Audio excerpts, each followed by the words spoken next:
Maggie and Perloff on the Infinity Sports Network. All right, for anyone who doesn't think this draft is going to be interesting, may I present trades potentially being made at the very, very top. Welcome to the show. Maggie Gray, Andrew Perloff, getting some intel yesterday from Peter Schrager, now of ESPN, super plugged in, especially with the Giants, saying that the Giants and the Browns both receiving phone calls looking for Godfather offers, Perloff, to move out of the 2 and 3 spots and get more picks and really try to work the draft. You heard this and thought what? Well, Godfather offers. This draft is so bad that you're going to get a low-level capo at best. There's no Godfather. Nobody's Look trading. at you with the mafia tree. Well, oh my God. EJ doesn't know what I'm talking about. But he doesn't like I've seen every mob movie. EJ's back, by the way, which is fun. I've seen every mob movie. I can tell you the entire organization, how it works. Go down. There's no Godfather offer because there's no quarterbacks in this draft. That's why it's the only draft since a merger where we haven't had a first-round trade. So the question is, should the Giants move down? And absolutely, because the one-star player that is available to them in 3, Abdul Carter, we've been talking about it all spring. He plays the same position. The only position that the Giants are really good at is pass rusher. So you don't want him ideally. Wouldn't you want to trade down and take a quarterback if you could? Say there was a team 11, 12, 13, 14 who offered, we'll give you 2 second-round picks to move up to 1, or maybe even a first-round pick. You do it in a second. And you get draft capital, you get a player that fits positionally what you want, and you're fine. Whatever happened to drafting best player available, strength on strength, iron sharpens iron? I mean, why wouldn't the Giants? Iron sharpens iron. Every cliche. You know, the thing I is, love it, but every single, the identity, let's say specifically of the New York Giants, when they've been successful, has been defense. They have the greatest player of all time, many believe, in Lawrence Taylor to start things off in the late 80s. And then you go from there. I mean, the 2 Super Bowls they actually won. Yeah, I know Eli Manning won those MVPs, but we all know, we all watched, those were because of solid defensive lines who made Tom Brady's life absolutely miserable on those 2 days. Now, if you're telling me who actually should trade out of these picks, I think it's neither. How do either of these teams, how would you have the hubris to think that you are good enough to trade out of these picks or not take someone who is actually generational in these positions? And I'll tell you what, if I'm the Browns and I'm a Browns fan and they trade out of this pick and don't get Travis Hunter or don't come out of this draft with a quarterback later, I'm throwing my hands up there. I'm like, you've got to be absolutely kidding me. I mean, that would be one of the final nails in the coffin of a long and horrible existence of rooting for the Browns. I mean, how do you look your fan base in the face? You've had disaster with Deshaun Watson. You're in a division where you've got MVP caliber, 2-time MVP quarterback, and Joe Burrow, who we know is phenomenal when he's healthy. You got the Steelers, who make the playoffs when it's you-know-what and making chicken salad out of it. I just don't know if you're the Browns. You're like, yeah, we're going to work the draft here. Well, come on. Who do you think you are? You've got to take Travis Hunter. You've got to find a way to get a quarterback. It's like the Browns are not operating like they're all about to get fired if they don't nail this. What kind of level of delusion is that? And I'll give you the same for the Giants, but at least the Giants did address with Russell Wilson and Jameis Winston. It's not perfect. It's not even ideal, but at least they've got 2 guys like who can play quarterback maybe in the building. You're telling me Joe Flacco and Kenny Pickett is what you're taking into the AFC North? I don't like this. Joe Flacco? I wouldn't trade out of these picks. No way, no how. I'm not calling Schrager out saying he's a liar. I think that the calls are being made. I just don't see how either of these teams like, yeah, you know what? We're going to work the draft. Come on. You are about to get fired. No, you are. Like, who doesn't understand that? Well, yeah, but I mean, the Browns and the Giants are totally 2 different situations. Obviously, the Browns should throw their phone into Lake Erie. But the Giants... They're also about to get fired. But but they 100% should trade that pick if they can. Like, there's no doubt about it. The Browns, yes, they need Travis Hunter. No team needs more offensive and defensive help, but there's only one player who does both of those. Yeah, and also, how about a face of the team? Yeah, because you have no quarterback, and yeah. Deshaun Watson is the black cloud that's not even there and looming over this team. But the Giants are a totally different situation. If, for example, say Carolina, number 8, They call you, Maggie. I'm going to put you in the GM spot here. You're Lovely. Joe Shane. Your I'd kid, do a better job. Your kid. I'm going to boo you. He's going to give you advice. They say we'll give you next year's My first round kid. pick to move from 8 to 3. Do you not do that? No. Will you be fired on the spot? You're crazy. No, because here's the thing, and you and Yeah. I have talked about Yeah. this. If Abdul Carter is walking into Canton one day, I'm screwed. And if I really think that he is that generational talent, then I've got to put the guy there. Like, there's not, I'm worried about his foot. Okay. So if you're Right. asking me, Yeah. Maggie Gray, but I don't have the access to the medicals that these guys do. So I'm assuming everyone's cool with it, right? Like, let's go into this thinking Abdul Carter has absolutely zero red flags. People still love him, Yeah. and he obviously is a great character guy and all of that stuff.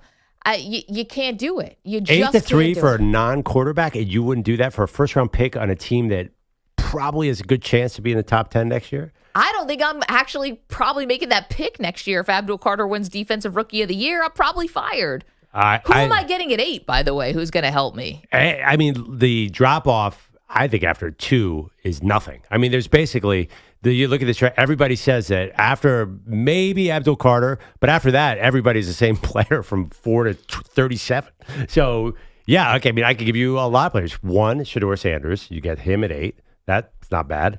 Because you're thinking about taking him at 3. I could give you, you're the Giants. You could get an offensive lineman to make up for the Evan Neal pick. Or, Clearly, this organization Yeah. just doesn't, they cannot draft offensive linemen. yeah, you could get a corner. You could do a million things. You'd be psyched.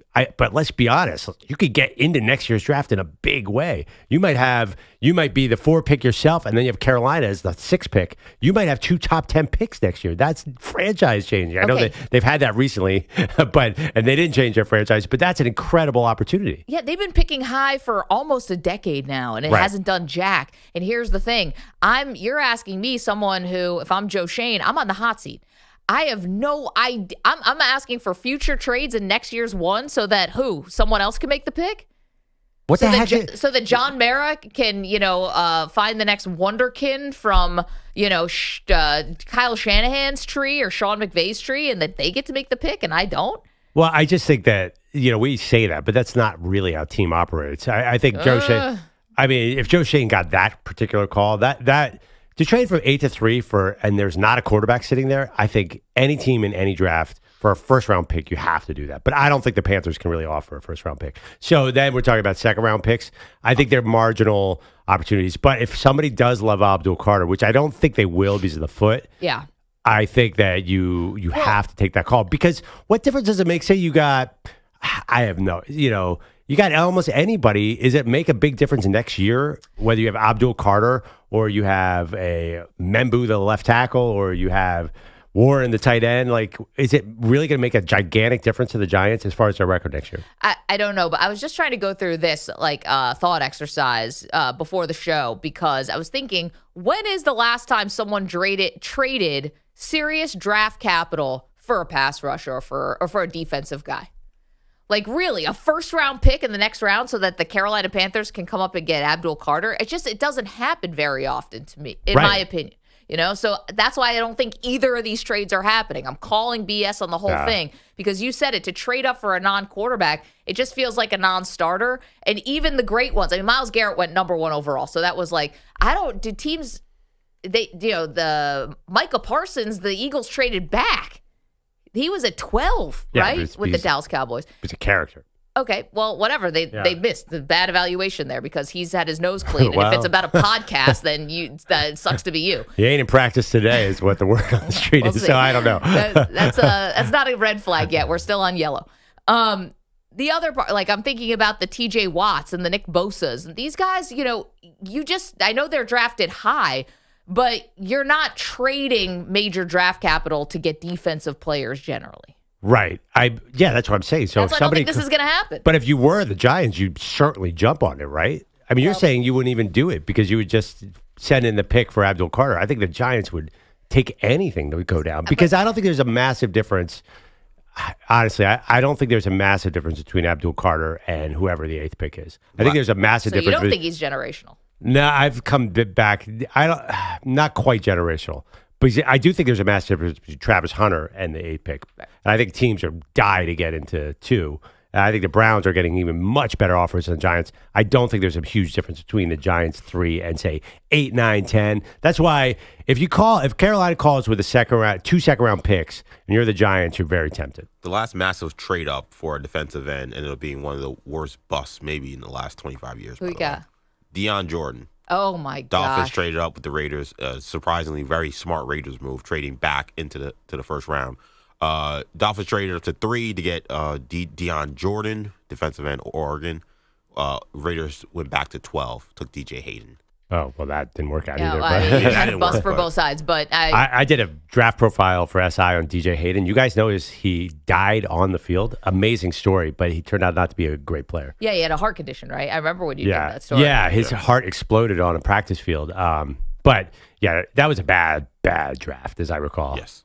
I remember being at that combine and actually watching Deion Jordan have a photo shoot and getting to be there, and I was like, man, this guy looks the part. I always found it weird. That was about it. I was obsessed with the fact that Oregon had this all-time offense, and the only players that went in the draft were their defensive players. I always thought that was kind of weird. But anyway, yeah, no, you're right. It's rare. So basically what I'm hearing from you is you think that these calls, which probably are being made, are more cursory and sort of due diligence, not like any real offers. So I disagree with that. I do think Cleveland's getting real offers. I don't think the Giants are getting anything too good. But I'll bet you if you're Carolina, why not try and lowball them and get Abdul Carter? I think Abdul Carter would help a lot of teams. I just think Giants are the one team in the top 10 that doesn't really need him. I mean, they need to get good pretty quickly, and Abdul Carter I don't see as a difference maker. 888-710-4ISN, 888-710-4476. Well, if you don't see them as a difference maker, then I don't know why Carolina would see them as a difference maker. Well, no, I mean, I think future first. By the way, I think he'd be much better on all the other teams in the top 10. I think he would be a huge difference maker for Carolina. But honestly, the Giants are going to rotate him in, and he's not going to play a lot. So here's the thing about like a team like Carolina or New Orleans or anyone who wants to trade up potentially for one of these teams, which is I think around where you're looking. They're still so on, like teetering on the edge here of what their quarterback situation is. The Saints is a terrible quarterback situation with the latest revelations about Derek Carr's shoulder. I think that Bryce Young took a nice step forward last year. You and I disagree on this, and Dave Canales is there to fix him. But why would I trade a future first when it's possible if I'm Carolina that I'm awful this year, Bryce Young is terrible, and I'm back in the top of the draft trying to get to Arch Manning or something? I would never do that. They're definitely not offering a first. They're offering a second. I'm saying. I mean, I'm saying the Panthers. Why not call and say, hey, I'll give you next year's second round pick to go from 8 to 3. You're right. There's no way it's first. That's why if the Giants. That's why I started. If they get a first round offer from one of these bad teams, jump all over it. As we just pointed out, doesn't usually happen for defense. But Carolina, you wouldn't give next year's second to move from 8 to 3 to get Abdul Carter. So because think about it's about fit to me. Yeah. And Abdul Carter is just a luxury piece for the Giants defense. He is not a game changer for Carolina, whose defense is really bad at times. He's an ultimate game changer. 888-710-4ISN. All right, so we're talking about trades here. Possibly because the Browns and the Giants are receiving offers. I also think the Giants, I don't know, I think we got like a little glimpse of how they do business when we got Hard Knocks last year, off-season Hard Knocks, and they seem like they're very like obvious. I don't know. I don't know if they're good at this smokescreen thing, and I think what they're trying to do, working out Shedeur and these quarterbacks later than they are. I think they, trying to put out these things like, hey, this pick is so valuable. We've got Godfather offers coming in, It's so like, how come nobody knows if they are going to take Shedeur or not? If they're so obvious, then why are they the most confusing pick in the draft? I'm just saying I think they're trying to do that thing where they're projecting that the pick is a lot more valuable than it is. And I think you're right. I think 2, the second overall pick, is a lot more valuable than 3 in this particular draft. And so I think they're trying to put it out there like, hey, this third pick, man, are people really excited about this third pick. And I just think they're doing that thing where they're trying to get any last minute interest in that third pick that I don't think is there. Why are they downgrading the obvious number 3 pick by letting the narrative out that they're still interested in Shedeur? I think that if anything, they're watering down that third pick. Like, why? If the Giants are so obvious, how come every insider says, well, I don't think Shedeur is going in the first 20 picks, but the Giants could take him at 3. What is with that story? I think they're trying to drum up some love for Shedeur and all the quarterbacks, frankly, to see if someone will bite. But they're actually downgrading Abdul Carter. Like everyone thinks, oh well, they want Shedeur. Yeah. They don't really want Abdul Carter, so that makes they want to get out. Let's fleece him. Yeah, I don't think the Giants are that smart. Right, but they're certainly not obvious because I don't think anyone knows what they're doing here. 888-710-4ISN, 888-710-4476. So we get it going with the draft this morning. It's tomorrow.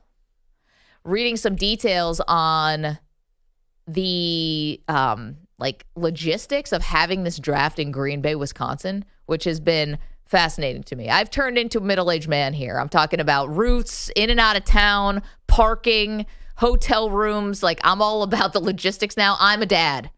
Yeah. Just like, did you bring a jacket? Did you see how cold it's going to be? I'm turned into a total parent when it comes to this draft. Taking too much time with Perloff here. Yeah. Dude, everyone, I've At talked to traffic people there. patterns in Green Bay. Everyone's saying this is like the great party already. Everyone's having so much fun. I'm going to live vicariously. To me, this will definitely go down as the best draft. Apparently, it's just like a gigantic football party in Wisconsin right now. Isn't it always? 888-710-4ISN, and this one gets bumped up to 11. I know Manny's lived in Green Bay for a summer. Lots of nice hotels in Ashwaubenon, right south of Green Bay. I'm familiar. Lots of quick trips as well. I know. Don't get me started. I'm already jealous. Okay, lots to do, including Jerry Jones was talking crazy yesterday, but talking nonetheless. We'll give you everything he had to say and some very revealing quotes from Davante Adams about the 49ers. We have a 49ers update for you on who attended and who did not attend the voluntary workouts. So we've got tons of things for you today. Lakers even the series with the T-Wolves 1-1. Lots to do. It's the Maggie and Perloff Show. I don't know his name. You're in a 5-minute break.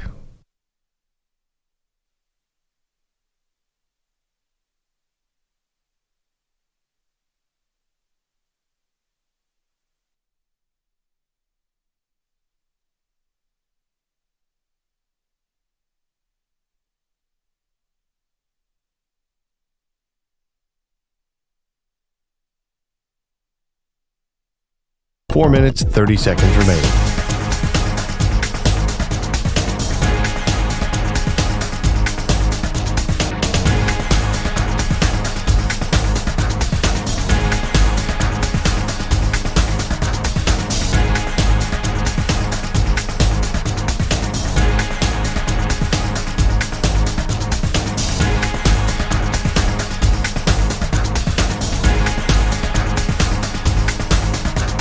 Four minutes remaining.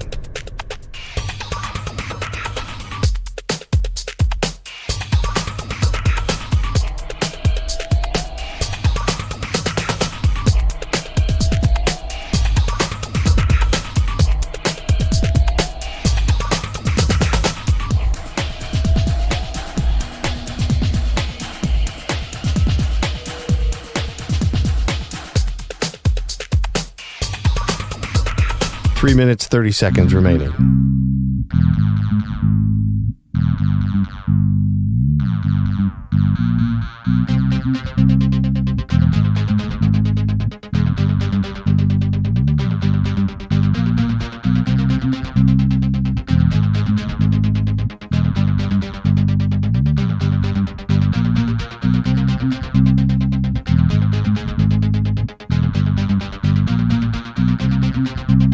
Three minutes remaining.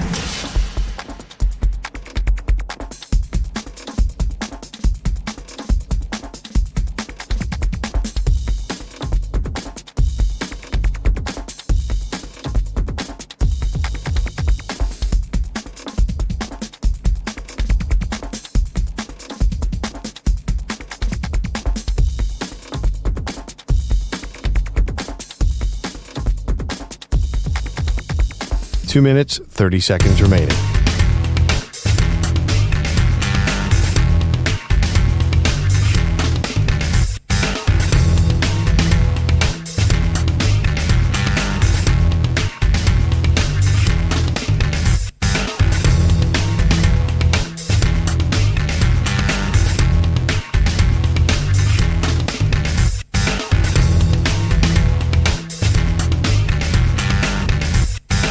Two minutes remaining.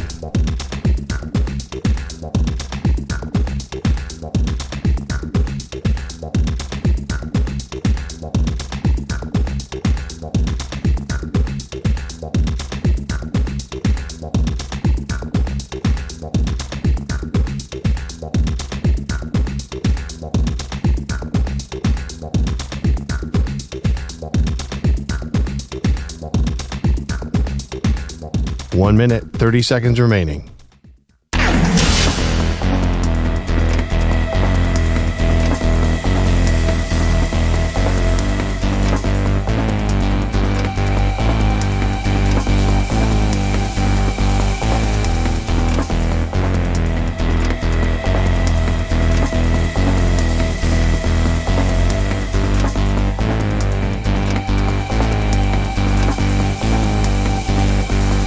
One minute remaining.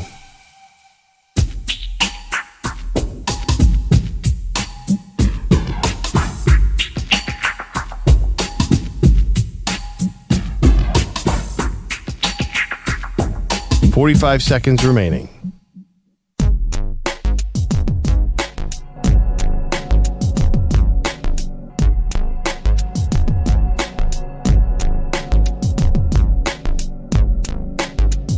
"30 seconds remaining.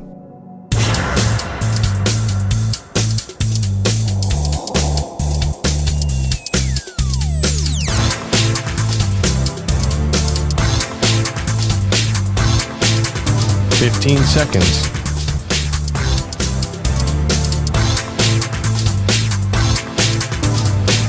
Break ends in 5 seconds.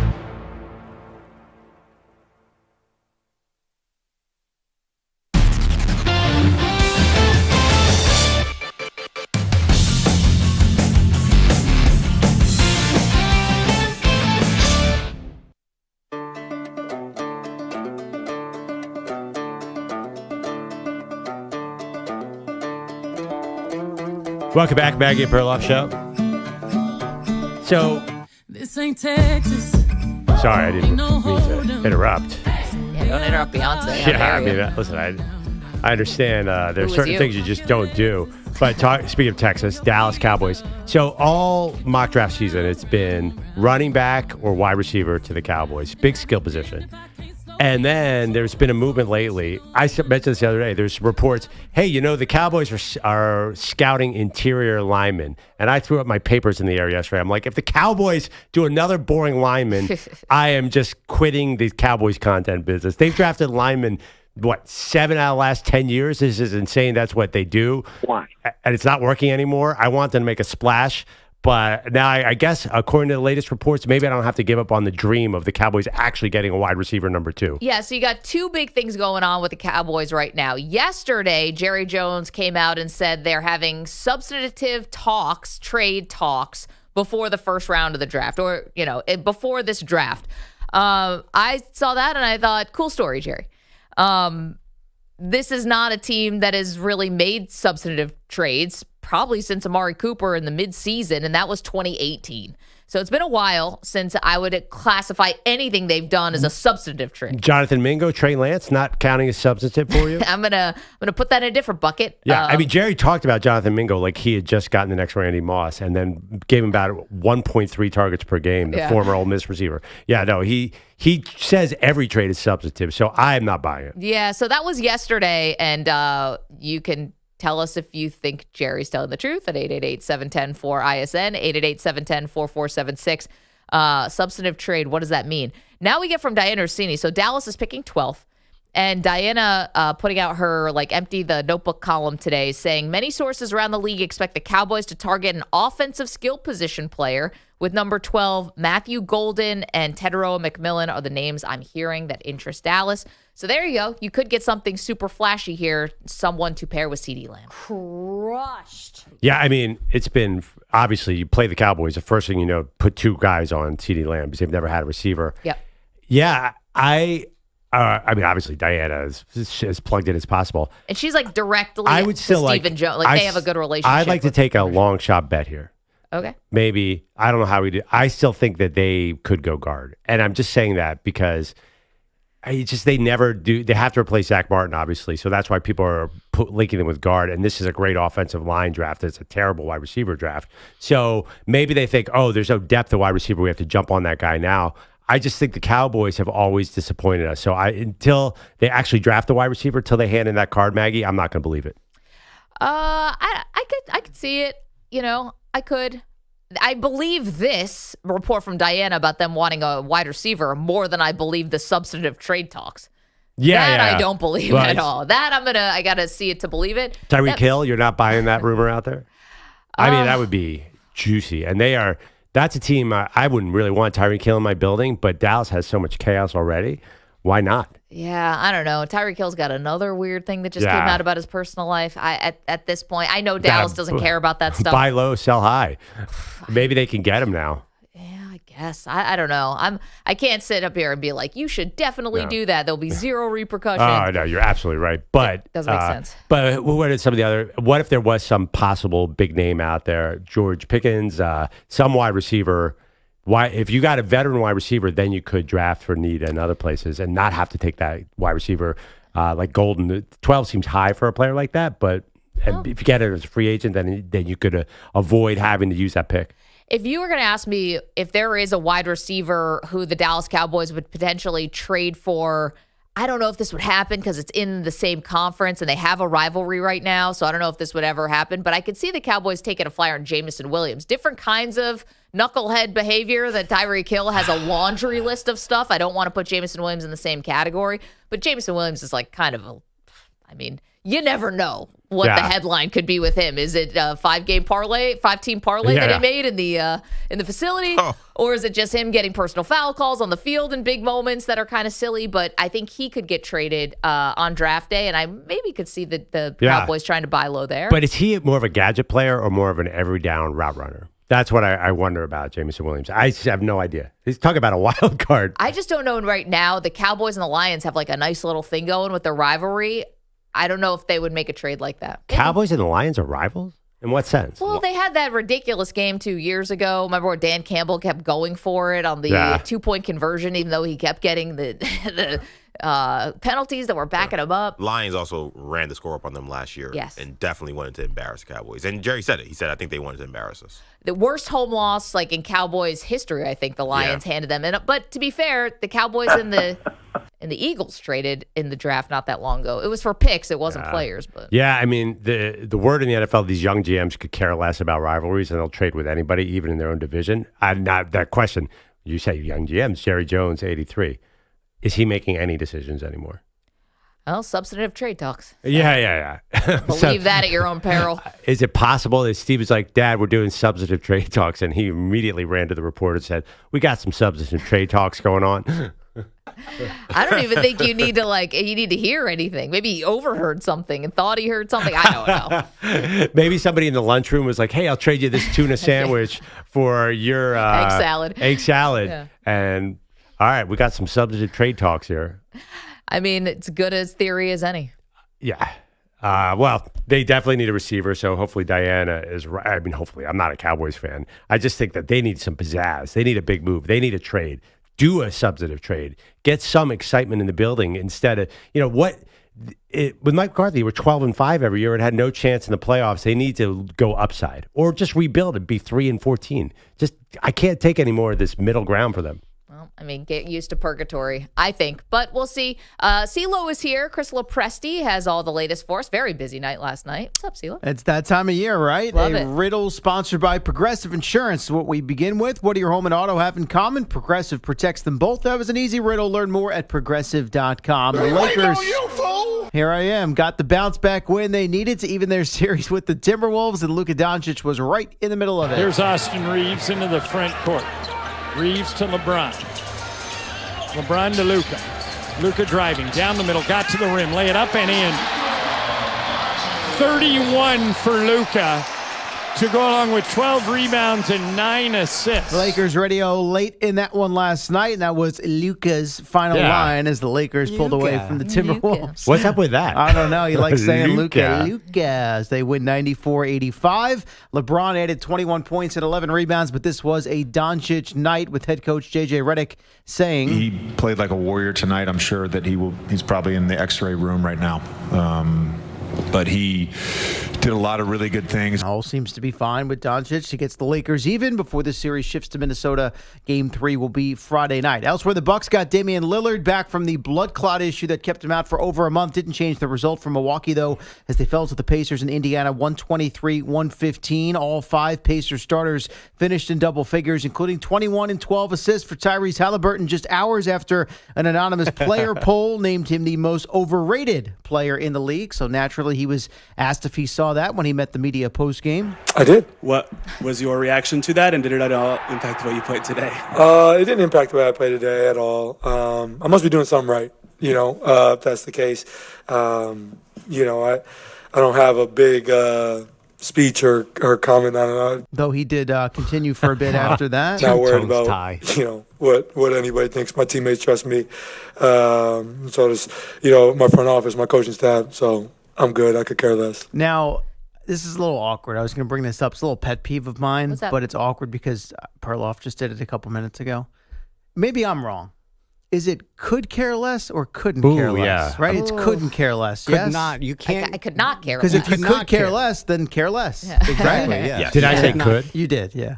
Oh. It's just one of those things, like, I think in English? Yeah, and just conversation that we kind of just slur our way through sometimes. It's like Yeah. when people say literally when they mean figuratively. Oh, I hate that. too, That's yeah. this generation. Yeah. That's definitely a millennial thing. No, I think it's younger. Oh, you think it's even younger people? I do it a lot. Oh, okay. So maybe, you and I are both millenniums, but different ends of the millennium spectrum. I'm the Millennial. older millennium, and you're the younger one. Isn't There it called you go. millennial? She just- Millennial. Yeah, you said millennium. Millennial. Could not care less, guys. I couldn't You care are less. literally- glad I you are brought this literally a up then. But millennial. it literally pisses me off. The one thing about Halliburton is, making the Olympic team felt a little much, but he didn't really play. They did go to the Eastern Conference Finals last year. And I don't know. Oh my God, that doesn't. They're gonna count. beat the Bucks. They beat a wounded Warrior Knicks team and That's got fair. destroyed in the Eastern Conference Finals. Remember last year at the All-Star game when it was in Indy and it was a celebration of all things Tyrese Halliburton? I think that's where this started. Mm. Did he get Tick some overhyped that guys weekend? off. All right, yeah. Yeah, that Well, was they- crazy. It was like the Yeah. play-in tournament. Didn't they He's also go to the finals? Yeah, he's also he was like a NBA nerd media darling. Oh my God, Like, it was he's- just like, if you know basketball, you know how good Halliburton is. Yeah. Like that Right, that right. annoys He's players. your favorite player's favorite player. It's like, Right. turns out he's not. Not even close. Not even a little bit. Also, he takes every interview, and he's amazing in every interview. I think that people see him. He's so funny. You don't like him because he's a foe of the Knicks? Yeah, Yeah. well, whatever. Yeah, I mean, that's Manny's personal buddy. He will Couldn't walk care less into about the the guy. TV booth. The day he retires, he will immediately walk straight over to ESPN. No chance. Tyrese I Halliburton? disagree. Why? Because of the No. voice thing? Yes, exactly. I'm shocked we got well, he's one gotta voice pick out of one. him. I'm shocked we got one voice out of him in that clip. Oh, well, that's Two what- tones tie. Oh, Get and out I've of here. noticed on the ESPN. the last few times that I've listened to post-game clips of him, I haven't caught the change. Like, Maybe he's picked a lane. or maybe he's gone for like some voice therapy or something. So people don't know about this. Tyrese Halliburton has a thing where it's more than just like clearing your throat. Yeah. He'll be talking one way and then kind of like change his entire Mid-sentence vocal sometimes. like presentation. He's I got don't a know. high and a low. Right. But sometimes people are like, hi, and then you, I'm sorry, hello. You Yeah. know, men I think do this a lot because you want to make But for us, I think that for so long after P and those guys left, and Sabonis is a great player and they had other guys, but like I think for the more casual basketball fan, it wasn't necessarily appealing. Post basketball is not appealing unless it's Jokic or Joel or Shaq. You know what I mean? Like You have two different voices. I do. People say that all the time. Did you hear? I think actors would kill for this. You That's know, incredible. I don't know why he does that. I was thinking about a movie that I saw way too late, but is a great movie. The one Godfather? I saw that one at an appropriate age, 10. Around the same time I saw Boys in the Hood. Those will stick with you. I think that what's the one where it's not called Primal Fear? It's called Edward Norton. It's like his breakout, where he plays a guy who ends up being schizophrenic. That and is he's Primal Fear. Primal With Fear. Richard And he, Gere. Right. Yeah, And he yeah. breaks down. I'm not spoiling anything here, but it's one of the great twists Yes. like that we have in Yeah. movies. Yes. And he like breaks down on the stand, and then you realize that he's playing two guys and he's schizophrenic. Like he was awesome in that movie, and he probably would have killed for Tyrese Halliburton's two voices thing. That's a good point. Because he kind of had to, all of a sudden he turns into this other guy right Yeah. on the witness stand. Yeah. I don't EJ said I don't know why he does it. I really don't think that that's something he's controlling Trying or to do. consciously doing. He's got some, I think maybe something going on with the vocal cords. But Possible. I thought don't it was know. a troll for a long time. That interview makes me think maybe not, but when I seen him do it before, it made me think, oh, he's just having fun with the media. Yeah. I Because don't he know. seems like that kind of guy. Having inside joke with his teammates. Meanwhile, they're going to beat the Bucks, and it's going to Yeah, turn into the they're summer crushing. of Giannis wanting a trade. All But right. back to you, CeeLo. Yeah, Future definitely. Nick, if you want I'll to bring you typical. some Doc Rivers later, but he's not worried. He's the still spin confident doctor. about the series. Get the music ready, Manny. Yeah. Let's go. All right, in OKC, I guess it was a big improvement for the Grizzlies, having lost by 51 in the series opener. Only 19 this time around as the All Thunder right, prevailed yeah. 118-99 to take a 2-0 series lead behind 27 points We from call that Shea growth. Gilgeous Almost spit my Alexander. coffee out. Baby steps, By the time they get back home, they'll Hey, you lose know what? by 8. From 51 to 51 to 19. 19. Take yeah. a step back, look in the mirror, just work on yourself. Good for the Grizzlies. Chipping away. Jason Tatum diagnosed with a bone bruise in his right wrist. It's a pain tolerance injury, but he's listed as doubtful for tonight's Game 2 against the Magic as the Celtics look to take a 2-0 series lead on Orlando. NFL, you guys cover the Peter Schrager report about the Browns and specifically the Giants fielding calls for the 2nd and 3rd overall picks, respectively, as my voice goes there, with the draft a little over a day away now, and you covered the Jerry Jones stuff as well. Also, 49ers QB Brock Purdy shows up for voluntary offseason conditioning as Purdy and the team continue to discuss a contract extension. John Lynch yesterday indicated things are progressing in the right direction with the team and Purdy, but veteran tight end George Kittle not in attendance as his contract extension is not considered close, at least as of now. To the ice, final first-round series to get underway, the Battle of Florida between the Lightning and the defending Stanley Cup champion Panthers. First game for Florida's Matthew Tkachuk since the Four Nations final against Canada, which was just over 2 months ago, and he picked up right where he left off, a couple power play goals and an assist in less than 12 minutes of ice time, I might remind you. Panthers thumped Tampa Bay in their own building 6-2. Meantime, Battle of Ontario, Maple Leafs and Senators. Their game number 2 went to overtime. Batherson into the slot, intercepted by Benoit. Benoit carries back for Toronto. He's in over the line, dropping for Max. Max into the slot, shooting, scores! Max Domi scores for Toronto in overtime. The Leafs win it 3-2. Maple Leafs Radio OT winner for Max Domi as Toronto takes a 2-0 series lead. Your guy Biz was all fired up. I'll have to bring you that audio a little bit later this on. is Perloff is now bandwagoning on the Toronto Maple Leafs. How'd you feel about last night's big win? Oh, are you kidding? My Leafs? I'm all about it. Locked in. Your Leafs. Love it. I've actually always bandwagoned on the Toronto Maple Leafs. I've been fascinated by them as a team because, man, are they the most disappointing team in the history of all professional sports?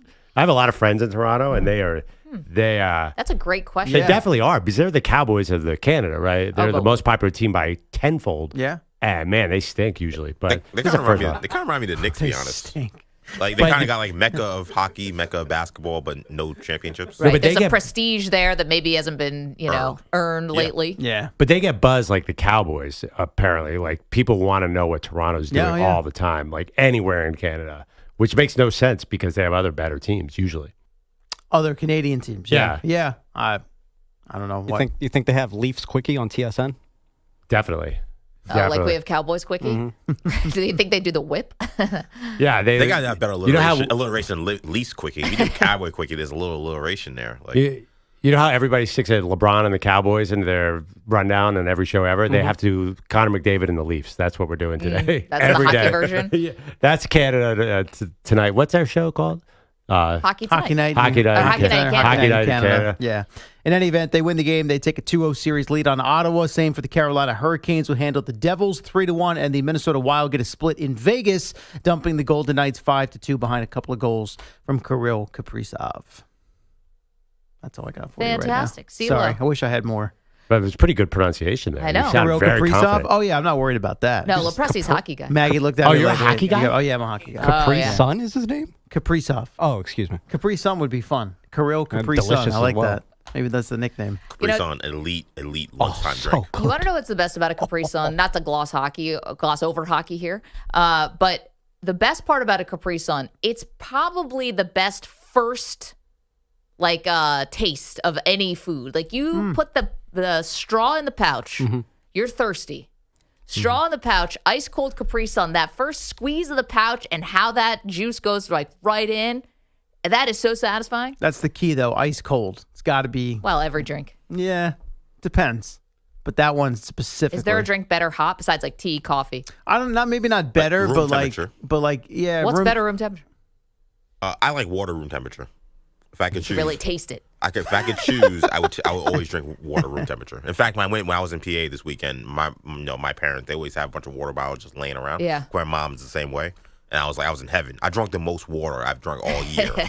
Well in this hydrated. one weekend, just because my mom had all room temperature bottles everywhere. Easier to chug, I think. Exactly. Can I tell you, I used to do a lot of acupuncture. Like I got a little crazy with it a couple years ago where I was going like 3 times a week. Wow. Yeah, it got nuts. That sounds I had a painful. great acupuncturist though, and he told me don't drink cold beverages. It's not good for your insides. Yeah, I think I've heard that as well. Mm-hmm.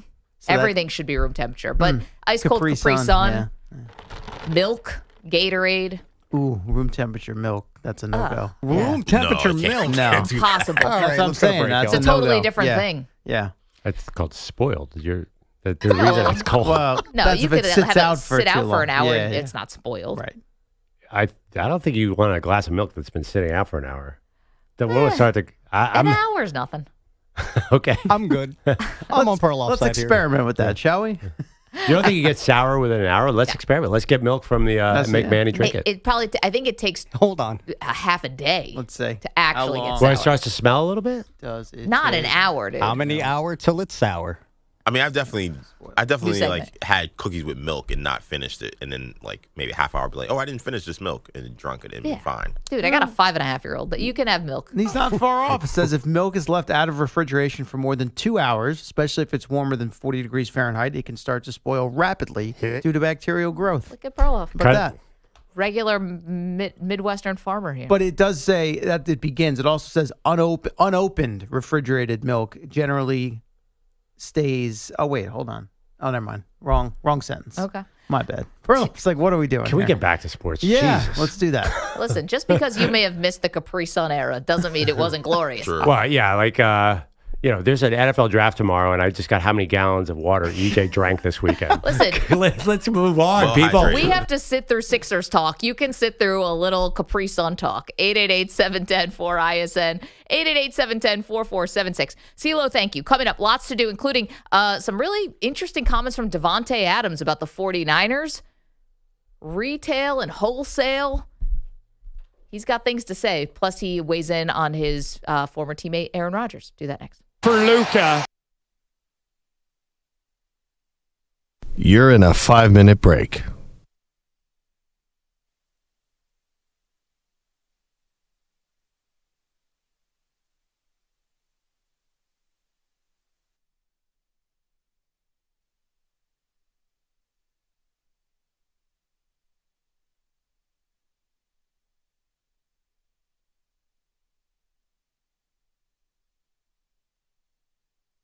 Four minutes, 30 seconds remaining.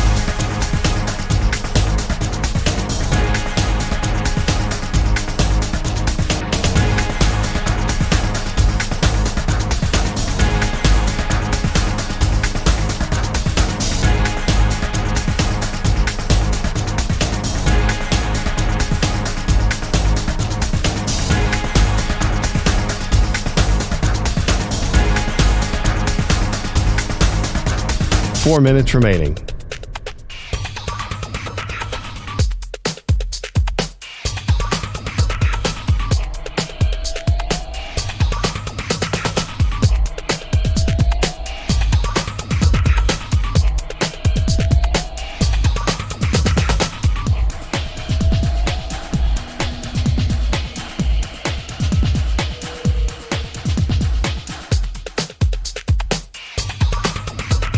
Three minutes, 30 seconds remaining.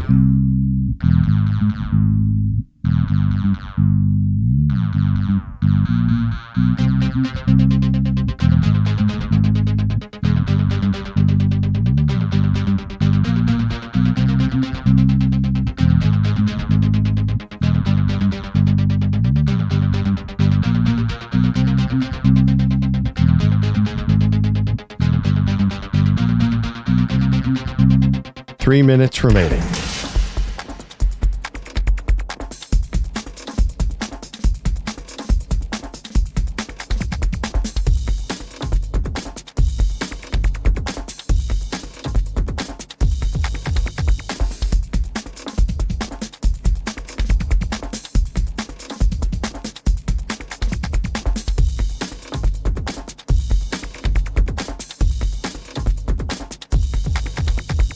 2 minutes, 30 seconds remaining.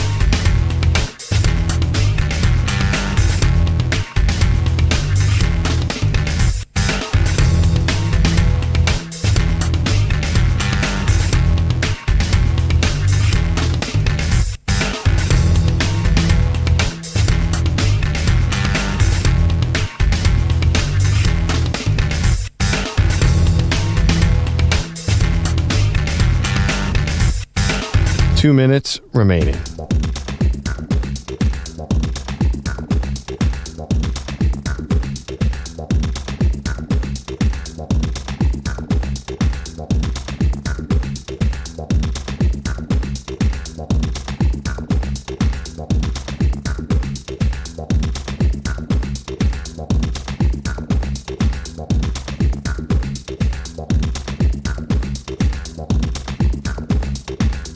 One minute, 30 seconds remaining.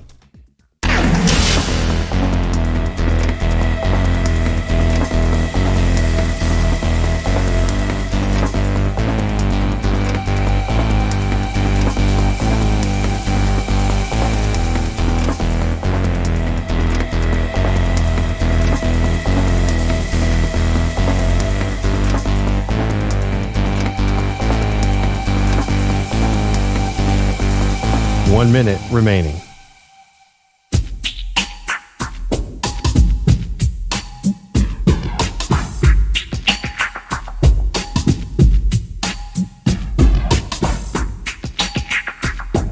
$45 seconds remaining.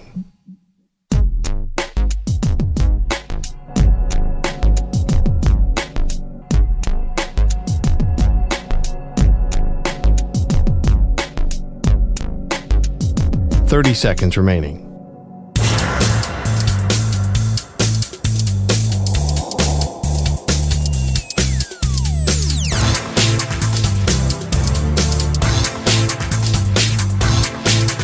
$15 seconds.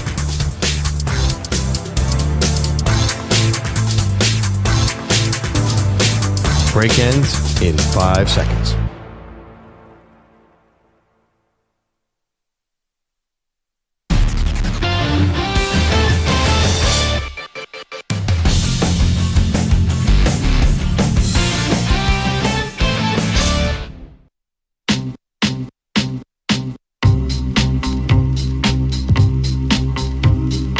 Welcome back.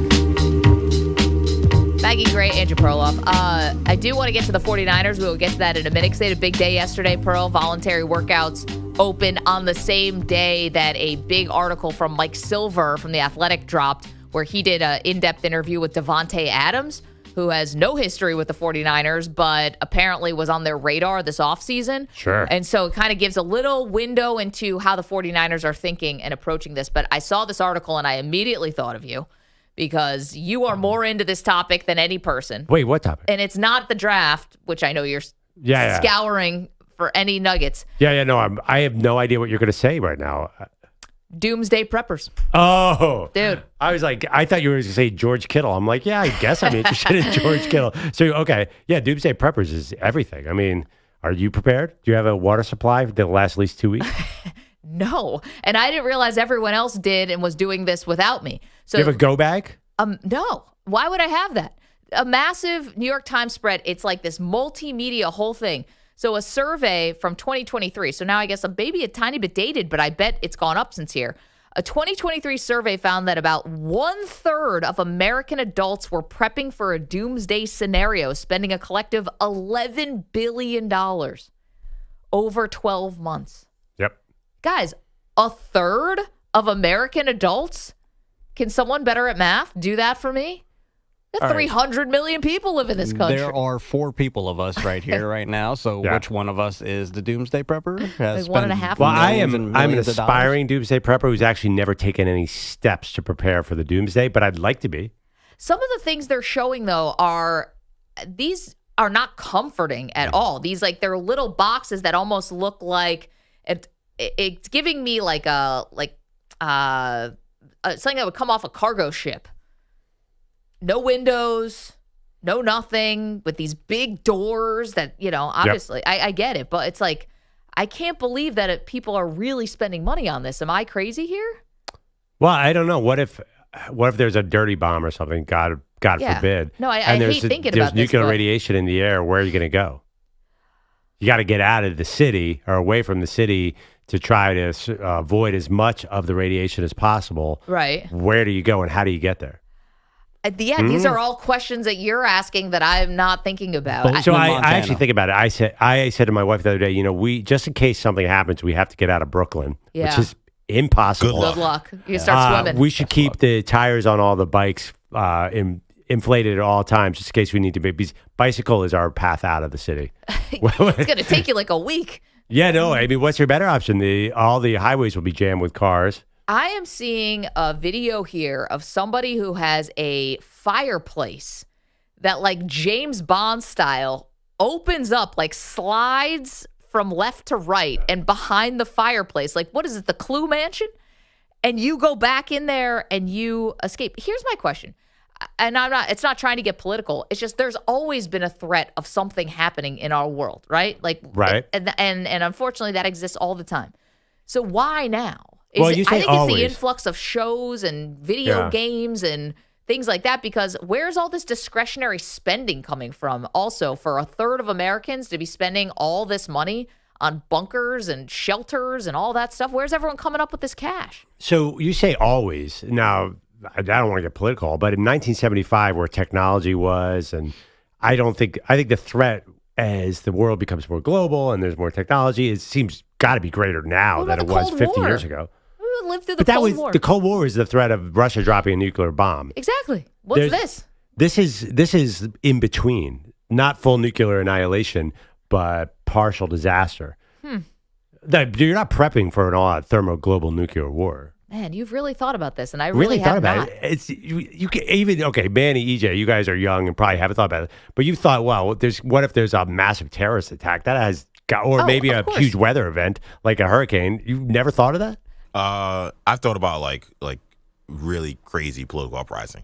Yeah, that's too. the one for me. Oh, okay. I've thought about it, and I've thought, man, I'm really screwed. I have no idea what to do. I've thought about it for both administrations. It's not a political, really one or the other. Sure. It's been- Yeah, So things where are are you polarized right now. The last 15 years, I've thought about that. No, and I can see if you watch the news, if you're a concerned citizen. I guess I just didn't realize what a big industry this was. And Yeah. if you are somebody, if you're a millionaire and you're like, yeah, you know what, I've got all this money laying around. Okay, I'll spend $1 million. That's no skin off my butt that I can build all this stuff. But if you're a regular person like us, is this really what you're putting your money towards? I'm surprised. It's one of those things where you say you don't need it until you need it. Right. So I kind of get it for these people. But I don't have the kind of income to just throw that away. So not that they're throwing it away, but you know what I mean. I can't just say, you know what, I'm going to take $20,000 a year to just like spend on doomsday. I don't have that kind of money. Yeah, I mean, listen, growing up, I thought about nuclear war a lot. It was around in the 80s as a kid. Sure. But then now I never thought I'd be in the middle of a hurricane. And then I was there for Hurricane Sandy in 2011 and half my block was underwater. Yep. And then I never in a million years thought I'd be alive for a pandemic.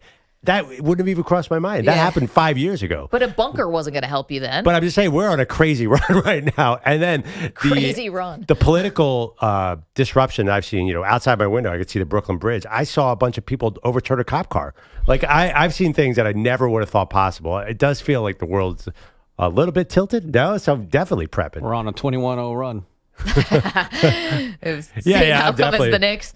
And Maggie, but you have a better chance. You're out in the burbs. So, you can survive in the burbs. You have no chance in the city. I think I could just like go in a shed. Yeah, you have a garage or something. I don't know. Is there... I assume you've buried some money, passports, and water in the backyard somewhere. Fake passports, real passports. You'll never know. Yeah. Margarita I Gris. do think you have to prepare for weird stuff now. Of course, I'm going down the first wave. I'm fine with that.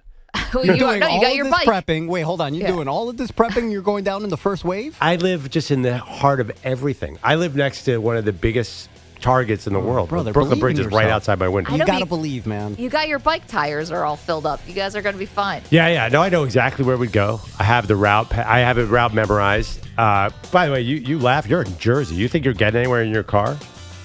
No. That's No, why the rich guys have motorcycles. All right, we get to the 49ers. Go move.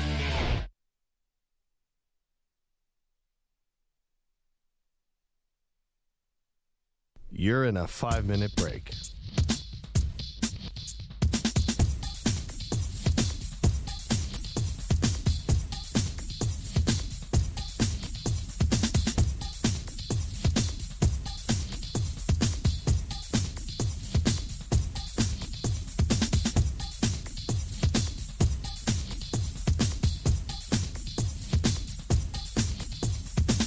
4 minutes, 30 seconds remaining.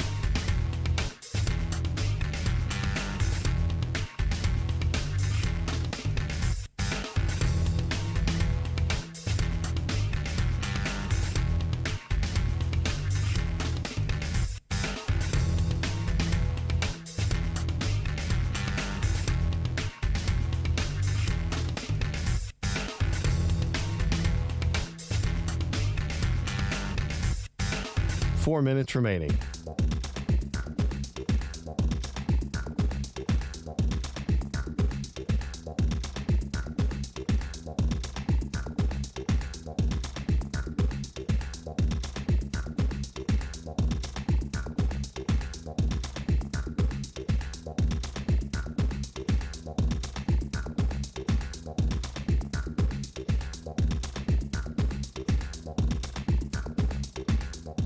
Three minutes, 30 seconds remaining.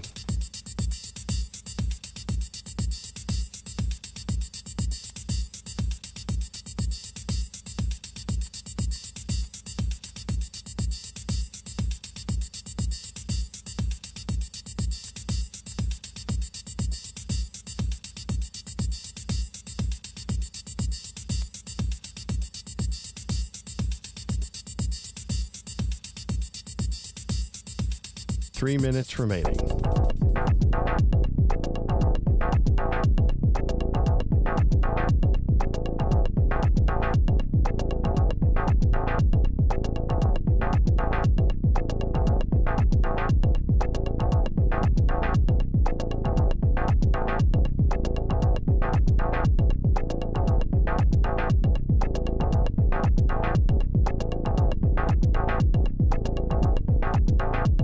Two minutes, 30 seconds remaining.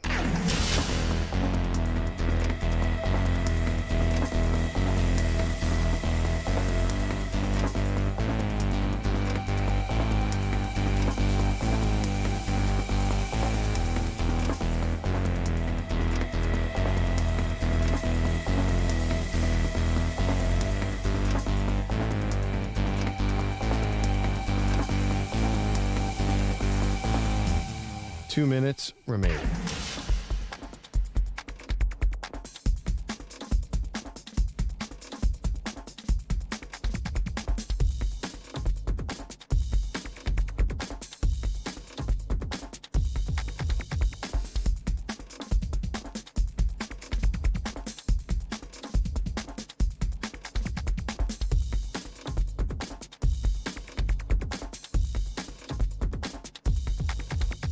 1 minute, 30 seconds remaining.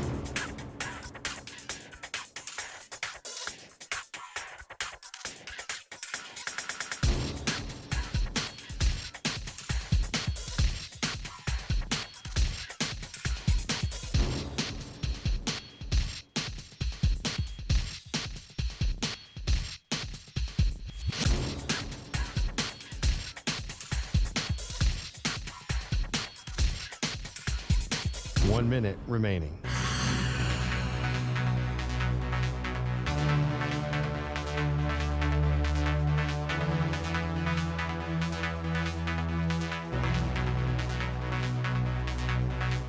Forty-five seconds remaining.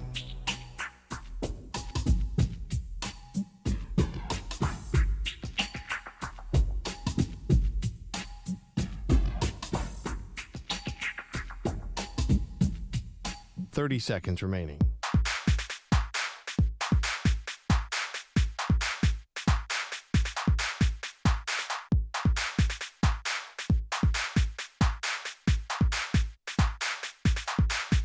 Fifteen seconds.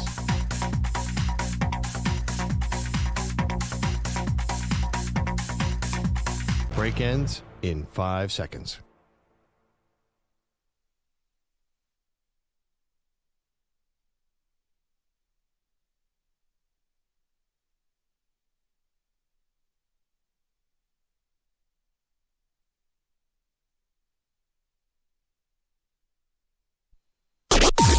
Maggie and Perloff on the Infinity Sports Network. Wild times here for the San Francisco 49ers. Welcome to the show, Maggie. Great. Andrew Perloff. Important offseason. no doubt, for the 49ers. Major questions in the air, including contract extensions for Brock Purdy, for George Kittle, and for Fred Warner. Brock Purdy did show up yesterday to the voluntary practice, Perloff, and I think you were not surprised by this. Quarterbacks holding out, it's so rare, and it'd be such a huge distraction. I don't think a lot of QBs do it. Also, and I keep saying, what leverage does Brock Purdy really have here? Well, I think both sides kind of have this weird, bizarro leverage. I think the Niners disagree have with me all on the that. leverage. I mean, where's Brock Purdy going to go? Well, here, you're right in the fact that the 49ers have leverage on Brock because he's literally under contract. Yeah, and then they can tag him 2 years. So they have 3 years of control of Brock Purdy. Right. So I think that Brock Purdy has leverage because he sees other guys are being paid around him. So he has this sort of ceiling floor. It's already been set. Okay. Right. So that, it's not like he's coming to the negotiation table asking for something outlandish. He is a better quarterback than Tua. You might take him over Trevor Lawrence. He's you say that like everybody thinks that. Like he's a better quarterback than a healthy Tua Tagovailoa? I think more teams would want Brock Purdy than they would Tua. Because Tua's hurt, but I think it all plays in. I think Tua's pretty good, but anyway. Okay. Yeah. We can agree disagree on that. Literally the worst contract in 15 years, too, by the way. Okay. But the thing is, like, Brock Purdy, even you say that, like, what difference does that make to the Niners? Like, where is Brock going to go? He has to go to practice. He's just going to sit around all season?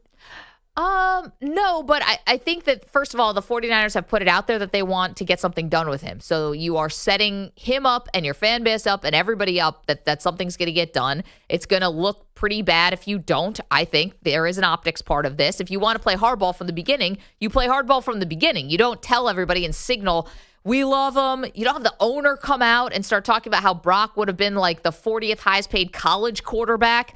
You don't highlight how underpaid this guy is if you are not planning to get something done.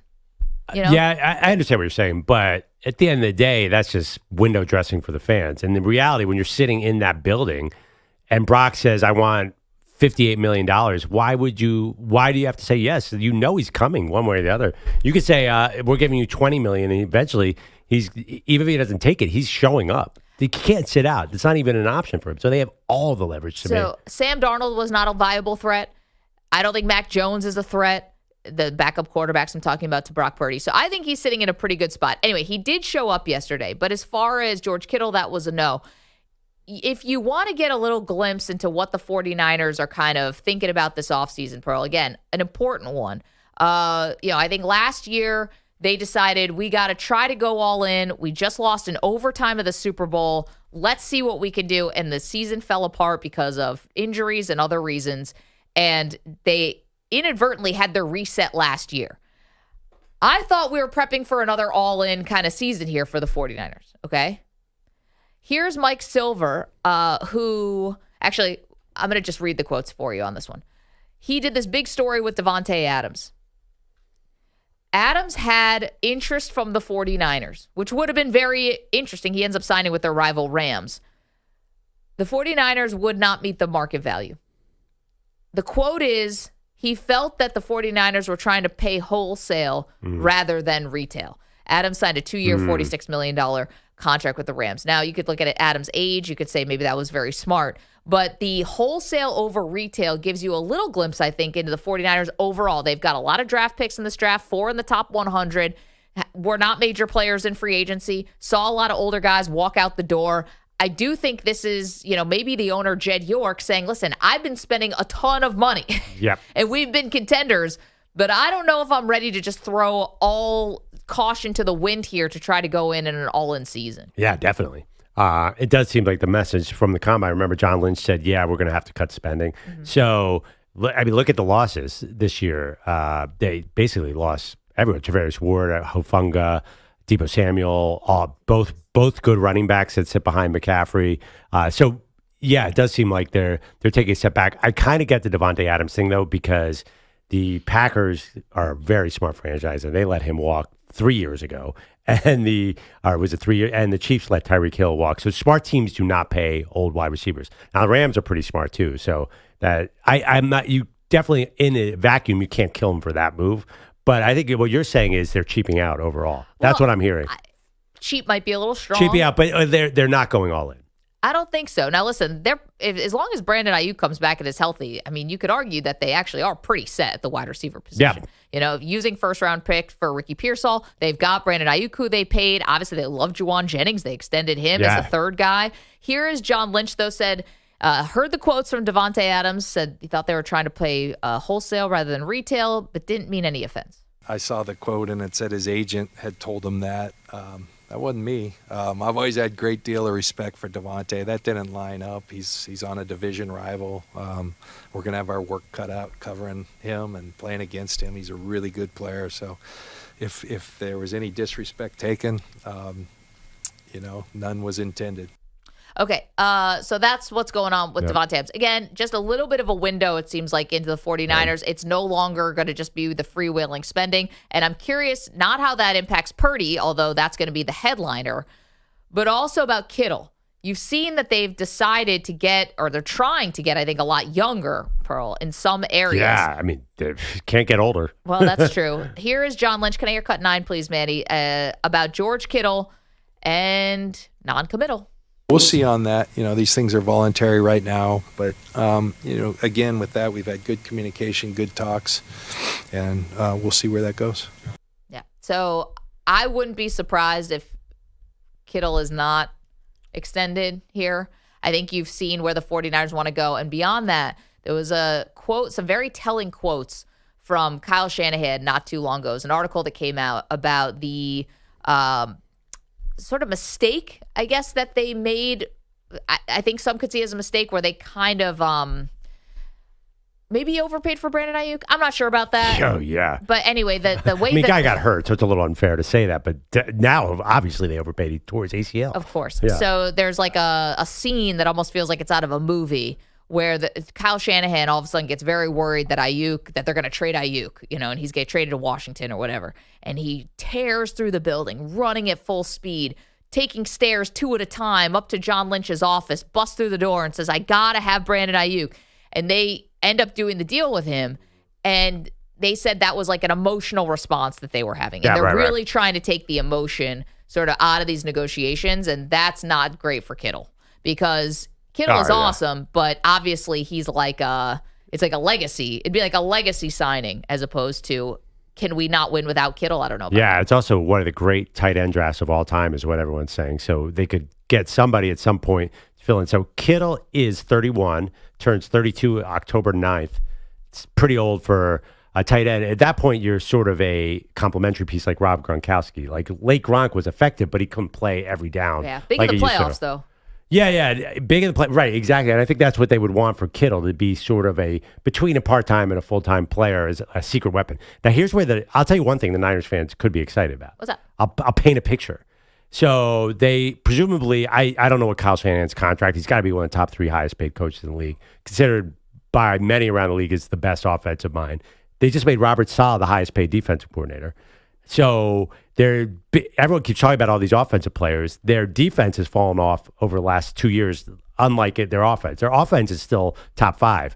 So maybe Saleh gets in there, coaches them up, and they return to the Niners from 2019, 2021, 2022. So maybe the coaching staff, the owners are like, you know what? I'm paying you, Kyle Shanahan, more than anybody. I'm paying you, Robert Saleh. Why am I paying all these players? What's the point? Maybe they refine that magic that they had because they haven't been scary on defense in 3 years. I'll give you that, but I feel like that's all well and good, and that's a fair way to think. But the NFC has gotten really deep here in a short amount of time. Yeah. We talk about the AFC. It's like Mahomes, and Josh Allen, and Burrow, Lamar Jackson, and Justin Herbert, and look at all these quarterbacks. It's murderer's row. Look at what's gone on with the NFC lately. You want to play in the NFC North? Good luck. You want to face the Philadelphia Eagles? Have fun with that. You got a plan for the tush push? I don't. And the Rams are always hanging around. Like if I'm the 49ers, Tommy DeVito and the Giants, of course. Yeah, I was thinking about them. Tommy Cutlets could never rule him out. Cinderella story. Quietly, the NFC that we always thought was like the lesser of the conferences because they don't have the flashy quarterbacks like the AFC does. The NFC is brutal. And so a gauntlet, really. And so if you're the 49ers, can you afford to say, well, we're just going to have our coaches, do this thing on the margins. I don't know if you can afford to take that kind of stance. Well, I mean, if I'm the owner, because of the salary cap, that's what I would tell myself, that, hey, the reason we fell off on defense is because Salah left for the Jets. And and Ryan's left for the Texans. And that's the best I got, because you do have this reality. The salary cap is getting them. I mean, they could not keep this team together. You look at, I'm sure they don't necessarily want Deebo Samuel and Hufanga and Tavares Ward. They probably would prefer those guys stay, but it's a real, I know we argue about this. The salary cap is real, so they have, in the sense, they have no choice. But I get it. They've been spending like crazy and not getting the results. So if I'm an owner, I probably would say the same thing. EJ, you want to say something? I feel like this is, in some ways, a blessing in disguise. The salary cap held they're in. Because I think the reason why the Niners got so good was because they drafted so well. They seem to be getting guys 1 through 7, literally in the first round, in terms of first round to 7th round picks that came in and played well.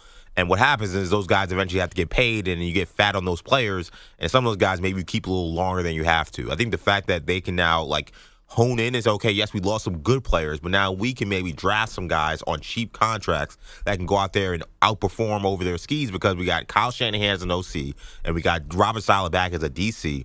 I don't feel very optimistic about them this season, but I think they got to shift their perspective. They're not a Super Bowl contender, but could they turn this thing around in 2 or 3 years? I definitely think that's possible. But 2 or 3 years, then where's Warner? Where's Bosa? Are these guys still in their prime? Well, Warner, I think there's a reality that they may have to also move on. Maybe not Bosa, but Warner, they may have to move on from a guy like that. But again, this is a team that knows how to scout guys that can fit into their system. I think that of all the teams in the NFL, they've proven that. Because they've got guys who nobody's ever heard of, like Hufanga and, Deebo Samuel. Like, they got guys who came in, and we didn't think of anything about them until they got to the Niners and they were stars. Yeah. So there's no reason why they can't do that again. Right, Brock Purdy, right, Mr. The Irrelevant. ultimate. So they can get guys. It's just a matter. It may take some time to develop them, but I think that, being salary cap hell, let these contracts expire, get rid of them, but in a couple of years, the Niners could be back. Yeah, but they're cold in the draft last few years, and do you want to know why? They gave all their first-round picks up for Trey Lance. Yeah. They're still feeling that in a major way. It's kind of hard to be hot in the draft when you give up, and they gave up a lot for McCaffrey. So they kind of went a little all in on Trey Lance, and they're feeling that. Because, all those guys you mentioned, EJ's right. Like 5 years ago, they were hit.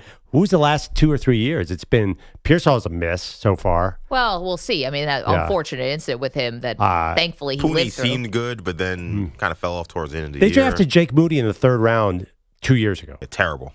I mean, you don't draft a kicker. What are you? Every fantasy football player knows you don't get in on a kicker early. No, they're definitely a little cold drafting. But I get exclamation point. If you're the owner, you got to rely on these coaches and say, Kyle Shanahan, work your magic. Maybe get a little hungrier. I like EJ's narrative. Yeah, like we're gonna. I think they're probably better as an underdog than a favorite. Let's prove them wrong. 4 picks for them in the top 100. So they pick 11, and according to Diana Rossini, they're sticking and drafting there, according to all the intel. Pick 43, they have 75, and they have pick 100. I was wondering 2 third-rounders and 1 and 2.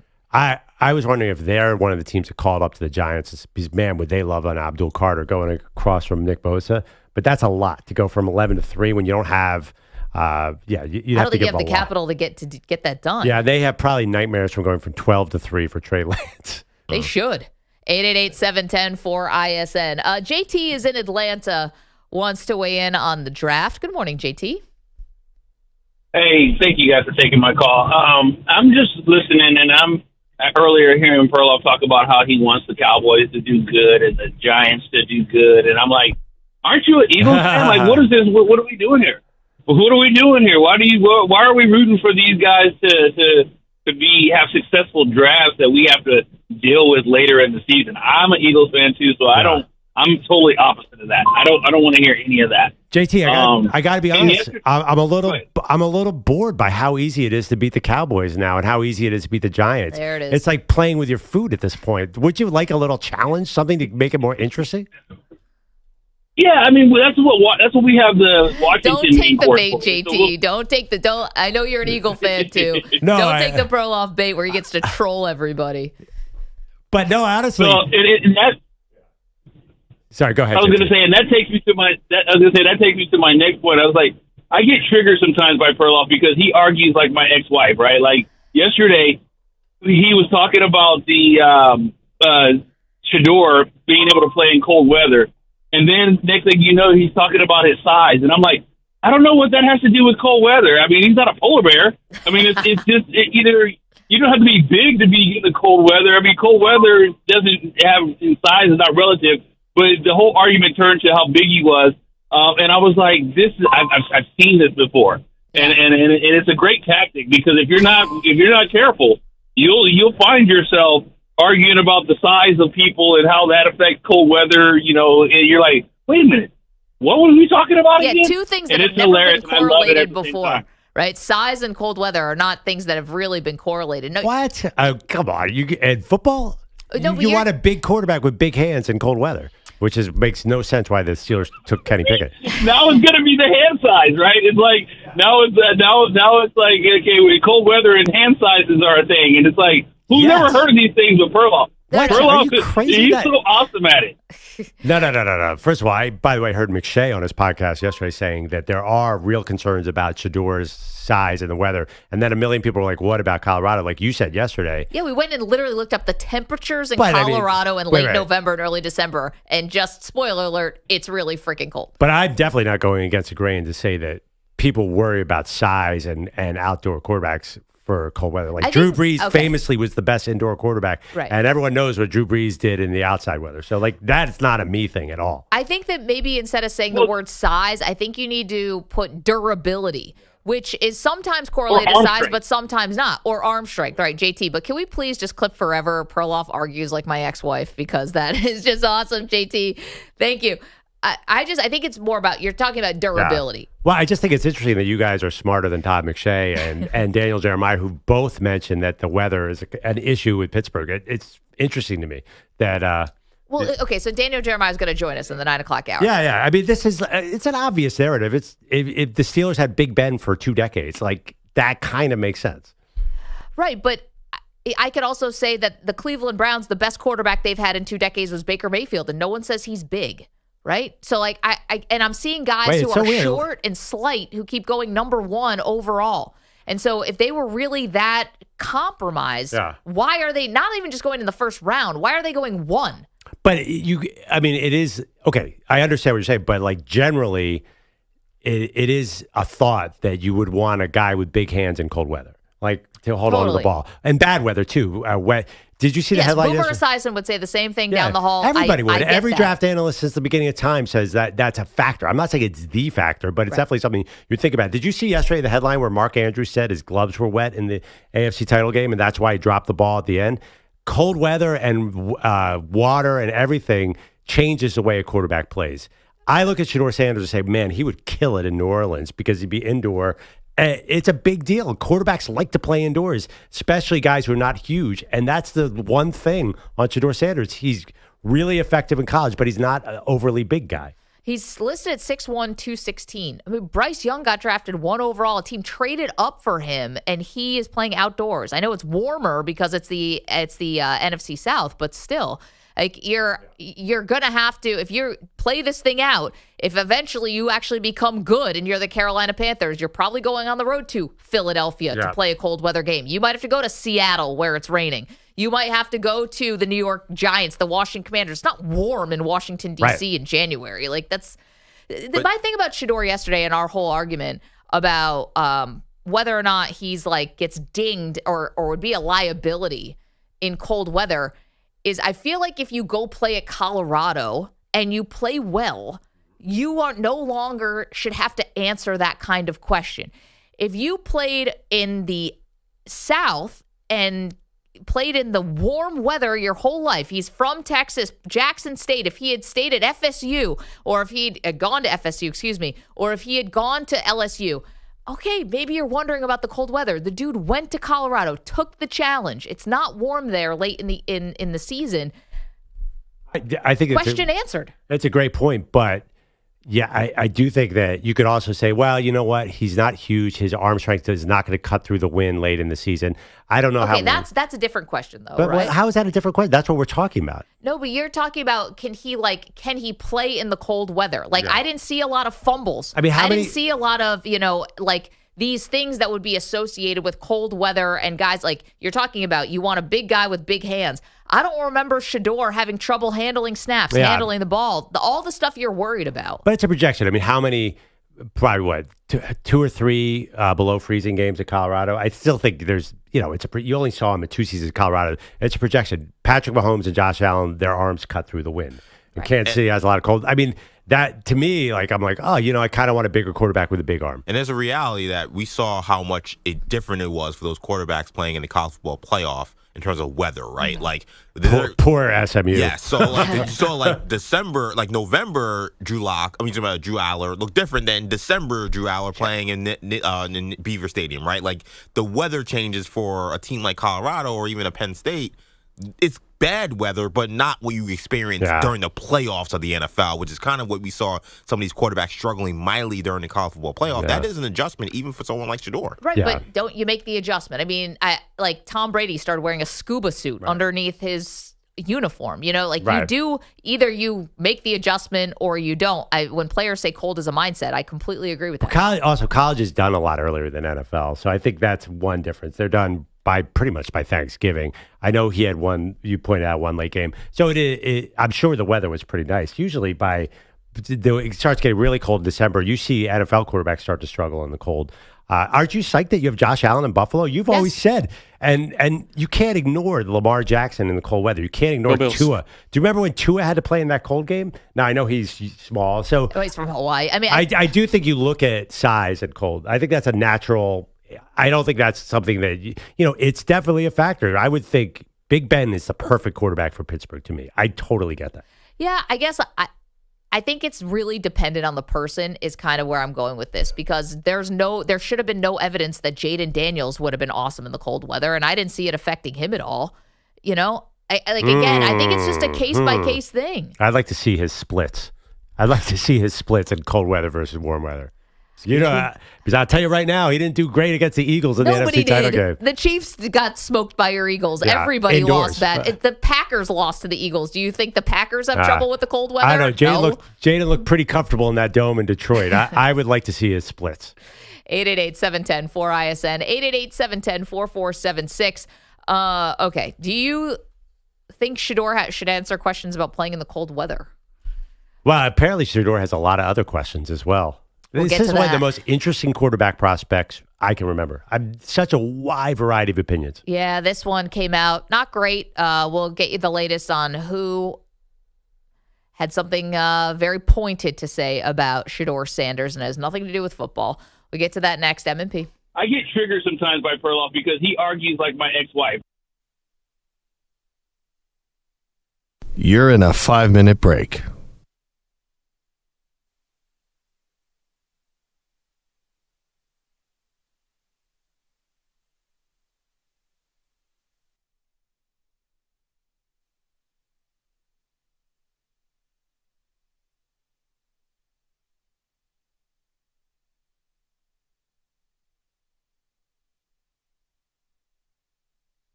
Four minutes, 30 seconds remaining.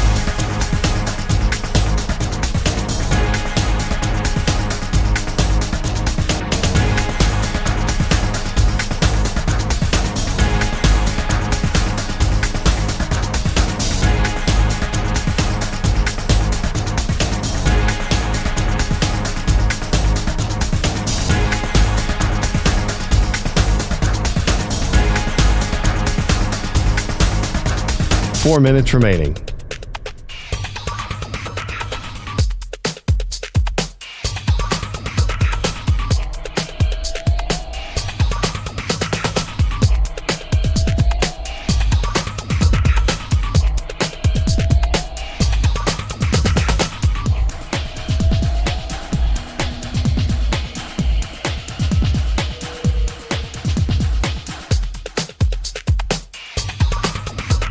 Three minutes, 30 seconds remaining.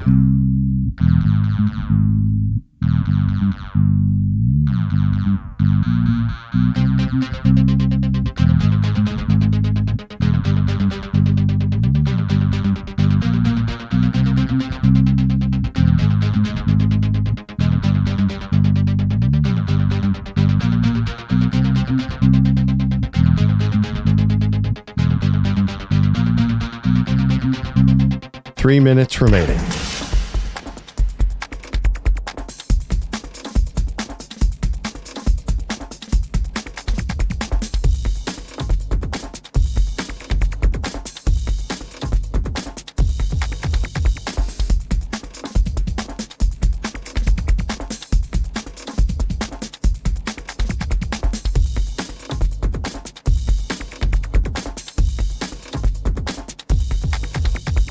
Two minutes, 30 seconds remaining.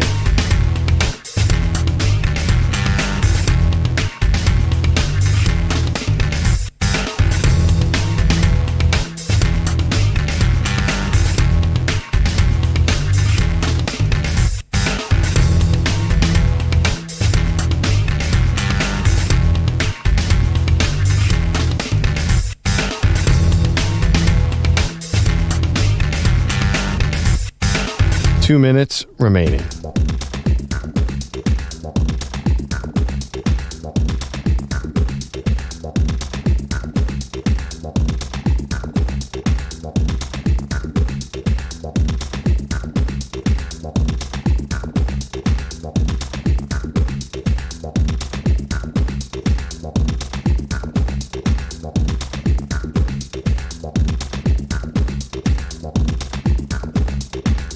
One minute, 30 seconds remaining.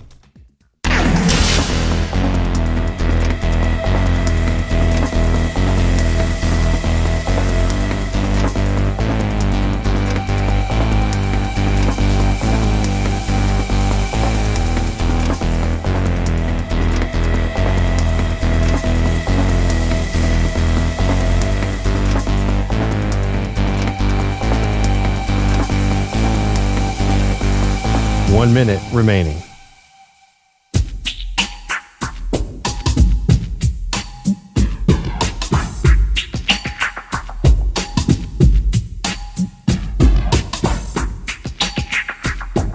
.45 seconds remaining.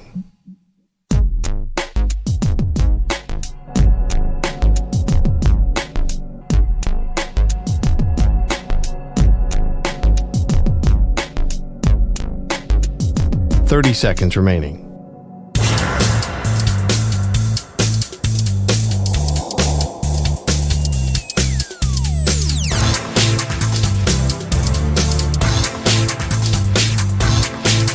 .15 seconds.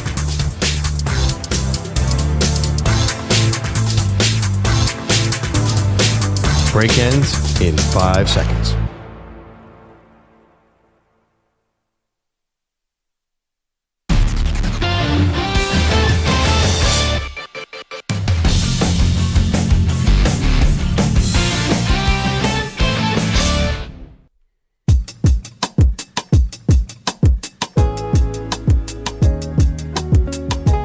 Welcome back, Maggie and Perloff Show. You know, it's so funny. Anytime we talk about the NFL draft, what does it always come back to? Every single time, Maggie.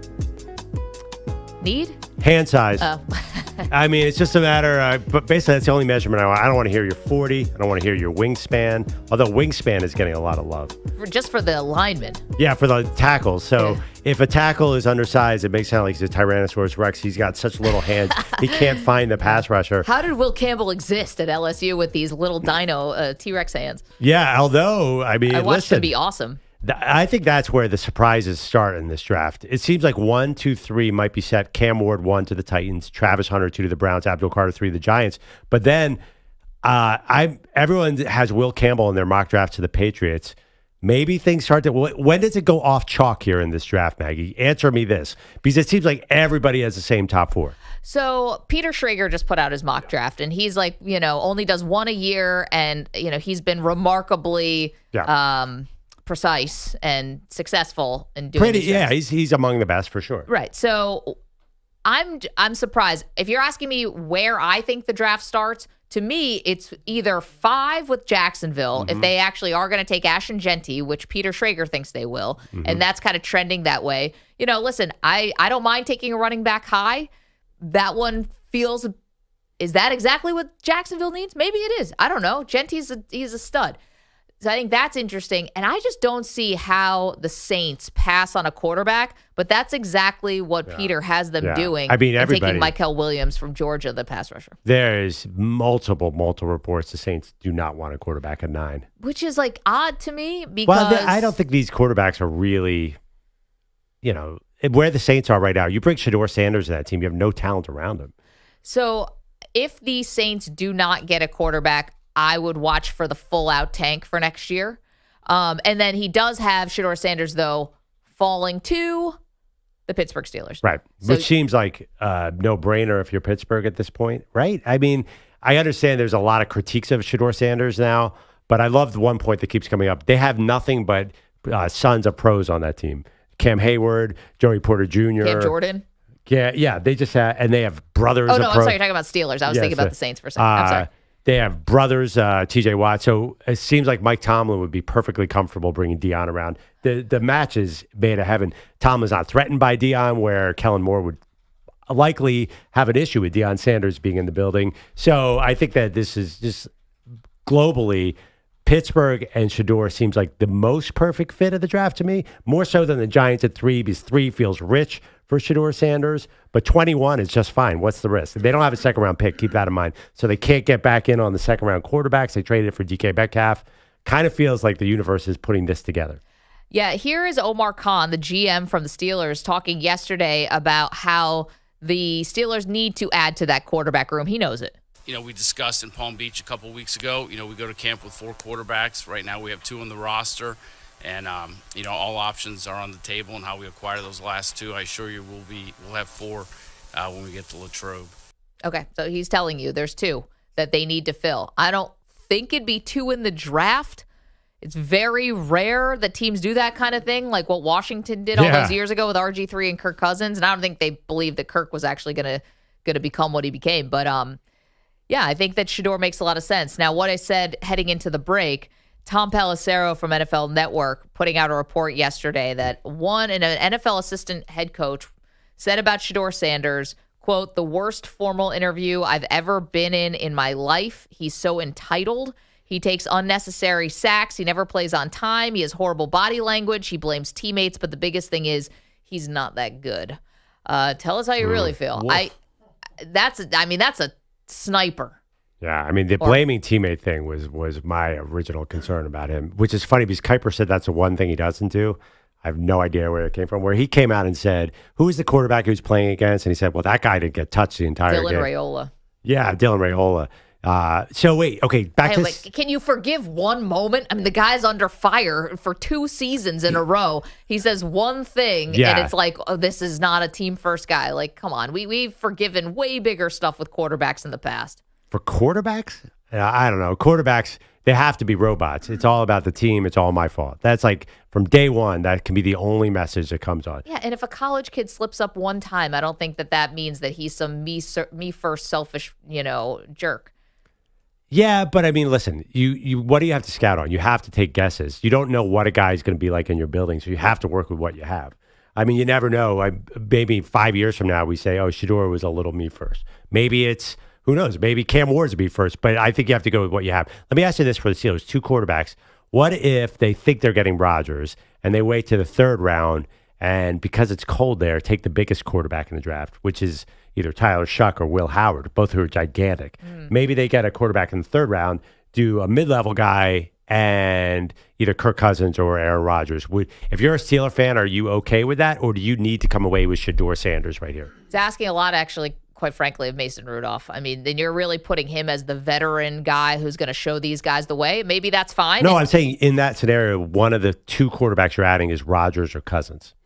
I'm sorry. Yeah. I'm sorry. Yeah, I thought you meant adding Shedeur and then when going with another rookie. You can't ignore the fact that Rodgers is still out there and Kirk Cousins is still out there. So I think when you say 2 quarterbacks, you said you're not going to draft 2, so that means one of them's a veteran. So there's some veteran, maybe Carson Wentz, maybe some guy who has I don't know if Mariota has a team yet. Who knows? Somebody out there, bring in an older guy and a later round guy is an option. See, I don't know. I'm trying to think of what Steelers fans want here. I think Steeler fans probably want... I think they want to roll the dice with Rudolph, and I think they want like a 5-win season and then get a quarterback Yeah, next year. there you go. If you're asking me what I think they really want. Chris Lopresti is here with the latest. What's up, CeeLo? Yeah, happy NFL Draft Eve or morning of Eve or whatever we're calling it. We're getting it close, and the NFL Insider's getting the final mock drafts and draft columns out there this morning. You talked about Schrager's mock draft from the Diana Rossini notebook column via The Athletic. An unnamed NFL head coach speaking to the lack of elite talent at the top of this draft was quoted as saying, there aren't a lot of Robert De Niro's at the top of the draft, which I thought was an interesting talking about me. I was to actually select. trying to see which coach Right. would say that. That's what I was wondering as well. Yeah. Who could I see saying that? It's got to be someone on the older side, I would think, if you're going De Niro. I don't know. I mean, Brian Daboll is like that image of him in the pool smoking the cigar. Okay. I don't know why I equate that maybe with a De Niro line, but he's kind of loose. McVay's out in L.A. as a... Do you think McVay's actually watches movies, though? I think he's so Yeah, hyper-focused. because Peter Schrager had the story where he was hanging out with him, and they decided to watch Netflix all day. Oh. No, I don't think. I'm not sure McVay. McVay wanted to retire. Remember, he's just. I think he kicks back and watches Goodfellas on TNT. Why not? I think it's Sean Payton. Yeah. It definitely could be Sean Payton. And he likes to talk. That's a very good educated guy. And he's just like, I think he would say something quippy. Yeah. Wait, give me the quote. Like, I again. got a line for you. There Got aren't- your pen out? I got your line. Yeah. No De Niro's in this draft. Yeah, there aren't a lot of And then Robert De sits back, Niro's like, at the top of the draft. Very satisfied with himself. Like you could have picked any current star in the NFL. Like there aren't a lot of Yeah. Patrick Mahomeses in this draft, or any top guy. Is this the worst draft in 25 No, I years? think By the way, there's- I'm getting I think more there's negatives on this draft than I ever remember. Yeah, it sounds like there's like nice depth. Like I saw Daniel Jeremiah say that there's a lot of starting caliber guys. Not just a lot of stars. Not like exactly. Well, it's also sandwiched between an all-time quarterback draft last year, Yep. 6 QBs in the top 12, and what we think is going to be next year. Or 2 years. Yeah. Talked about this in Yeah, hour number because- one. Definitely I'm sorry. not Dan Campbell. He definitely did say this. I just don't see Dan Campbell as being like, well, not a De Niro draft. Yeah, no, he's all football. I don't think he's watching, De Niro's greatest. Even Dan if he Campbell. never see it coming. Do you think Dan Campbell's all in the tape football. room? No way. Dan Campbell's smoking a cigar, drinking a beer, and hanging out in the backyard. He's not watching tape. No, Dan Campbell's He got doesn't even have a tape machine at home. a gigantic lip full of dip, Yeah. both sides, yeah. and just grinding tape. Dan Campbell doesn't even know where the tape machine is. Poll question. Dan Campbell, grinding tape, watching De Niro films. Dan Campbell last year had Ben Johnson on offense and Aaron Glenn on defense. Trust me, he was not watching tape. Well, he doesn't have those guys anymore. He so. walks around and says, yeah, let's go. He goes around and hits people in the stomach and says, let's go. He's watching De Niro movies on film. He's got 2 screens up. Talked about hour number one. The Cowboys perhaps looking to use their draft assets, 10 selections across the 7 rounds as it stands now to make some moves, with Jerry Jones saying yesterday during Dallas's pre-draft press conference that the Cowboys are working on, quote, pretty substantive trades regarding players, although no surprise, he offered no specifics other than saying they're taking calls with teams around the league. NBA playoffs. Luka. And the Lakers bouncing back in game 2 against the Timberwolves. Can't forget about the old guy, too, though. Here's Ant-Man. LeBron stole it. LeBron down the middle. LeBron all the way to the rim and in. Huge play by LeBron. 92-81 Lakers. Lakers radio. for your groin. As they pulled away down the stretch to beat Minnesota 94-85. LeBron had 21 points and 11 rebounds. See, I look at it as a long That's series. the wrong you know, clip. Luka. There we go. I'm setting on my Luka clip, and I screwed it up. He had 31 points, 12 boards, 9 assists to get the Lakers even before the series shifts to Minnesota on Friday night. The Bucks got Damian Lillard back from the blood clot issue that kept him out for over a month, but they still fell to the Pacers in Indiana 123-115. You heard from him there in a little preview as I hit the wrong button. Doc Rivers' team down 0-2 heading off to Milwaukee. See, I look at it as a long series. You know, we haven't played a home game. Yeah, so we have to go home and take care of business, and then we can talk. He's not really sure. Yeah. Spin Doctor's out. Yes, and this goes perfectly with that because he's not really sure how or why they're going to turn it around, but apparently they will. We'll just see. You know, we have time. We have 48 hours. I'm not going to tell you what I'm doing right now because I don't know. You know, but we'll figure it out. I'm very confident about this series. Very confident. Candid moment I there, don't actually, know. from the Spin Doctor. I'm not sure. We'll give it a shot. Give it our Got best. Giannis. Very confident, though. You guys have any ideas? Man. Yeah. Don't worry. Next year he'll be coaching the Knicks. He always finds a way to level up somehow. God, Wait, no. next year we coach who? The Knicks. I was actually thinking when the day Mike Malone stepped down, was he going to try and get in Denver before the season ended? On the other side, you got Tyrese Halliburton, who finished with 21 points and 12 assists for Indiana. He was mixing it up with Lillard along the way. We don't have to sit here and act like it's any secret. We don't like them. They don't like us. And that's just what it is. And they live for this. We live for this. So, I could care less. I'm out here just trying to help my team win games. So there's got to be a little bit back and forth. There's got to be a little back and forth. But I'm here to win. Consistency. Yeah, game 3 of that series will be Friday night. Similar story in Oklahoma City as the 1-seed Thunder handled the Grizzlies again, this time only a 19-point margin of victory rather than the 51 from the series opener, but still decisive, 118-99 behind 27 points from Shai Gilgeous-Alexander. Looking ahead to tonight, Jason Tatum doubtful for the Celtics in their game 2 against the Magic. He's got a bone bruise in his right wrist, which is considered a pain tolerance injury. Quickly, hockey-wise, the defending Stanley Cup champion Panthers underway with their series against the rival Lightning. They got Matthew Tkachuk back from the lower body injury that kept him out since the Four Nations final more than 2 months ago. He had a couple power play goals plus an assist as Florida hammered Tampa Bay 6-2 in that series opener. Max Domi OT winner to send the Maple Leafs past the Senators 3-2. Toronto with a 2-0 lead in that series. Same for the Carolina Hurricanes. They beat the Devils 3-1, and the Minnesota Wild get a split in Vegas. They beat the Golden Knights 5-2. I can't believe how I feel stupid. The Robert De Niro line of one NFL head coach, unnamed, told Diana Rossini there's not a lot of Robert De Niros in this draft. Guys, Nick Sirianni literally has the Italian flag on the side of his visor or whatever. He's got Big Dom there. What do you think they're doing together? Yeah. I think we've lost you for the show trying to figure out what coaches is. I'm just saying they're driving around Philadelphia probably doing Goodfellas lines to each other. Trying to find the best, chicken parm. Like, I'm not trying to lead into the stereotypes here. I'm just saying, if anyone's loving De Niro, it's the Sirianni Big Dom tandem. And loving life, right? Just off the Super Bowl. They're not picking high in the draft. So and everyone's safe. Yeah. Not a lot of De Niros in this draft, but we're still going to kick everybody's ass. This is a Sirianni line. I like the line of thinking. This is a Diana report, though. Yes. Oh, It's so in it's her Peyton. You were notebook. right. It's Peyton. Isn't she? Well, I think she's got a lot of connections. None like Sean Payton. We'll see. And Sean Payton whisperer, right? He definitely said this, and he definitely felt very good about the line. Yeah, I don't. For some reason, it doesn't feel like Sirianni could put together a line that clever to me. Totally agree. Yep, I've been saying that for years. She did say that the feeling echoed by that coach was backed up by multiple scouting departments across the league. So everyone seems to kind of be in lockstep on this. This is a parade of stiffs in Green Bay. It's everything we're getting done. That's why there are no trades, because everyone's like, "Get me out of here." Yeah, did you see the pictures of the green room? I'm going to do that next. The logistics of this draft have me fascinated. I've turned into Perloff now. I'm just a dad talking about directions and how people are getting in and out of the facility. I have a strong thought as well in that green room. I can't wait to get into this. Okay, let's talk about the draft being in Green Bay. Also, we will tell you what Davante Adams had to say about his former teammate Aaron Rodgers next. I'd like to see his splits. You're in a 5-minute break.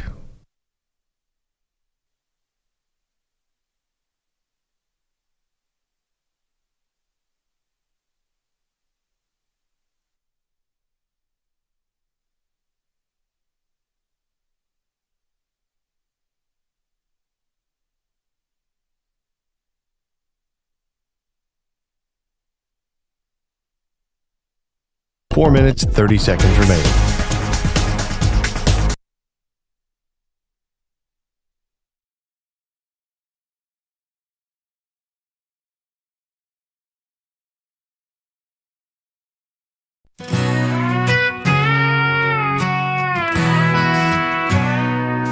Daily was waiting by that glowing screen, hoping night shift crown would go to the king. Ship held it down night after night, with fire in his voice and truth in his mic. But the news came in like a cold hard slap. Pat Boyle's got it, felt like a trap. No shade on the kid, but let's be real, Shepard earned a late night deal.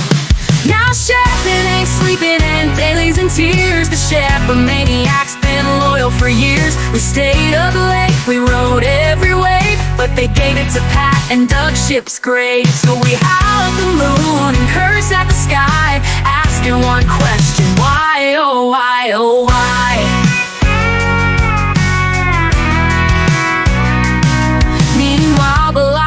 still don't show up for work. No call, no text, just gone with a smirk. Yet ship clocked in through the thick and the thin. Rain or shine, he'd always check in. Infinity, you broke our trust. We wanted Shep, and that's a must. You picked a boil, but we needed flame. Now the overnights just won't be the same. Yeah, Shep, it ain't sleeping, we're twisted with rage. You skipped the vet for the new kid on stage. From the Bronx to the burbs, we're standing tall. Shep, a maniac, answer every call. So crank up the static, let the record show. There's only one man for that late night blow. Pat's got the slot, but it don't feel right. Cause Shep, it ain't sleeping, not tonight. It ain't sleeping. Twisted.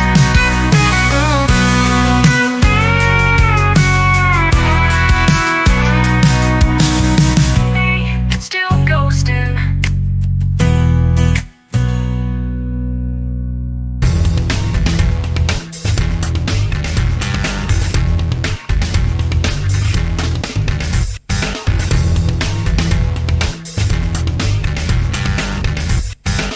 Two minutes remaining.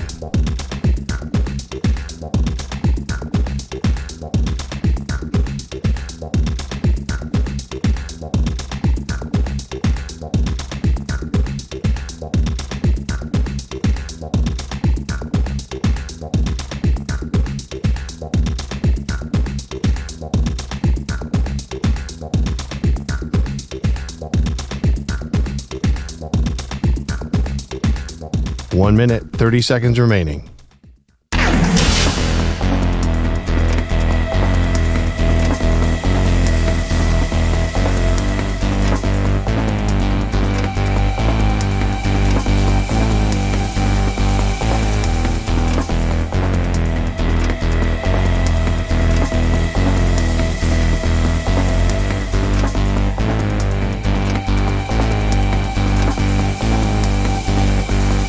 One minute remaining.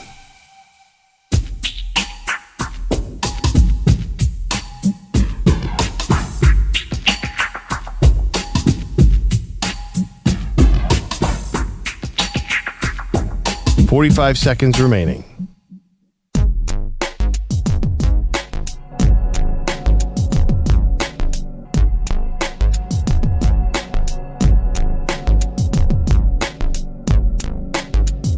.30 seconds remaining.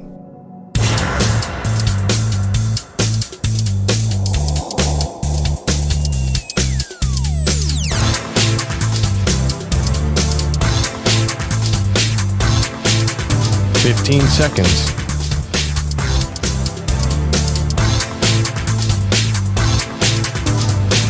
Break ends in 5 seconds.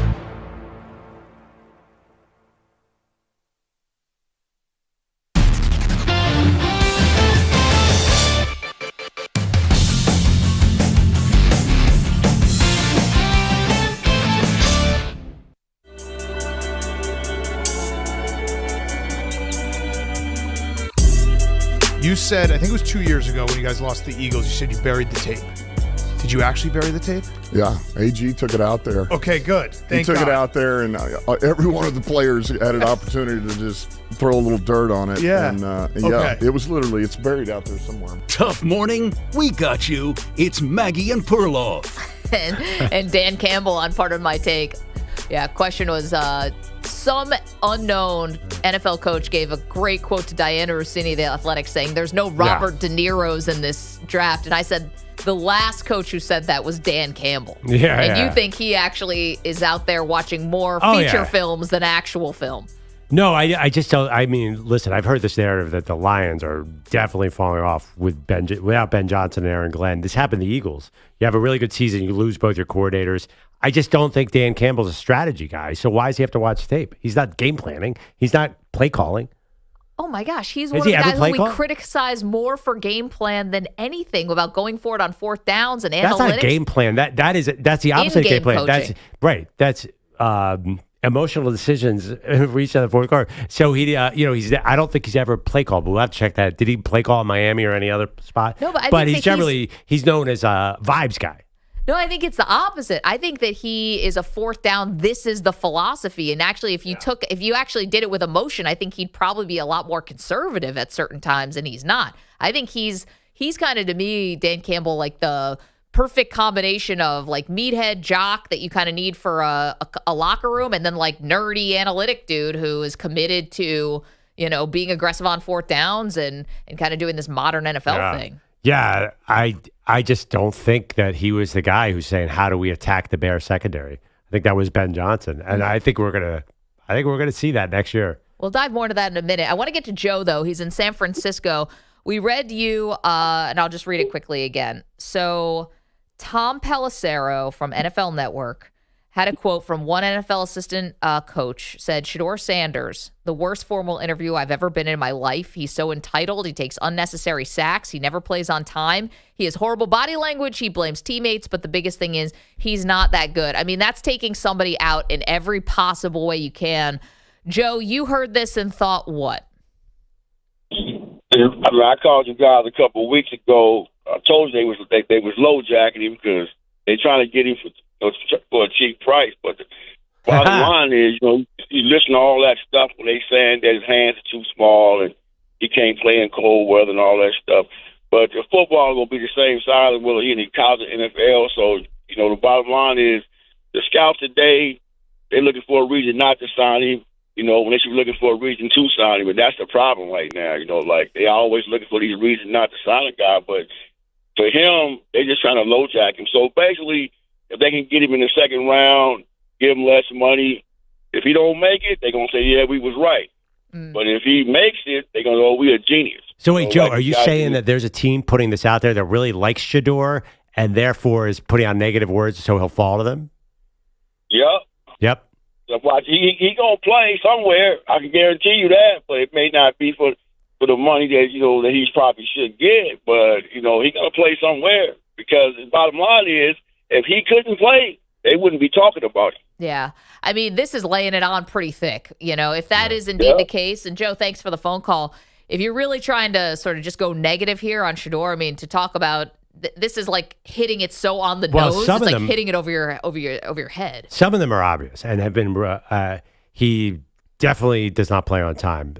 He holds on the ball forever, trying to make a play. What was the other one? Unnecessary sacks. Unnecessary sacks. Yeah, I mean, we all saw that in Colorado. But he was in a situation where he had a bad offensive line and they needed him to make a million plays. So you have an excuse for that. But we did actually that critique I totally get.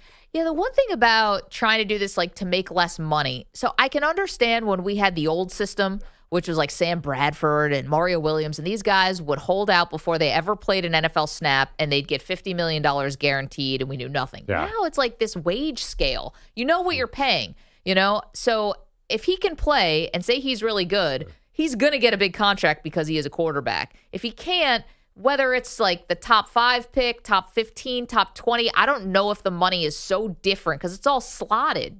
There's not wiggle room there. Yeah, but I think actually what Joe meant to say was that a team wants him to fall to them. That's fine, but I don't know if it's about the money necessarily because you guys can't negotiate really anymore before they report to camp. What, your big conspiracy theory? Do you think it's the Steelers putting this stuff out?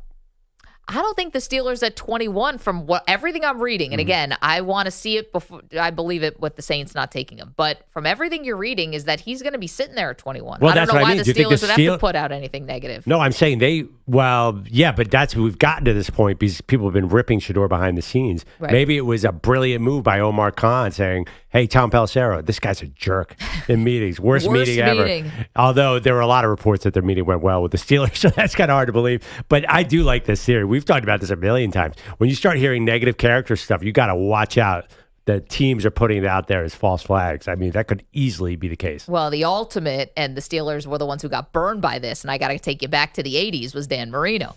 And there was the false, I mean, he never failed it. False about it. Well, he never failed a drug test when he was at Pitt. And they put out this thing that he's, doing drugs and he was partying and stuff like that. And Pittsburgh passed on him. And Miami Dolphins were the big winners. And it turned out it was never true.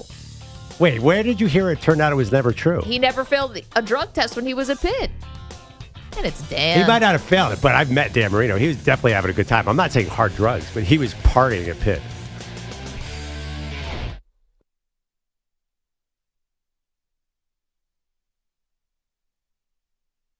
You're in a 5-minute break.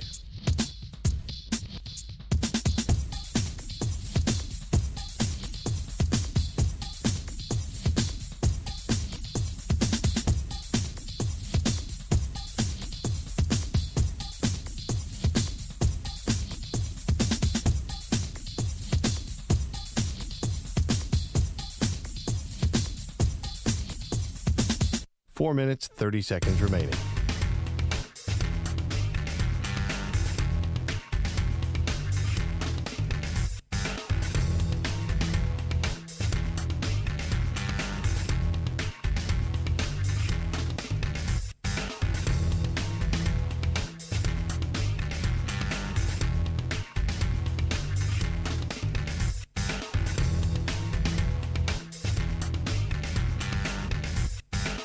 Four minutes remaining.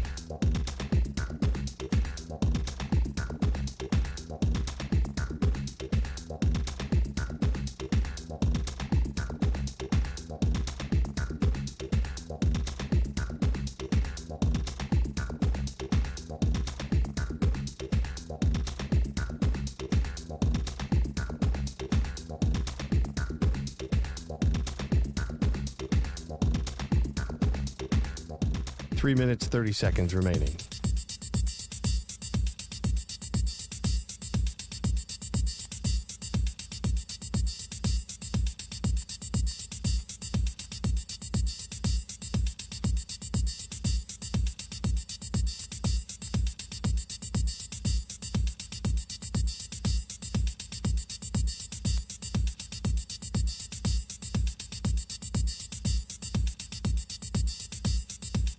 Three minutes remaining.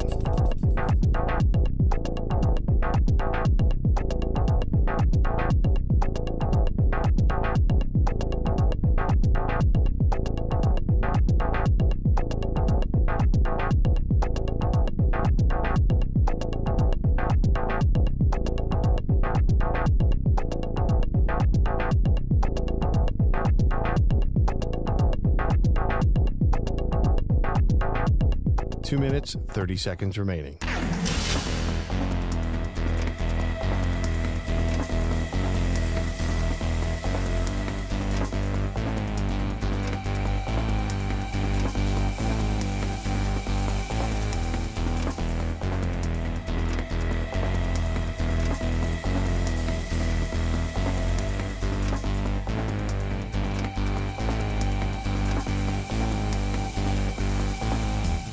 Two minutes remaining.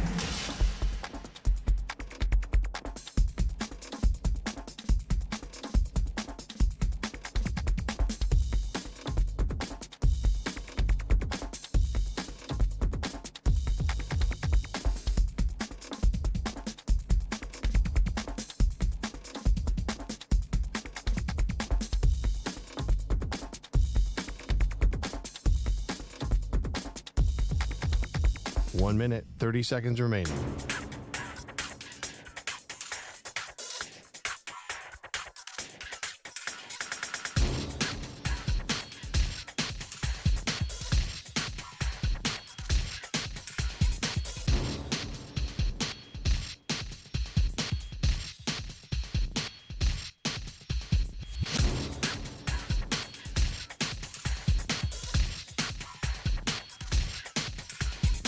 One minute remaining.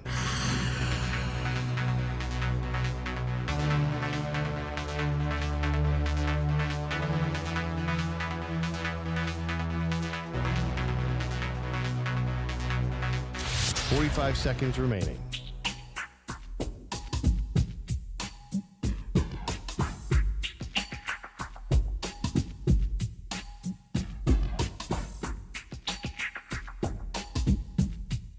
Thirty seconds remaining.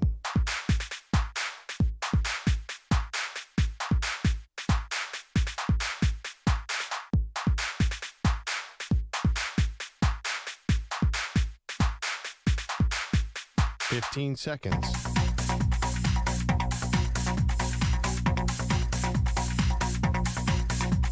Break ends in 5 seconds.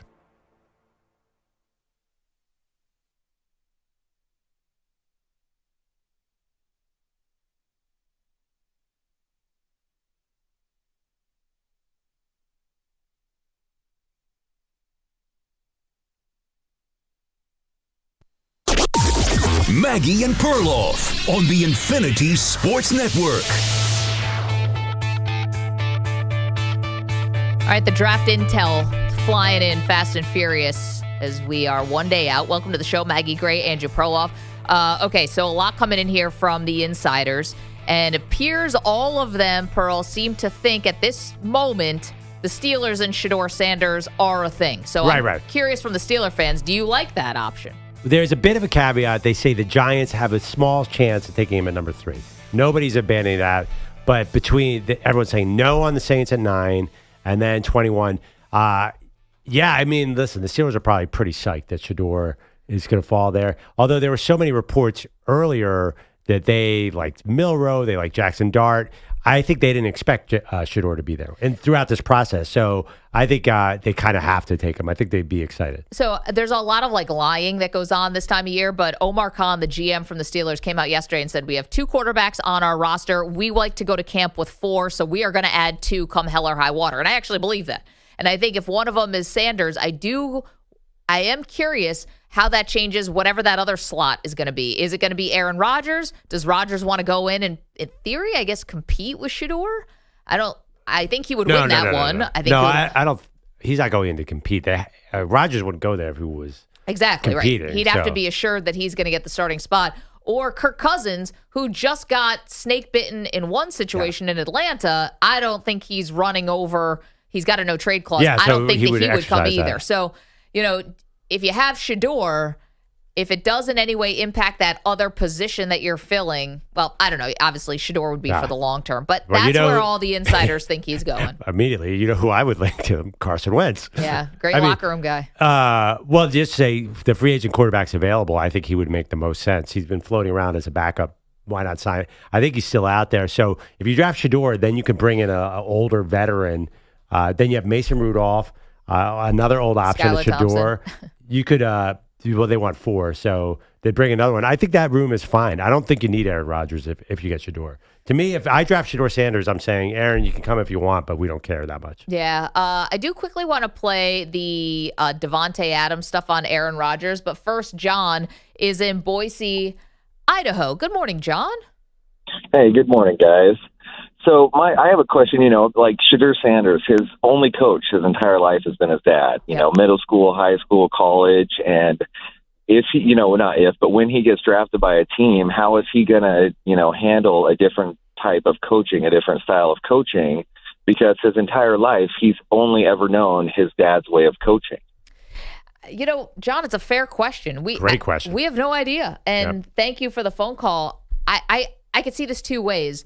1, it's going to be an adjustment, probably no matter what. 2, is there any part of him that's like, maybe see what it's like with someone else?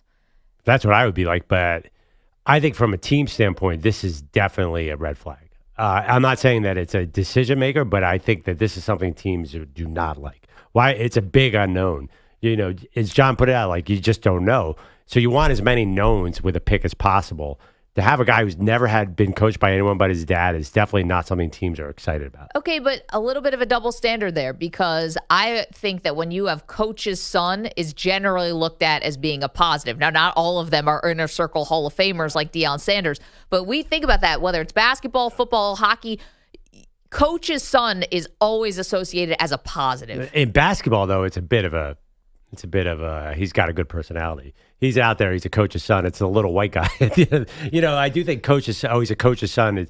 There's always just a joke about it's smart. That means you a heady know player. The game. Right? Yeah. I mean, but that generally that's a positive thing. No, it means you're under talented and you're only out there because of the coach. In basketball, a lot of times, it doesn't. It's definitely not a positive in the NBA. Like they do not. The coach's son, they think, is getting elevated because his dad is the coach. It's worked out pretty well for Jalen Hurts, but it doesn't happen that much in football.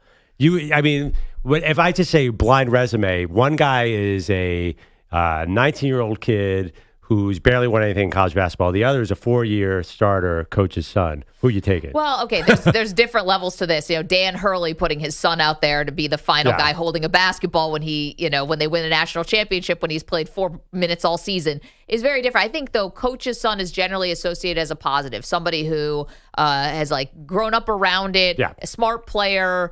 dedicated.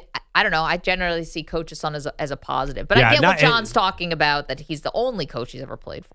Yeah, I mean, it's interesting. You're right. It should be a positive, but, you know, I don't think they know in this situation because Deion is the coach. If it was Jalen Hurts, his dad was his coach. I think he was his high school coach. I got to check it. That's very positive. You know, he plays like a coach's son. I think that they're worried about this particular coach, that Deion is just so oversized that it's going to be hard for him to play for another coach because Deion has such a big impact. 888-710-4ISN, 888-710-4476. It is Wednesday, which means it's time for the Great Debate.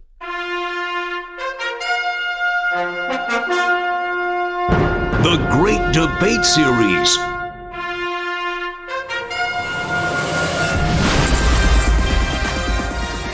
Okay.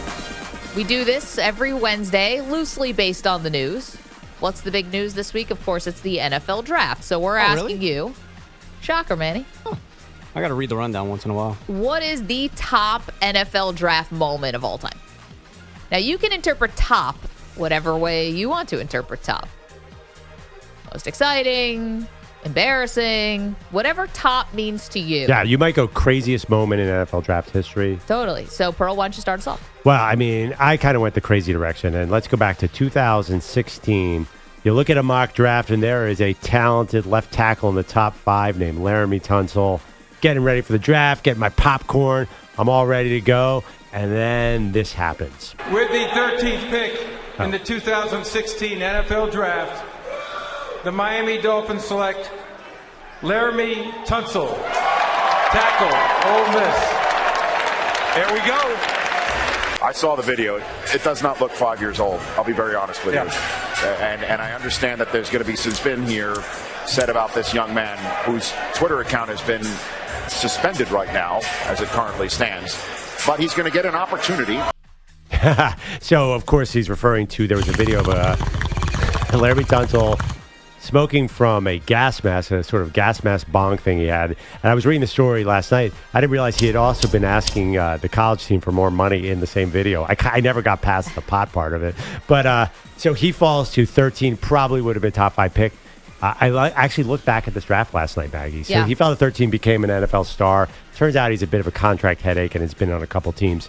But this was a great draft. It's actually not Not for the Giants, who passed on him to take Eli Apple, but go ahead. So first, Jared Goff, Carson Wentz, Joey Bosa, Ezekiel Elliott, Jalen Ramsey, Ronnie Stanley, DeForest Buckner. So I'm not sure those teams. He was going to be top 5. All those teams ended up doing pretty well. So it didn't really kill them. And then Miami jumped up. Every draft fan had the debate. Do you take a guy who obviously smokes pot? And in the year 2016, it wasn't legal. It was a huge deal. And I immediately raised my hand. I'm like, God, Eagles, take that guy. This is a great opportunity. And it turns out the Dolphins profited off this. As Matt Taibbi, the writer, once said, you always take the weed guy. Number 1 rule of every draft. Yeah. Anybody who's busted for weed, you draft that man immediately. Yeah. Randy Moss, etc. Stay off the weed. Yeah, and this was the ultimate weed guy. Normally, it's just rumors of a failed test. It's not a video. But this was the wildest draft moment in the history of the draft, and nothing's, to me, even close. The smile on his face when he takes the mask off is like, there's no stoner comedy out there that could even replicate. Dude is ripped. He's so zooted. It's so funny. But yeah, I think when Moses came down from the mount and had the 10 commandments, the one that got left off was thou shalt always take the weed guy, because I think you're actually right about that. Oh, We're asking for the top draft moment of all time. Really? I'm going to go with one that's just it's an all-timer, and it's clunky, and it's not the one you're thinking of. Anyone could say the Herschel Walker trade. We know about that, and it set up the Cowboys dynasty. I think we all sleep on the Ricky Williams trade. This one was so egregious, and the fact that it was Ditka, who you think would be like the old school, maybe a little bit more conservative guy, not only did he ship out all 6 of the draft picks in the 1999 year, but also the first and second round pick from the 2000 year. They all go to Washington. 8 picks for one player. And then it's everything that happened around it. I wasn't old enough to remember the hoopla around Herschel Walker. I don't know if there was an ESPN the magazine cover with Herschel Walker was it Denny Green? I don't remember who was the coach of the Vikings at that time, in a wedding dress and tuxedo.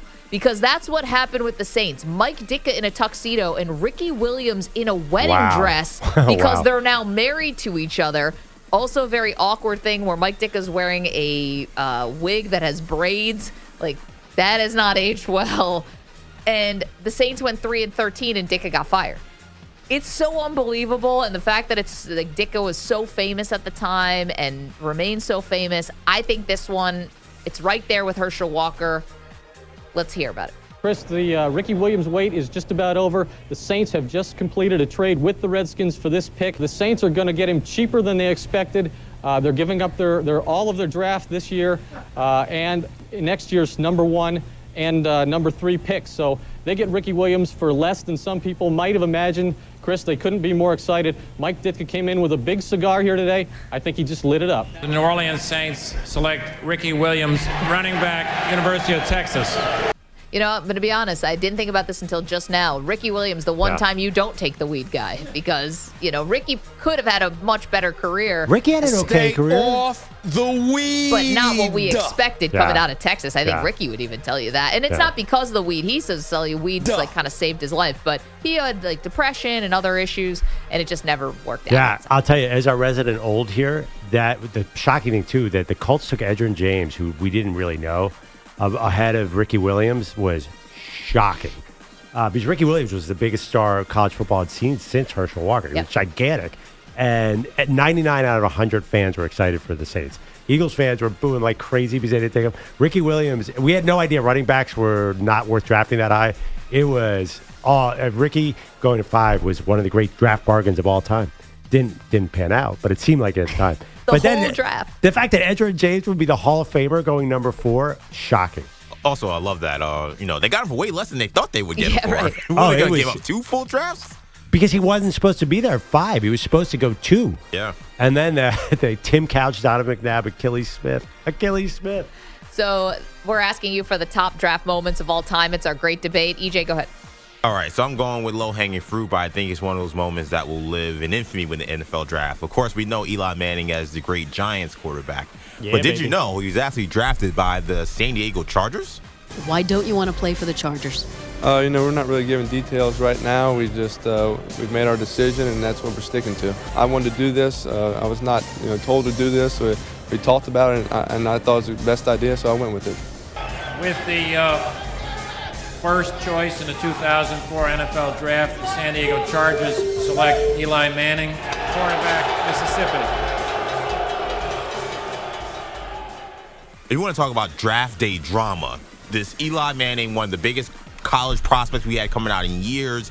You have the family element. You have the New York element where the Giants wanted him. You have the Charger element where Eli didn't want to play for the Chargers, and he decided that, you know what, I'm not going there, so don't draft me. The Chargers draft him anyway. So then there's a question mark of if he gets drafted, is he going to go up there and hold up the jersey and the hat?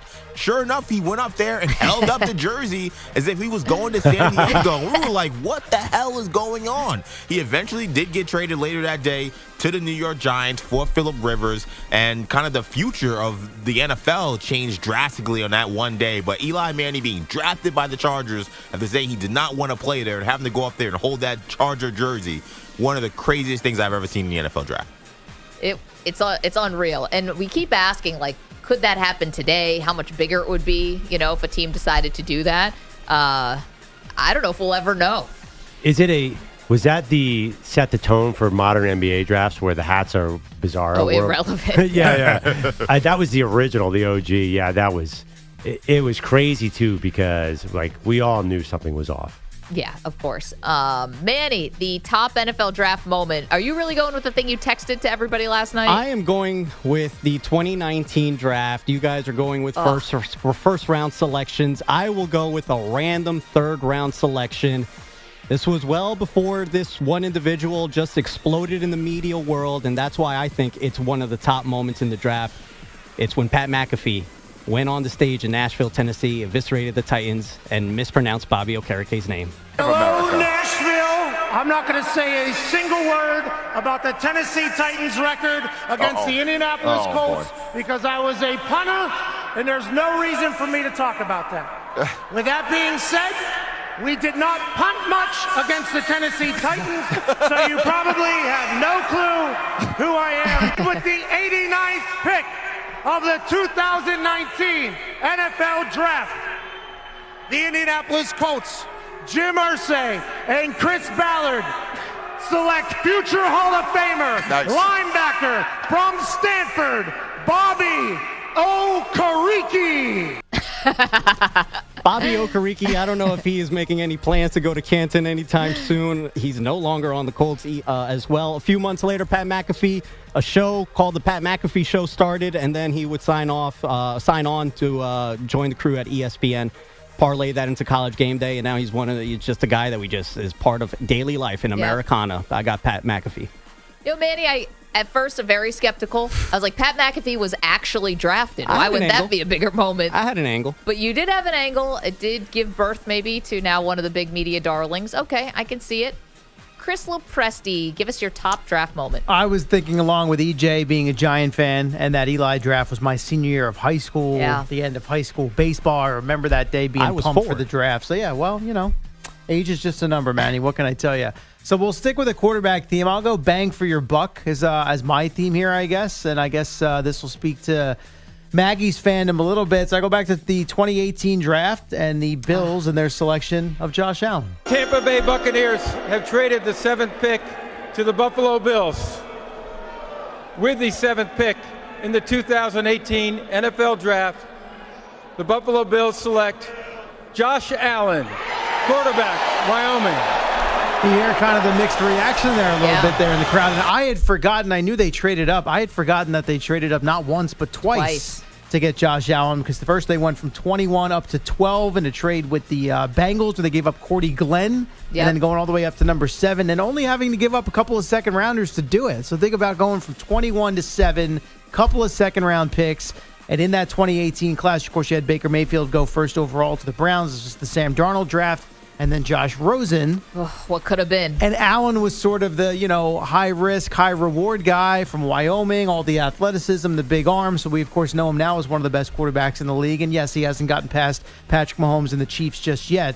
But all the things over the years with the Bills that maybe haven't worked out, and I know that they want to win a Super Bowl with this guy, going all the way from 21 to 7, getting their hands on a guy who's turned into one of the best quarterbacks in the league today. Pretty good value, I think, there for Buffalo. And boy, do they need it, because they wouldn't have known it at the time because Mahomes only played one game at the very end of the season, but they were the ones who traded with Kansas City to give them and hand them Patrick Mahomes. That's right. They end up taking Tre'Davious White, who became an all-pro, but not Mahomes. Yeah. And so they needed something big. I actually was not big on it at the moment. A lot of people weren't. I was very nervous about that. And we all couldn't really understand why Lamar was not a bigger factor. Right. But, they knew what they were doing. I guess. Or it just worked out for him. Maybe that's the better way. Draft, too. That was an amazing draft. Yeah, TJ Watt just went in that draft at 30. Yeah, it's one of the best drafts of all time. TJ Watt was 30 in that draft. I was like, teams like, what on earth was happening that day? It was crazy. I think there was like 8 Hall of Famers in that first round. It's kind of like the universe sort of balancing out. Like, you take like the Trent Edwards and all like the horrible quarterbacks I had to live through, and EJ Manuel and JP Lossman and Nathan Peterman getting inserted into a season when they actually were trying to make the playoffs and did make the playoffs, and they were breaking a 17-year drought. Like, at some point, I think the universe eventually gives back, and it will be one of the all-time tragedies, I think, if the Bills do not win a Super Bowl with Josh Allen. Some of the players in that draft: Quentin Nelson, Minka Fitzpatrick, Denzel Ward, Josh Allen, Derwin James, Frank Ragnow, Lamar Jackson, Nick Chubb, Fred Warner, Orlando Brown, Saquon Barkley, Roquan Smith, Mark Andrews. Stud drafts. A lot of Robert De Niro's in that draft. Yeah. Not so much this draft. One coach told Diana Rossini. Not a lot of Robert De Niro's. Oh, also. What about Pacinos? Are there any Pacinos in the Yes. Yeah, okay. Yeah, the Mahomes draft was also amazing. That was a 2-year run. This draft this year is the opposite. You're right. It's who's a bad that Mahomes draft had Deshaun Watson in it, right? Yeah, I was saying TJ Watt. That was 30. The Mahomes Deshaun Watson draft was the all-time draft. 2017 was there were big quarterbacks in the Josh Allen class. The next draft is like Hall of Famer, Hall of Famer, Hall of Famer, Hall of Famer. Yeah, TJ Watt, Budda Baker, Myles Garrett, Patrick Mahomes, George Kittle, Alvin Kamara, Marshawn Lattimore, Marvin Humphrey, Dalvin Cook, Deion Dawkins, Trey Hendrickson, Jamal Adams, Christian McCaffrey. Cooper Kupp. Yep, Cooper Kupp, Deshaun Watson, Jonathan Allen, Hassan Reddick. Yeah, it's a great draft. Trey Hendrickson. Yep. Exactly. I always remember that is the draft that the New York Jets doomed themselves. The Jamal Adams, which, That was by the- the that way, was the draft where it all was fell lauded. apart. Every draft for the Jets. Lauded. Well, to be fair, they made a trade that then got them those picks that I think turned into Garrett Wilson, right? So that wasn't so bad. Because remember, they traded for they fleeced. Oh, they weren't at 6. Oh, yeah, the They were Seattle. at 6, right? Yeah. But they fleeced eventually. Seattle when they traded Jamal Adams. Yeah, so they traded Adams. Right. Yeah, so they that. kind of made up for that. But yeah, at the time, bad pick. Way to go, Joe Douglas. Terrible pick. Okay, 888-710-4ISN. I don't think that was Joe Douglas. That was McCagnon. It was Mike Who McCagnon. executed the trade, though? Dartmouth alone. Oh, no, the one who traded him was Yeah, Joe Douglas traded Jamal Adams and got the 10th pick, which became Garrett Wilson. His lone good move. Yeah, also got a second-round pick for Sam Darnold. Sure. Whose stock was pretty low then. Okay, 888-710-4ISN, 888-710-4476. Greatest or top draft moment from your perspective. You just heard ours. What is the top draft moment for you? Let us know. We've got a lot more to do, including what's going on with Shedeur Sanders and what did Davante Adams, former teammate famously of Aaron Rodgers, what did he have to say about where Rodgers could play this upcoming season? We've got that for you next. You're in a 5-minute break.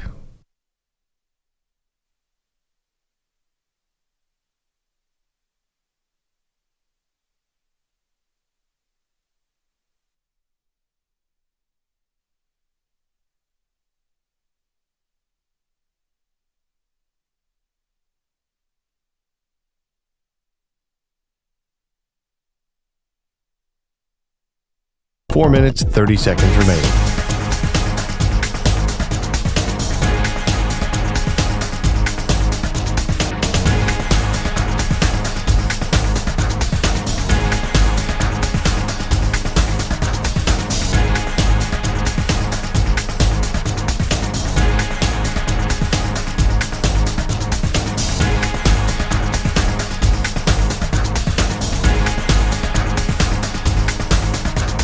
Four minutes remaining.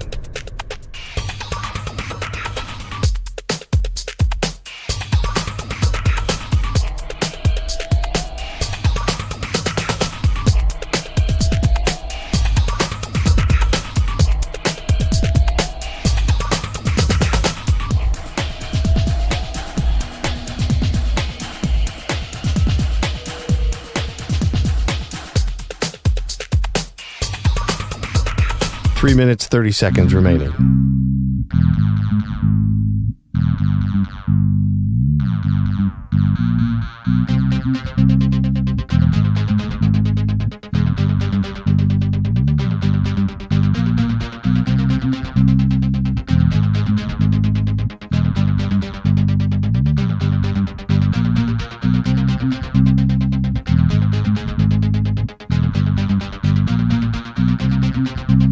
Three minutes remaining.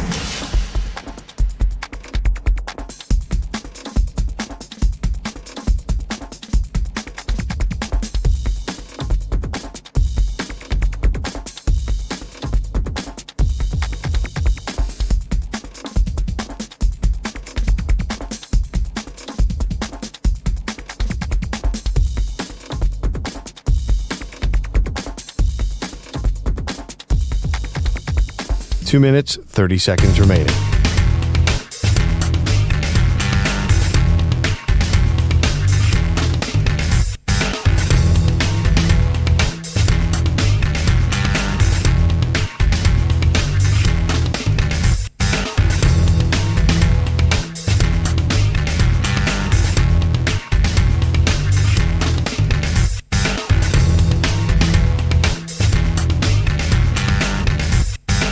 Two minutes remaining.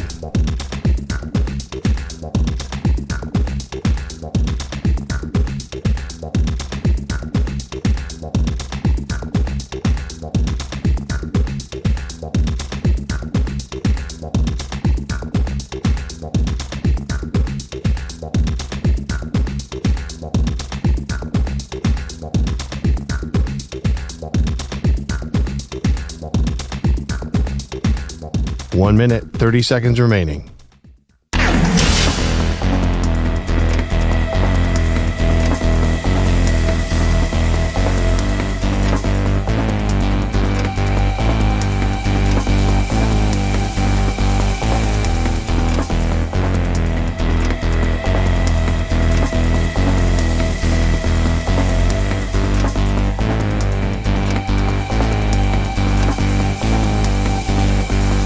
One minute remaining.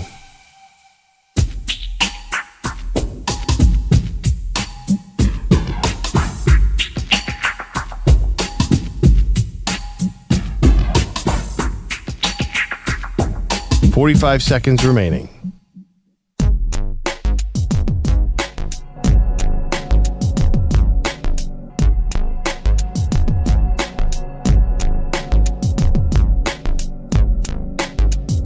$30 seconds remaining.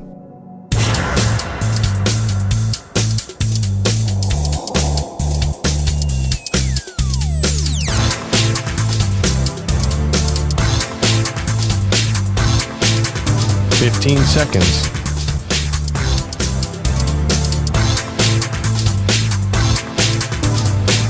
Break ends in 5 seconds.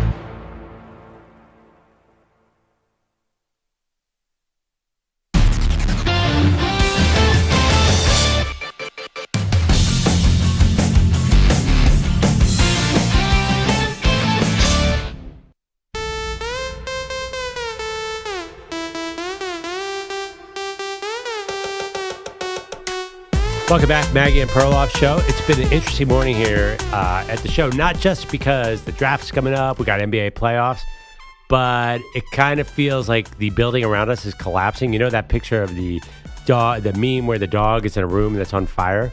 That's I would say that's our show right now. Yeah, a little peek behind the curtain.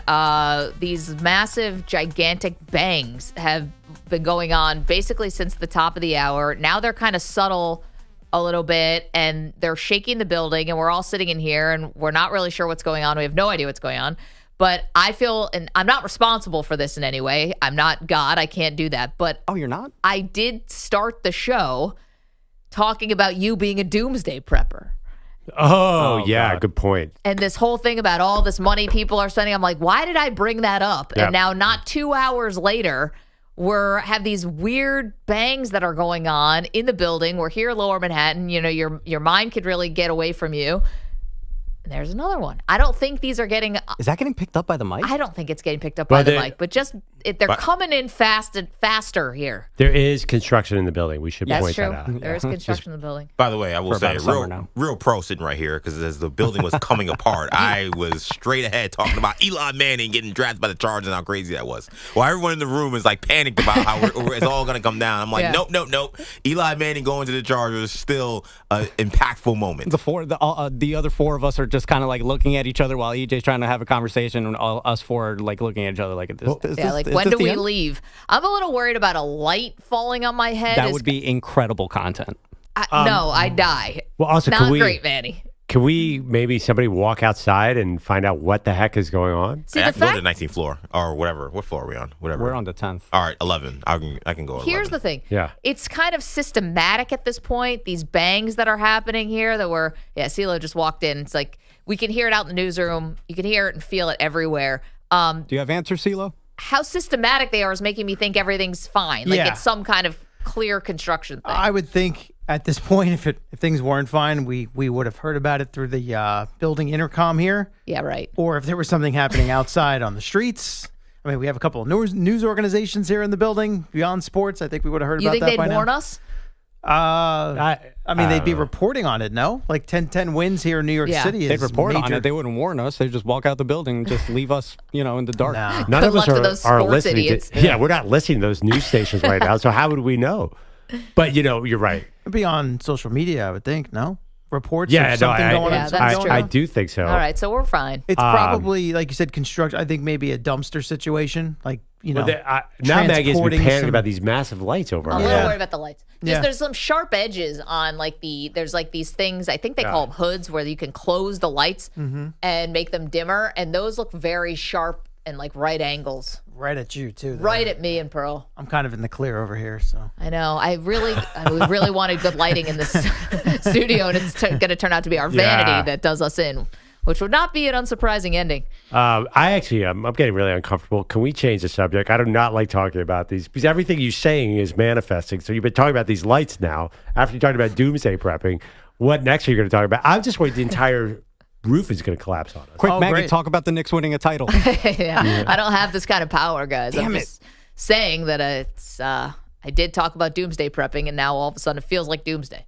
I was in the bathroom earlier, and the aforementioned 10-10 wins was on in there, and I learned that today is National Take a Chance Day. So I think we're taking a chance just by being in here right now. 87% of my news consumption comes in that restroom. Yeah. Because I play the news.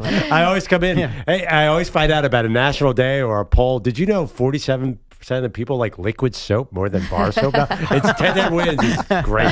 It's a wealth of knowledge. Take a Chance Day kind of feels like some bad advice.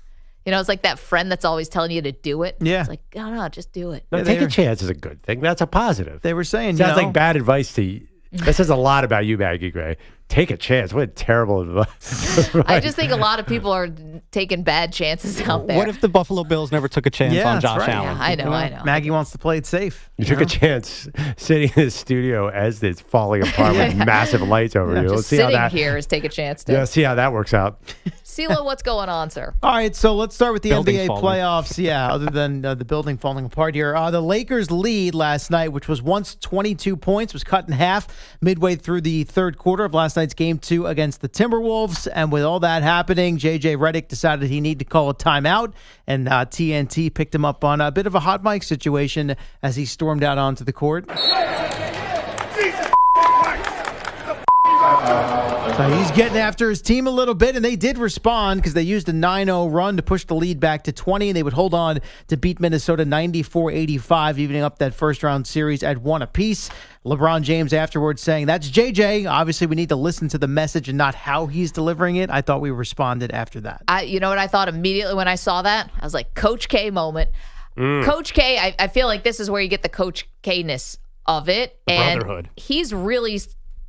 I don't say lucky because I think he's earned it that they did respond in the way they did. Because if all of a sudden the T-Wolves had gone on a 12-0 run, be like, and that was the end of JJ Redick. I watched this live because I was up way too late, and I was like, I noticed how he was not looking towards LeBron James when he said this. He looked right at Dorian Finney-Smith. So would I. Figured this guy could take this message. I'm not going to yell right at LeBron James. Again, Coach K. Yeah. I don't think Coach K was doing that towards, well, maybe Coach K was towards the best player, but that's a great tactic. I have a question. Doing that to Cooper Flagg. No. Were the T-Wolves just awful on offense, or did the Lakers defense do that? Because how does a team with that much talent as Minnesota score 85 points? I don't. Their offense looked like a jumbled mess from the opening tap on. Did JJ Redick do that? No, can I give you a little column A, a little column B? I mean, they were hit everything in the first game. Remember, they hit 50% yeah, from they three. Were wide they open. were not doing that. They were missing shots. I think it was the Lakers. No, I think it was the Lakers put their defense about 20 feet further out on the court. They started covering them at half court, and it turns out that you don't have to cover. Really, don't have to cover anybody beyond Anthony. So they just were storming them pressure-wise, and Minnesota, now it's going to be an interesting adjustment. Yeah. How does Minnesota score more than 85 points? Maybe there's an in-between where you either hit everything or hit nothing, hit something. Yeah, T-Wolves, I think, also were a little content to get that split. I mean, they got that game. They got that game one. 2 days in LA. Right. Oh, yeah. They were not super interested last night. No. And Perloff after game one was like, see his splits. They could be a title contender. I was like, Well, I don't know. I think there's going to be an interesting set of adjustments here from both teams. They're going to start playing Gobert less and less as the series goes on. Maybe they start playing Randall a little less. I think it's going to be really interesting. Randall was good last night. Yeah, he was good. Well, yeah, he was minus 15 last night, the worst plus minus in the thing. I mean, he scored. I'm saying he was the only guy that was scoring. Yeah, but when he scores, he's a ball hog. So I think they start using him a little less. We'll see. The Knicks fans know that well. Luka Doncic, 31 points, 12 rebounds, 9 assists. And the aforementioned LeBron James had 21 to go along with 11 rebounds. Here he was on the Lakers bouncing back and how they did that. We had a tough practice yesterday, and we went at it yesterday and one of the best practices we've had all year. So it worked early, then they needed that little kickstart there from Reddick in quarter number 3. All's well that ends well, as that series will shift to Minnesota Friday night. The Bucks did get Damian Lillard back from the blood clot issue, but no difference on the scoreboard as the Bucks fell to the Pacers in Indiana 123-115. Tyrese Halliburton, 21 points, 12 assists for Indiana. He was mixing it up with Lillard and the Bucks in general. He is very into this series. Everybody says, the league rivalries aren't here anymore. Well, it's right here, So, this is an interesting series. We've played each other, it feels like, a million times over the last 2 years. A lot of familiarity there. And Game 3 will be Friday night with Indiana up 2-0, as are the Thunders. They took care of the Grizzlies again, 118-99, so a little bit closer than that 51-point margin in the opener. But OKC cruises behind 27 points from Shai Gilgeous-Alexander. Looking ahead to tonight, Jason Tatum's doubtful for the Celtics. Game 2 against the Magic. He's got a bone bruise in his right wrist. They're calling it a pain-tolerant injury, but sounds like he will sit tonight. Hockey, the defending Stanley Cup champion Panthers underway with their series against the Lightning. They got Matthew Tkachuk back from the lower body injury that kept him out since the Four Nations final more than 2 months ago, and he certainly had a big impact. And a Publix power play looking for more as the Panthers cruise in. Here along the near side, Barkov, Reinhardt in front, a chance, and they score, and it's Matthew Tkachuk on the power play. 4-1 Panthers. Welcome back to the lineup, Matthew Tkachuk. Panthers radio, first of 2 power play goals for him. That's right. I'm glad you caught that, Manny. Very good. And Tkachuk would add an assist. He did it all in less than 12 minutes of ice time as Florida hammered Tampa Bay 6-2 in the series opener. Meantime, Max Domi's overtime winner sent the Maple Leafs past Ottawa 3-2. Toronto now with a 2-0 lead in that series. And your guy, Paul Bissonnette, was happy to let everyone know on social media following the Domi OT winner. Let's go, baby! 2-0, bitches. Yeah. You thought it was yours, the old rope-a-dope. Go Leafs, go, motherfucker. Subtle. Oh, my God, let's watch He's still it going. again. Yeah. Oh, Maxie! Oh, upstairs, right where Grandma hides the vibrator. We'll see you in Ottawa. Okay. All right. There's a lot going on in that clip. Let's just say a lot of America did not hear a lot of that. All right. Okay, that's I fine. missed one of them. I So- apologize. One of them. So And the Perloff- one you beep, we barely beep. Perloff asked Paul when we interviewed him last week, what would a parade be like in Toronto? Oh, and boy. I think we just got a little bit of a preview with upstairs is where Grandma hides the Yeah. I could have sworn he was gonna say vodka, and he said Yeah. another word that starts with a V. Which See, I none of figured- America heard until Okay, you just brought it up all again. right. Well, I didn't thought say what the word was. I thought that was fine because it's not a curse. I mean, he's not talking about what was Yeah. happening with it. The issue is there was a word at the end that I did believe, but the word that wasn't part is the same exact word. So I completely missed that somehow. My bad. I apologize. Quite all right, CeeLo. Swing and a miss, but he was all fired up. That's the takeaway. And the Leafs are up 2-0. He's a subtle, articulate analyst of the game of hockey. Yeah, TNT's nuance. finest. Always Yep. said that about Paul Bissonnette. Yeah. That's where Grandma Him hides and Don Cherry, yeah. You know what? So again, take you a little behind the curtain. There's like this banging sound that keeps going on in the building, and it's making the bring it building back to that. vibrate. I'm sorry, because it just I'm reminded of what it sounds like to me, and it took me a second to get there. Oh, boy. In the movie Jurassic Park, Okay. you know when they're sitting there and the water starts to shake, Yeah. because the T-Rex is coming. That's where we're at. That's like what it sounds like. It's funny. I couldn't quite place it, but I think I was maybe not that exact thing. But now that you say it, I'm like totally in lockstep with you. Mm-hmm. That's exactly. I keep waiting for the T-Rex to come around the To come corner. through the Or as bushes Perloff said, and for eat the lawyer for off the as Perloff said, toilet. for the ceiling to just come down, or the whole building. I was thinking about, okay, what's it going to be like in a free fall from the 10th floor here? Okay, great. Awesome. Elsewhere, Carolina beat the Devils 3-1. Hurricanes are up 2-0 in New Jersey. And the Wild beat the Golden Knights in Vegas 5-2, getting a split on the road as they will head back home to Minnesota for a game number 3. And only because he is a legend in the game and in the business. Lou Lamoriello out as president and general manager of the Islanders, 3-time Cup winner with the Devils. So they're not renewing his contract. He's 82. Yeah. But they finally decided to go in an opposite direction. He there only for has the 6 Islanders. more jobs ahead of him because there's right. only 3 coaches and all, or Yeah, GMs and all of NHL. We had your Maple Leafs for a while as well, so didn't course you quite did. get them to the Cup final, but I'll tell you what, if there's any book, movie that I would want to see the real story and the real true thing about Lou Lamoriello's career, that's the one I want. Mm-hmm. That's the guy who's got something very interesting. a lot of years going way back, not just in hockey either, but in sports in general. Oh, So, yeah. yeah. I think Lou has had a very interesting life also. I would imagine so. Yeah. It's like the one that no one would see coming, and if he wrote like a real autobiography or something and decided to get very honest, I bet it'd be amazing. We found, you don't love the biopics, but maybe that would be the one that Who plays Lou Lamoriello? It would literally be the lowest rated biopic in the history of biopics. You do a little research on Lou. I'm telling you right now. So we'll just go documentary then instead of biopic. How about that? Barry Manny had a funny joke in my ear. You know where the water is going be shaking Jurassic Park style when the Patriots are on the clock and short arm left tackle Will Campbell is going out there with T-Rex arms. It's coming out to the thing. All of a sudden, Jeff Goldblum is like, we got to go. Yeah, because I love the draft. They keep saying, oh, he's got T-Rex arms. So a big lineman with small arms. It's just the funniest image. Like, T-Rex arms. Isn't yeah, it like, Tyler we're talking Warren, like the less tight than end, an they say inch he's got- difference, right, than I what mean, the traditional... Yeah, the guy's holding his own in the SEC against Yeah. some of the best defensive tackles, but sure. Right. Yeah, they the tight end, Penn State, Tyler Warren short arms too. T-Rex tight end. Yeah, he's going to go 7 overall, but Yeah, how it's does like he trying do to it? trying to get the ball. That's Wow, Tyler Will Warren Campbell stomping his way from Green Bay to the Jets facility. Yeah. I mean, you laugh, but actually, I've seen charts. The numbers are crazy. You really need certain length arms to be good at left tackle. It's bizarre, but we'll see. I think the Patriots, I give them a 16% chance of surprising everybody. And going 16? Yes. I say 84% Will specific Campbell, number. 16% otherwise. Well, if the draft was today, maybe it'd be bigger because it is take a chance day. Yeah. But since maybe it's it's tomorrow, 17%. and tomorrow's probably donut day for the 50th time in our country, Oh, yes, please. and not taking a chance, Charles Barkley's going to celebrate very aggressively tomorrow. I'm sure. Since it's Take a Chance Day, maybe we'll get some sort of big move today. Someone will trade up ahead of tomorrow's draft. Please, something. Yeah. Somebody's got to make a trade. We haven't had any yet. I know. Coming up at the top of the hour, we'll get the thoughts of Daniel Jeremiah. Maybe he knows of someone who's on the verge of making a trade. CeeLo, thank you very much. Okay, what did Davante Adams say about Aaron Rodgers and where he'll play next year? We've got that audio for you next.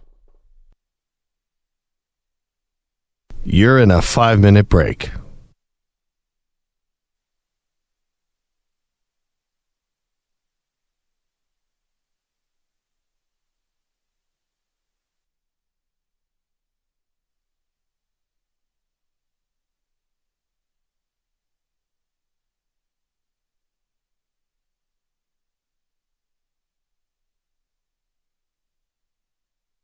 Four minutes, 30 seconds remaining.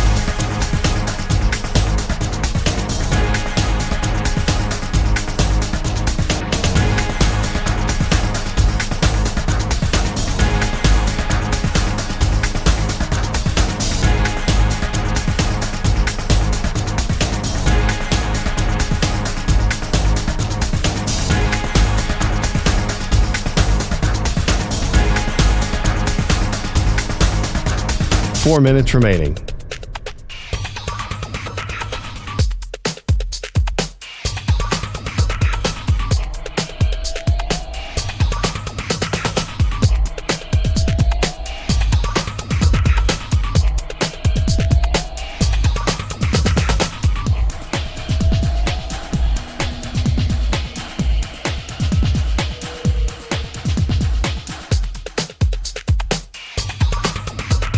Three minutes, 30 seconds remaining.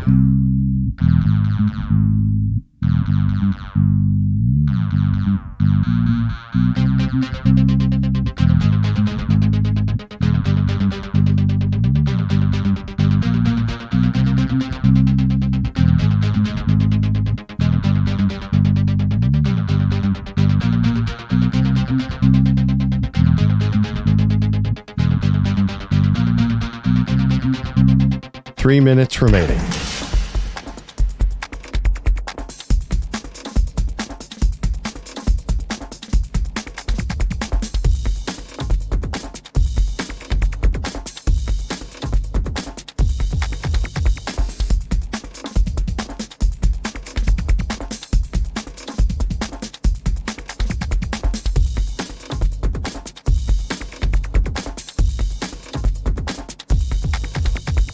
2 minutes, 30 seconds remaining.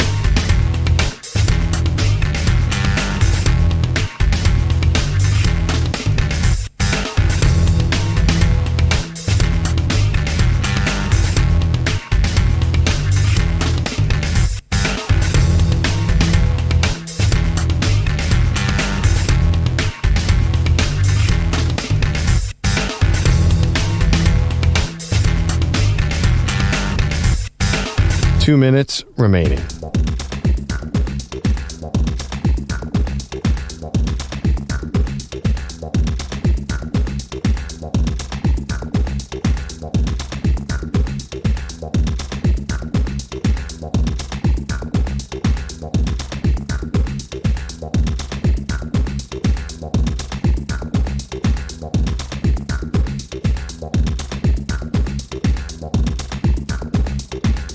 One minute, 30 seconds remaining.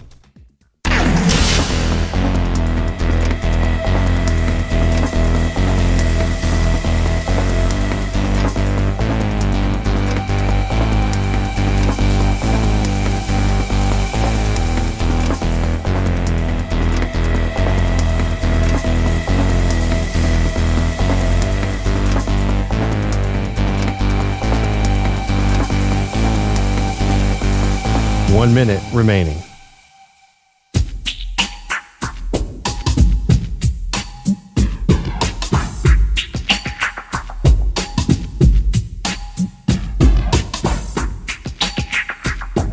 $45 seconds remaining.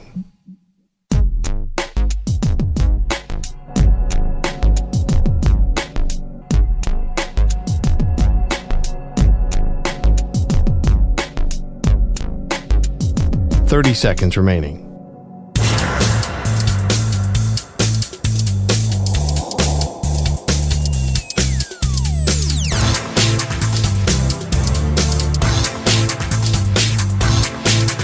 $15 seconds.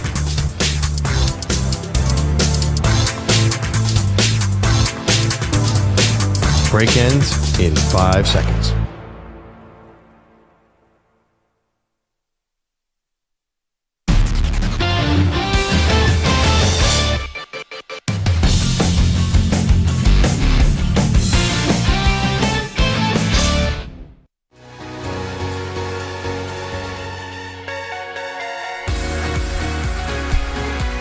Welcome back. Maggie Gray, Andrew Perloff, Daniel Jeremiah, who's the main feature of the NFL Network set on draft night and throughout the draft, will join us at the top of the hour so get his thoughts on all things draft. Meanwhile, let's check in on Aaron Rodgers. What the is Aaron Rodgers up to today? Well, we're not exactly sure because we're still waiting on things to get resolved in his personal life for him to make a decision, according to him, Pearl. But Mike Silver, who's connected to Rodgers because of a connection through Cal, but also the University of California, but also did a big profile on Davante Adams, who signed with the Rams, let's not forget, for 2 years and $40+ million. So Silver asked Davante Adams, does he think Rodgers still wants to play? I sat down with Davante Adams recently, and once we talked about Aaron, he told me two things. He said, look, I think he could still play at a very high level. He said, I think if you look at last year, the injury was bothering him in the first part of the year, and you could tell that affects a lot of decisions. He said, by the end, I think you saw a guy who's still Aaron Rodgers, and that's what I believe he is. Okay, so obviously Davante still thinks Rodgers has a lot in the tank, but as far as what type of team Rodgers may want to play for this upcoming season, here's more from Mike Silver talking to Davante Adams. Second thing Davante told me was, I think Aaron wants someone to roll out the red carpet for him. Red carpet, again, this may be lost in the translation. I think he just wants to feel like this is a real place that is pulling together. There's a chance to have it go great here, and we think you're the guy to take us, and we want that. Oh, boy. That's fair. Wait, the definition of red carpet helped him a lot there. Helped Aaron. Yeah. Why is that, oh, boy? Because I think that teams will see how the end went with Green Bay And what happened with the Jets, and granted, I think the Jets are their own worst enemy 99.9% of the time, but I don't think a team wants to fully build around Rodgers now. I think they want him to come in and fall in line with what they want, not, Rodgers gets to come in. When I think of when he's talking about rolling out the red carpet, it's you're going to run the offense, you're going to have input on everything. I don't think that exists for Rodgers anymore. Well, it's funny. I'm glad I heard that because I read it in print and I thought the same thing you did. But then I just heard, I think it's important for Aaron Rodgers to go someplace that wants him. That he feels wanted. I know that. No, I think what he's saying is someplace where everybody's on the same page. Like, I don't want a team to be like, you know what? We need a veteran. We'll just bring in Aaron Rodgers. I think you need a plan to have Aaron Rodgers. I don't think you should willy-nilly bring him in. I think you should be like, well, we're bringing Aaron Rodgers. How can we make this work? Like, we got to really refocus our team. Let's try to prop up a 41-year-old Aaron Rodgers. I totally get that. He doesn't want to go somewhere where he's an afterthought and he'd kind of come and go. The team has to be smart about this. I kind of like what Rodgers is thinking of. Yeah, but what team is making big plans about Rodgers, right? Well, that's why I don't like stopgap. That's why I don't love the Steelers fit. I think that's why Aaron Rodgers has been slow to sign there because they haven't done anything to signal. Well, they did trade for DK Metcalf, but they have an offensive coordinator, Arthur Smith, former Titans offensive coordinator, former Falcons head coach, who doesn't seem to fit Rodgers' style. Are they going to work around Rodgers? Are they going to make a team that will help Rodgers maximize his talents? If not, what is he doing there? Well, because I think that at this point, listen, anyone who wants Aaron Rodgers at this point, you're probably a little bit desperate. You probably went down other avenues. Yeah. So, I'm not saying he's an afterthought. I'm not trying to be as disrespectful as it turns out Aaron Glenn was to him when they had their meeting infamously. But I think that at this point, you're hoping Rodgers comes in and it's kind of like whatever the team's needs. Like, I'm so I could be versatile at this point. I have a lot of knowledge and experience. And instead of making me the son of which the entire offense, at least, maybe franchise, but the whole offense revolves around, instead, what do you need? I can be that guy for you. I'm saying he's like a souped up Joe Flacco at this point. Kind of. Well, even Joe Flacco shouldn't go to the wrong offense. I understand. I don't think Aaron Rodgers is quite good enough to say, what do you need? I'll provide that for you. I think Rodgers has, at this point of his career, a limited set of skills, and you better build around that. If you're not going to build around that, and you don't say that to Rodgers, Rodgers should not go there because it'll go badly. I don't think Rodgers wants to end badly. No, I don't think he wants a bad season. And if you're a team, I don't think you want to bring in Aaron Rodgers and stink either. So I read in Beeza Silver's posthumous definition of roll out the red carpet. I think there is more sense to it. Again, that doesn't sound good, roll out the red carpet. But don't you have to build around Aaron Rodgers? If you bring in Aaron Rodgers, you have to adjust your personnel. You have to rethink the way you're playing. Who's doing that for a short-term quarterback? He's 41. Yeah. Well, I think, for example, if you're the Steelers, I think you're running a totally different offense if you have Aaron Rodgers starting or if you have Shedeur Sanders starting. Yeah. It's like radically different in a sense. So, well, maybe not Shedeur, but say you draft Jalen Milroe or say you Cousins and Rodgers are the same thing. I'd say the same thing with Kirk Cousins. If you bring in Kirk Cousins, you better think, oh, man, I got Kirk Cousins. We better build the offense that works for him. Otherwise, it's not going to go well. Got to be honest, when Silver first said, Davante Adams says Aaron Rodgers is someone who's going to roll out the red carpet. I mean, there's not an eye roll big enough in the world to, as a response to that. Because look at what the Jets did. You can't roll out more of a red carpet than you do. Offensive coordinator that you wanted, players that you wanted, everything that you wanted. And granted, the guy got hurt. We're never really going to know how that could have went that first season. But they did everything that he wanted, and the organization got worse. And again, I will always put blame on the actual Jets because I think they are actually a bad organization. Yeah.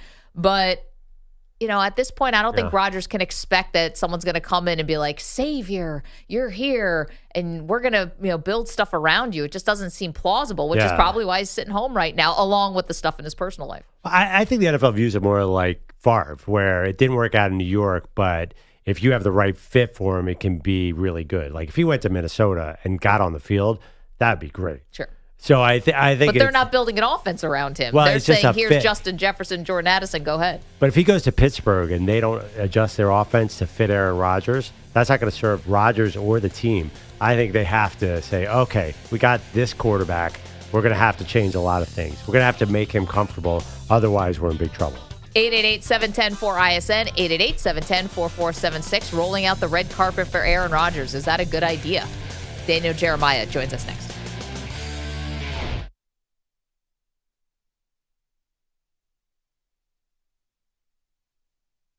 You're in a 5-minute break.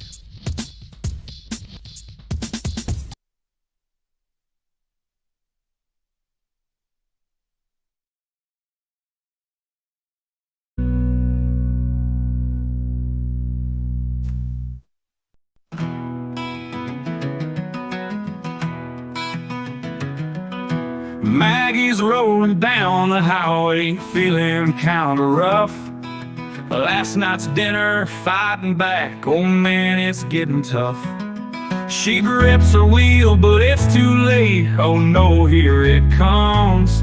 Her Yeti Angel's holding water, now it's holding chunks. Oh, Maggie's puking in her car.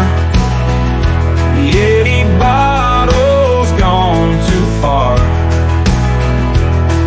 Her toothbrush ain't gonna make it through. Perloff's calling hazmat, man, it's true. She stumbles into the studio, trying to play it cool. Perloff takes one whiff and screams, this ain't in my job rules. He's climbing on the desk, he's spraying Lysol in the air. Says I need a full decontamination, get me out of here. Oh, Maggie's puking in her car. Yeti bottles, a biohazard scar. Toothbrush soaked in bleach all night. Perloff's in a hazmat suit and fright. Eladio, he still ain't here. Probably at home, drinking a beer. WM's in a toxic state, but he's still on vacation, must be fake.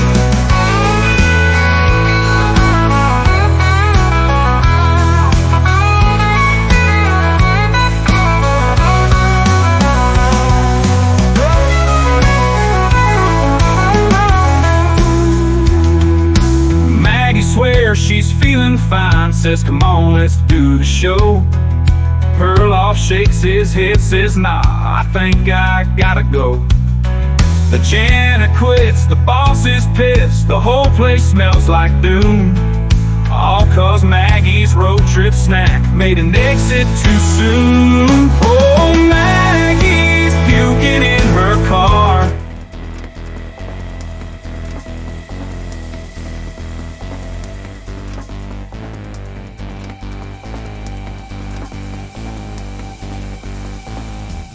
Two minutes remaining.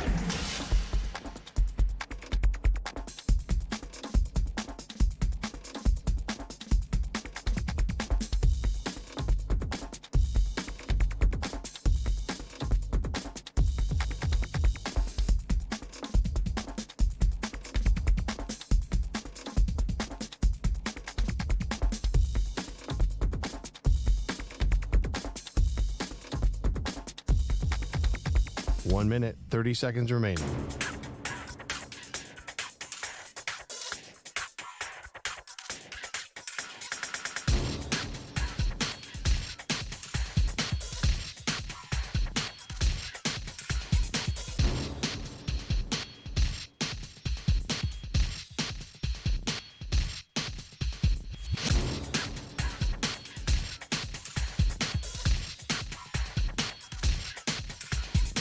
One minute remaining.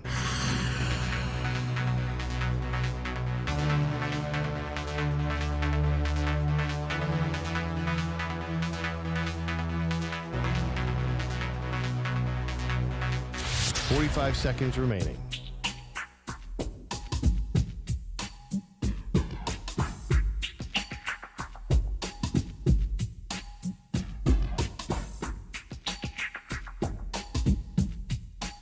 Seconds remaining.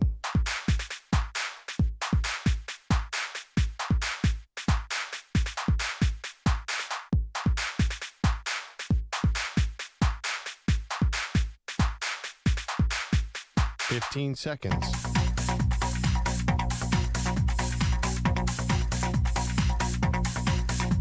Break ends in 5 seconds.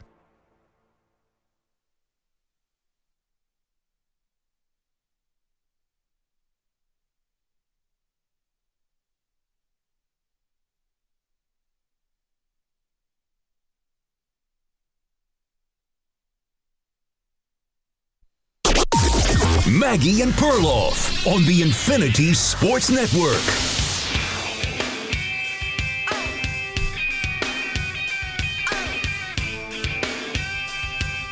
Shedeur Sanders caught in the crosshairs. Welcome to the show, Maggie Gray, Andrew Perloff. It is one of the most fascinating questions is where is he going to fall? Now, good morning.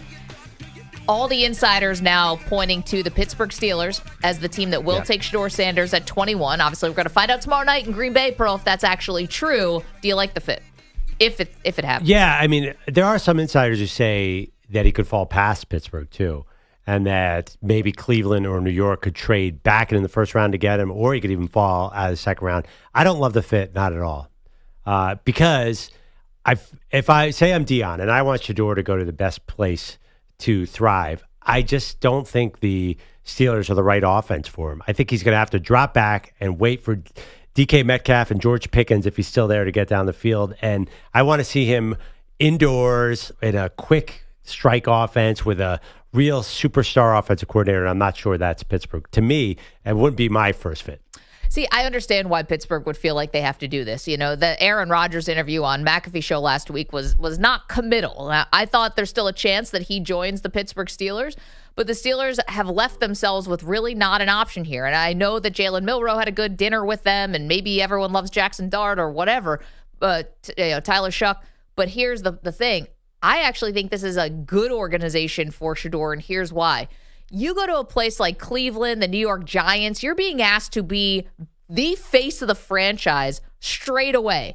And I know that could happen, I guess, in Pittsburgh, but Pittsburgh to me is almost like no one's bigger than the team. Yeah. You know, they just had Kenny Pickett where they took in the same spot. Obviously, Kenny Pickett's dad wasn't a Hall of Famer, but he wasn't really the face. Yep. You've got guys there where I think he can get absorbed into this locker room in a way that allows him to develop, because it's Mike Tomlin's show there. Yeah, absolutely. But then again, could have thought this, Kenny Pickett was going to work for some of those same reasons, and it didn't.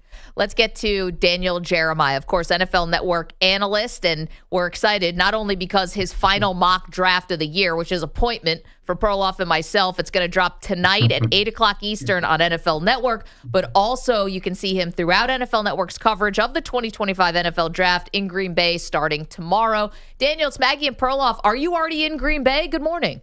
I'm in Green Bay. I'm doing great. It's great to see both of you. I just want you to know right off the jump that I believe that God puts things in your life to humble you and to allow you to see things from a different perspective. So this morning I went to just go get my coffee. I just wanted coffee, and somehow I walked away with the cinnamon roll. So I just think when somebody makes a mistake on draft night, you have to be a little bit understanding and know that we've all been there. No, I think that's God closes the door, opens a window. You know, like that's where that was a kick save and a beauty to come away with the cinnamon roll. Yeah. By the way, Daniel, I hear more from you than my wife this last few weeks because I listen to the whole media call, listen to 40s and free agents, Move the Sticks is always. I listen to every second of Move the Sticks. I love, Bucky is an old friend. You guys are great. Your content's been awesome this spring. That's why you got the cinnamon roll. I appreciate that. Well, it was fantastic cinnamon roll. So there you go. Okay. So, we'll ask some questions for you about Green Bay in a second. But first about Shedeur, your final mock's going to drop tonight, and you can tell us or not tell us, but, it seems like there's a kind of a consensus brewing that Shedeur Sanders is going to go 21 to the Pittsburgh Steelers. I'm curious if you see it that way, and if so, do you like that fit? Well, I mean, I guess we're friends and this doesn't go beyond our friendship here. So, yeah, I had him go in the same spot. Okay. So that's just kind of what you've heard. Now, I will say I'm not at like a 75 to 100% level that I think he's going to land in Pittsburgh, but I'm getting close to that point where I don't think he's going before Pittsburgh. Mm-hmm. So it almost is like that's kind of the last stop on the train here. And then we'll see what happens. Is anybody interested in coming up for him? What does that look like? But, look, there's some people that still think the Giants are, a viable option. And I think, I haven't completely closed that door. But I can't, from 3, I'd get all the way to 21 real quick. I just don't see where he would go between those spots.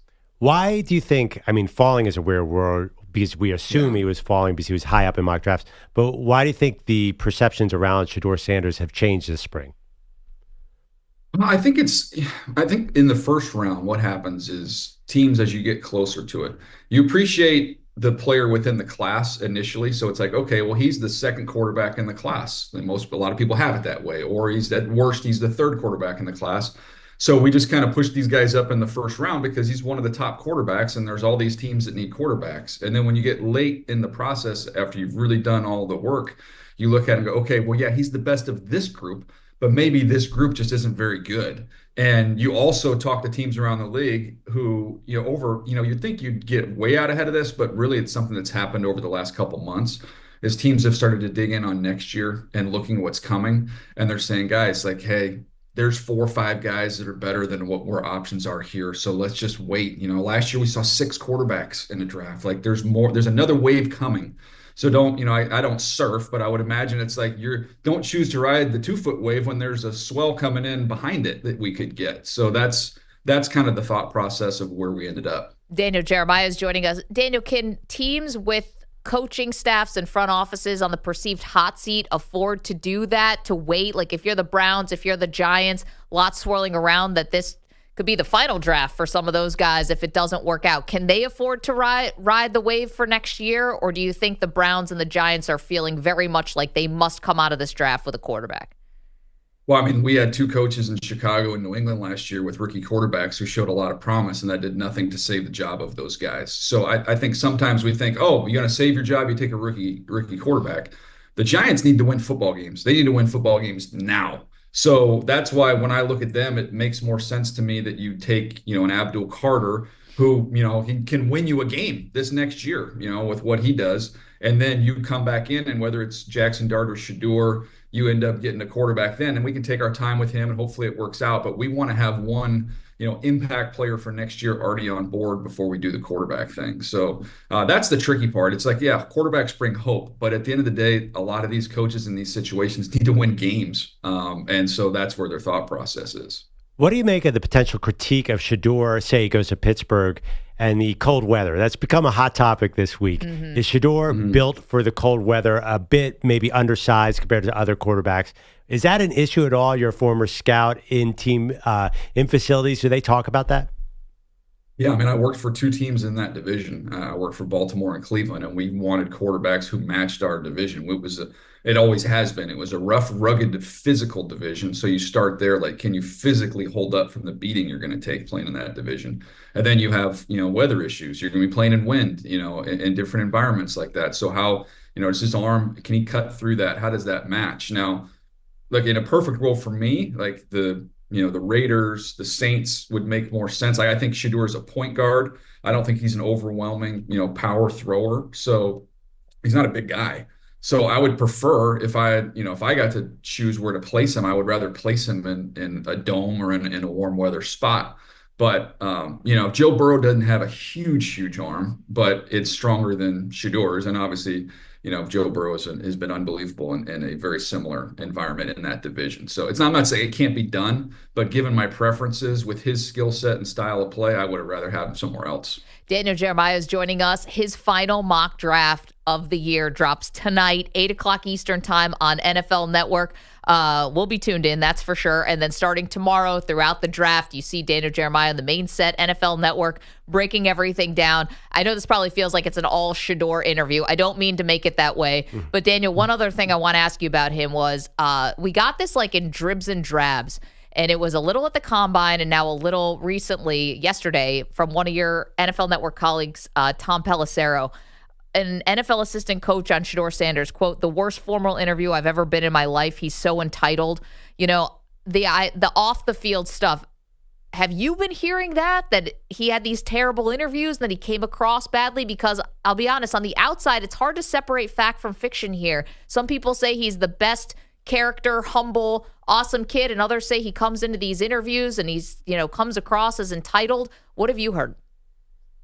Well, I've only had, deep conversations with one of the teams that's been involved in this, just to be totally transparent and honest. And that team was pleasantly surprised. They enjoyed his company. They enjoyed being around him.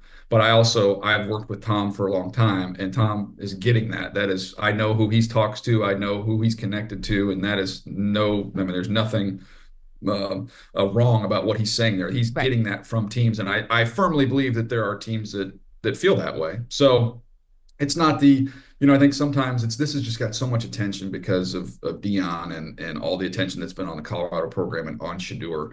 But this would not be the first time I've heard of a quarterback who was, impressive in one room and another room couldn't stand him. Like that's, it happens all the time. It's just that the spotlight has never been this bright on one player.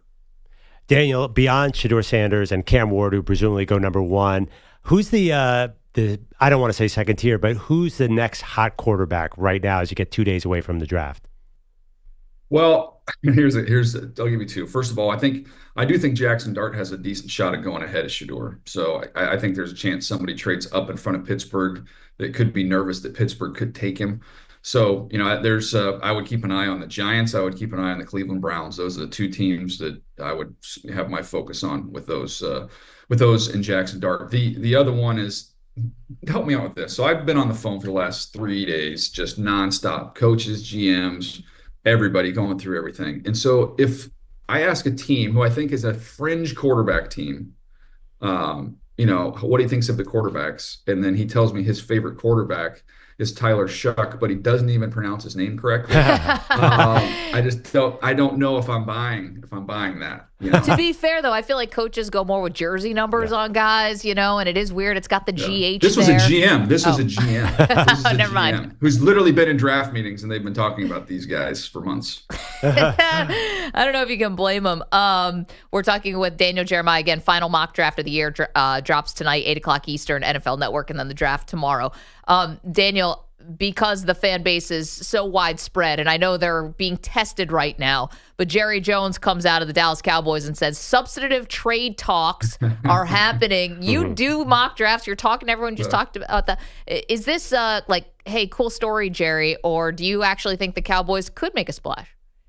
I think they could make a splash, but I don't necessarily think it'll be moving up in this draft. I think it'll be trading picks for players. Like, there's a good number of guys out there. I know, Jalen Ramsey's been talked about. There's rumors like, hey, is, Tyreek Hill available? Amongst, you've got Mark Andrews that's potentially out there, Dallas Goedert. I don't think the Eagles and the Cowboys will be joining forces on a trade anytime soon, but there's veteran options that are out there. So, to me, that when I was listening to him, that's more what that sounded like. But I've been advocating for. I did the other day when I was on with the ESPN guys, and I'm like, they're boring. Like, at least when the Cowboys are bad, like in yesteryear, like they were still fun and exciting. And what are they going to do? Who are they going to trade for? Who are they going to sign? Like, there's action. And I'm like, they've become the cardinal sin in sports. Do not be bad and boring. You can't be both.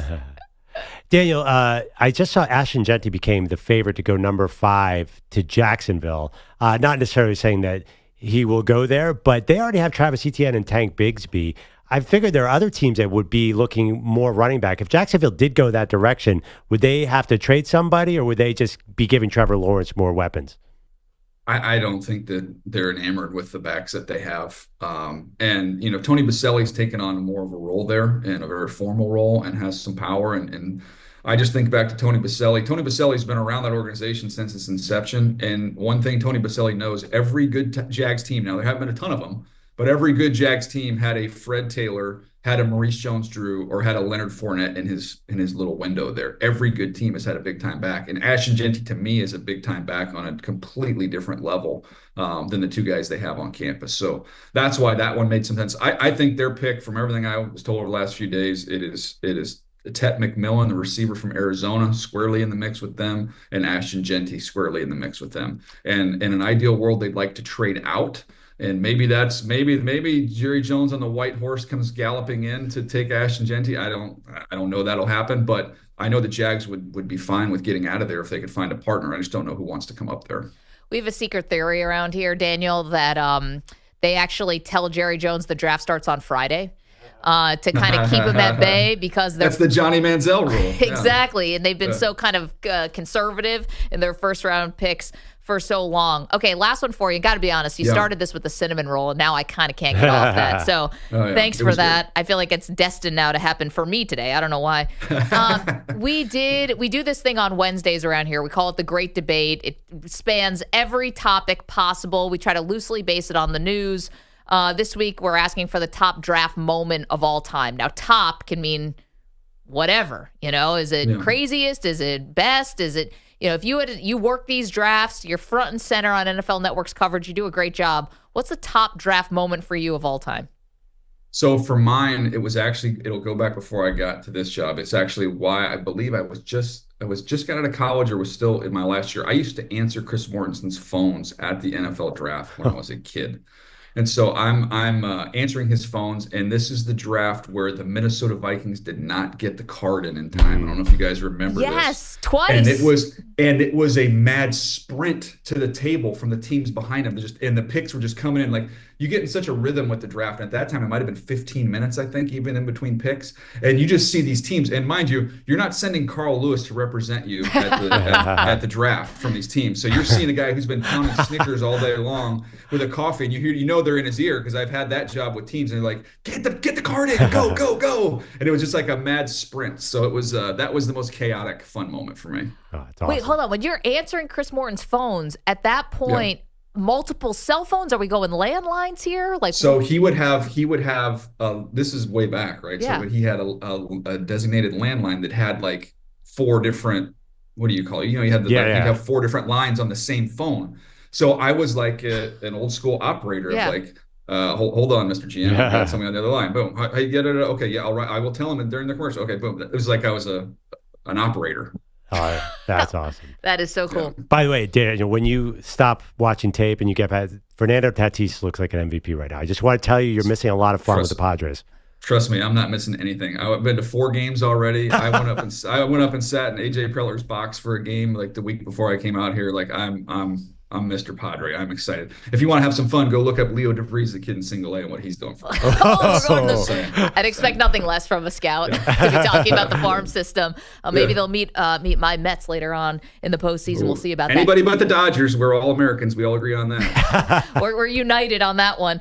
Daniel Jeremiah, the final mock draft of the year drops tonight, 8 o'clock Eastern Time, NFL Network. And then, of course, the draft is off and running. Enjoy Green Bay. Have a lot of fun, and we're excited to watch you, Daniel. Thank you. See you guys. Go get a cinnamon roll. Thanks, Daniel. Oh, it's happening. Oh, wow. A lot to consume in there. I mean, it made me really excited for tomorrow night. Me too. And I think it's interesting, a couple things that he said. Actually, let's take a break. We'll respond to that because the idea of Jerry Jones riding in on a white horse to take Ashton Genty at 5 and trade with the Jacksonville Jaguars was a juicy little thing. Literally a white horse. So that would be the ultimate draft. We're debating the great debate, greatest draft moment. That would be the greatest draft moment by far. 888-710-4ISN, 888-710-4476. It's Maggie Perloff. You're in a 5-minute break.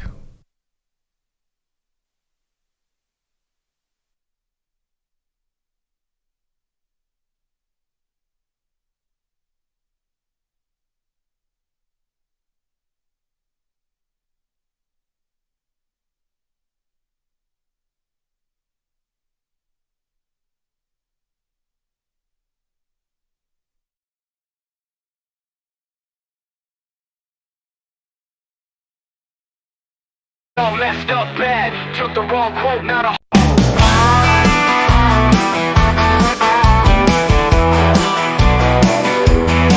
Well, drunk as Sam stumbled into work at night, smelling like a whiskey, cheap boxed wine. Tried to flirt with Lisa from accounting again, but HR warned him that's strike number 10. Oh Sam, you gotta read the room. You ain't Casanova, you're just full of booms. Where the hell is Peter Blight? Did he call in sick or win the damn lottery? Nobody's seen him since 2:15. Was it a long night or a rendezvous? Oh, Bellotti, did you ghost us for good? Or are you just stuck in your neighborhood?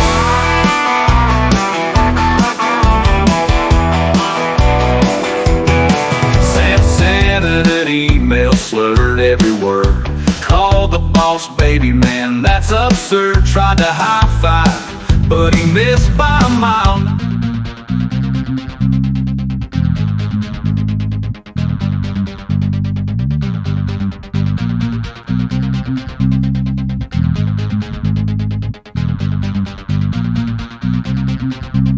Three minutes remaining.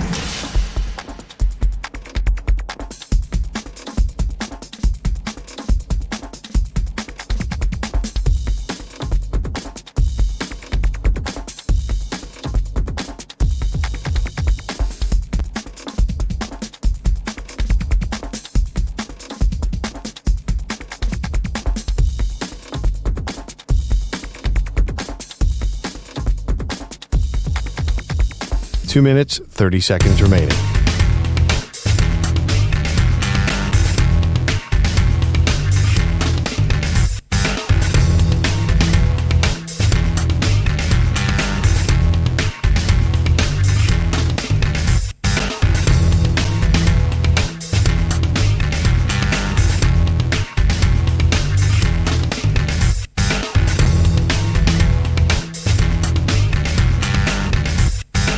Two minutes remaining.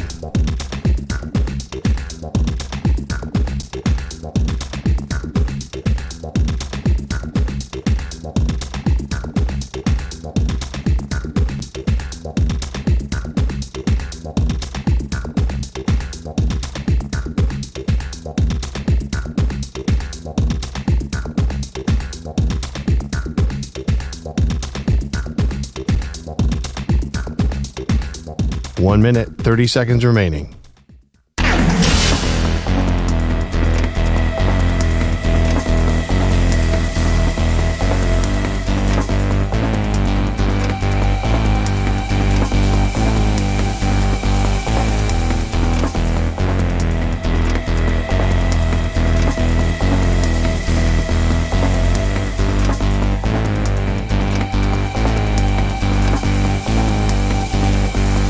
One minute remaining.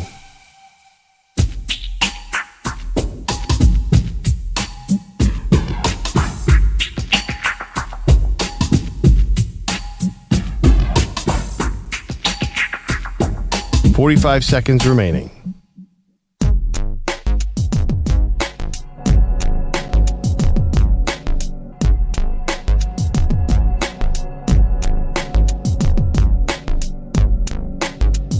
Thirty seconds remaining.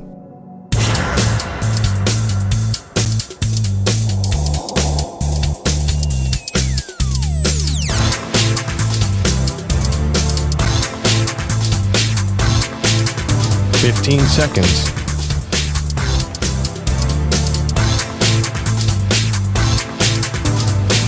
Break ends in 5 seconds.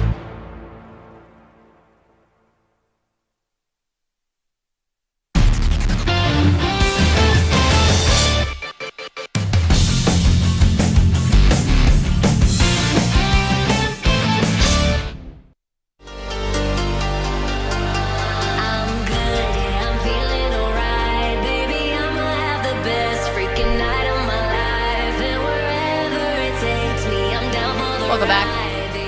Maggie Granger. I'm sorry. Were you wrapped up with something more pressing? This bizarre issue where my talkback is broken to EJ. Apparently, he's been talking to me for the last 3 minutes. I've been staring blankly at him. So he's wondering why am I ignoring him. Things are falling apart physically around here, but I think emotionally, spiritually, mentally, we're good. I hope so, because physically, things are not going well. There's these banging sounds that we're getting a little nervous about in the building. That we're trying to continue pushing through here. So Daniel Jeremiah just joined us. If you missed any part of it, Maggie Perloff podcast, excellent place. You can go and catch any part of the show. The absolutely free to download Odyssey app is stellar, and you can just go there and we label all the chapters of the show. Everything's very easy to find. We're on Sirius XM channel 375, if we have not mentioned that enough, because we're thrilled about it. Can I tell you an update to a story that we talked about that kind of took over the show for a little bit? Yeah. And so remember Freddie Freeman's weird injury? He slipped in the shower. Oh, the horseplay in the shower. The horseplay in the shower. Well, apparently he is now getting mercilessly ripped by his wife, like constantly, because she's like, why did I think this is something I thought we'd only have to worry about later in life. You're too young to have like a slip in the shower moment, and she was not in there. So I just want to let everyone know we thought the horseplay was Mr. and Mrs. Freeman, doing their thing. Not the case. He slipped. She's been making fun of him mercilessly, and we finally got some resolution there. So thank you to Chris Rose for asking the questions that really matter. I don't know. Do you really believe her, though? Sounds like. I don't think she was in there. It sounds like a smokescreen. Is that what you're saying? Yeah. Kind of like these NFL GMs? Yeah. I have no idea. Well, he said his foot hit the bathtub and just slid off and he fell. So be careful out there because he's only 35, a little young to be slipping and falling in the shower. There you go. So Daniel Jeremiah. Yeah. No horseplay in shower. Wait, did you come away with any different opinions? It seemed like he was convinced that Shedeur is going 21. And everyone's saying that now. I think that's what's going to happen. So it takes a little of the drama out of it if all the insiders know this. But well, no, I would not say that because he did say a couple things. He said there's a chance somebody trades ahead to get Jackson Dart because they're afraid Pittsburgh likes Jackson Dart. And he was more certain, to me, this is how I read it, that Shedeur will be available at 21, that he will go at 21, which I think we're kind of fair. I think we're, at this point, glossing over that fact that, because he's still in play at number 3, all of a sudden, everyone's certain he's going to be there at 21. This is a radical change from a month ago where Shedeur was top 5 in most mock drafts. I don't think, I'm just not getting the sense he actually is still in play at 3. I think that's something that we've held on to, and I've held on to it. Well, reporters, Schrager said it yesterday, Schefter said it yesterday. But they're not putting him there in their mocks. Like, they don't feel comfortable enough to put the pen to paper and say, yes, he actually is going 3. No one's saying that. What about this Jackson Dart thing? That's been confusing to me the whole draft, too. And I think Jeremiah is confused. It seems like that's another quarterback who people are radically different. I think you and I agree. We saw him play enough games. Like, does not pop off the screen as a first-round pick to me. No, I don't think so. I think this is just you're either don't want Shedeur, don't like Shedeur, don't like the traits. I'm not saying it has to be personal. You either don't like the traits of Shedeur, but you still need a quarterback, so you think that he's the next best available. And so again, Daniel Jeremiah joined us. Were you reading into the fact that people say they like Tyler Shuck, but they have no idea how to pronounce his last name? That's kind of like, is that even true? If you really love the guy, wouldn't you? Well, based on Giants offseason Hard Knocks and Joe Shane being like, oh, that guy led the nation in rushing. Did you know that? I do think that if you're not scouting the guy closely, I could see that. It's spelled Shuff or Shuguf. I don't even know. Yeah, I could see that. I'm not going to kill the guy because it's like Chris Mad Dog Russo. He mispronounces everything and gets the highest ratings out there. Not an NFL GM. You are the best. Stay alive. I don't know. No, that is not a... Football guys could care less about the last name. They do numbers. You're exactly right. The fact that it's such a football guy thing to not know the guy's name. Brett Favre. But the other thing, too, is I don't get this. I'm so confused. I still think there's a great chance that someone is going to go gaga over Jalen Milroe and trade back in the first round. Or that'll go 33, we'd find out on Friday, or 34, because he's so darn fast. I do not understand this quarterback class. And even Jeremiah was saying it is a lot of variance. And don't forget, Jalen Milroe did get invited to the draft. And I know that they want its ratings. It's a TV show, but I doubt they'd want him there to embarrass him. There are some league representatives who said we want people present for the second round. So they would know. Yeah, quarterback especially. Hey, if you're a safety and you fall in the second round, you get to go Friday. It'd be bad. You're not buying that?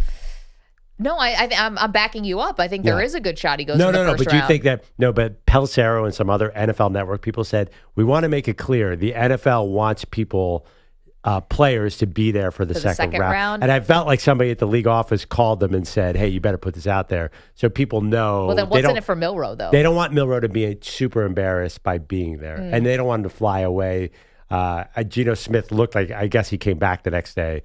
But I don't know. Will Levis did it last year. It's tough. I don't know. There are a lot of reports saying he could still go second round. If I'm Jalen Milroe and I had the season I had last year and I go 34 to the Giants, that's fine. That's basically like the first round. Yeah, I think if you're a top 40 pick, I think you feel really good about yourself. And listen, you should feel good about yourself, but it's just about going there. And we were talking about the logistics of the draft in Green Bay. Yeah. Tell me what you learned about the green room. I saw the green room, and there are these little Oriental rugs. Okay. Do you know the patterned rugs? Yeah. That originally come from an area where they basically you couldn't keep them clean because of sand and dirt and everything. So they absorb all dirt. That's what they're famous for. I don't know if you guys knew this. I don't know if that term is, by the way, I'm allowed to say that. It got dumped. What's that? It got dumped. Okay. Wait, it's a special type of rug that absorbs all type of sand and dirt? Yeah.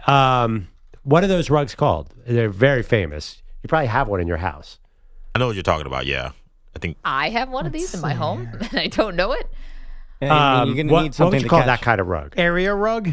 An area rug? No, it's highly patterned, highly colorful.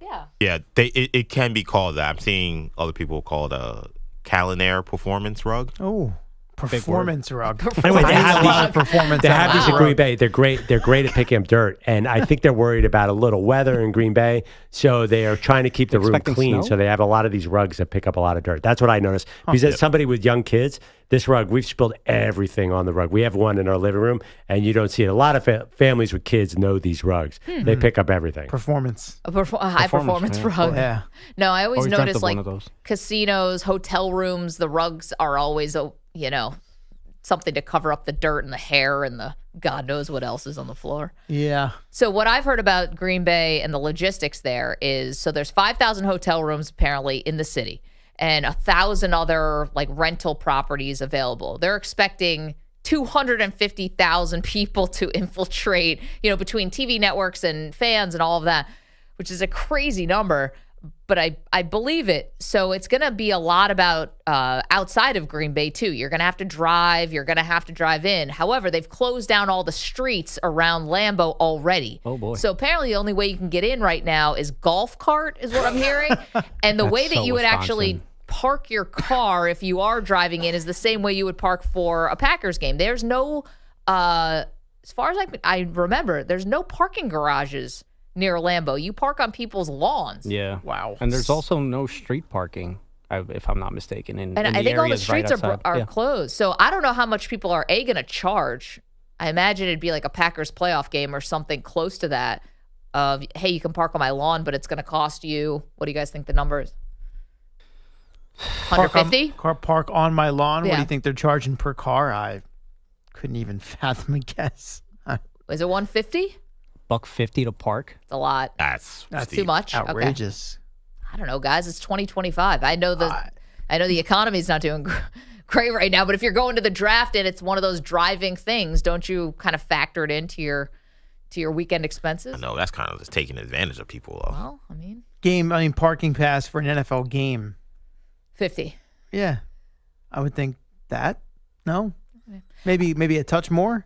I was thinking about the unique event? restaurants. I mean, it's one thing for Packers playoff game, but Packers playoff game, you still have a certain amount who can fit in the stadium unless you just want to be there for the magic.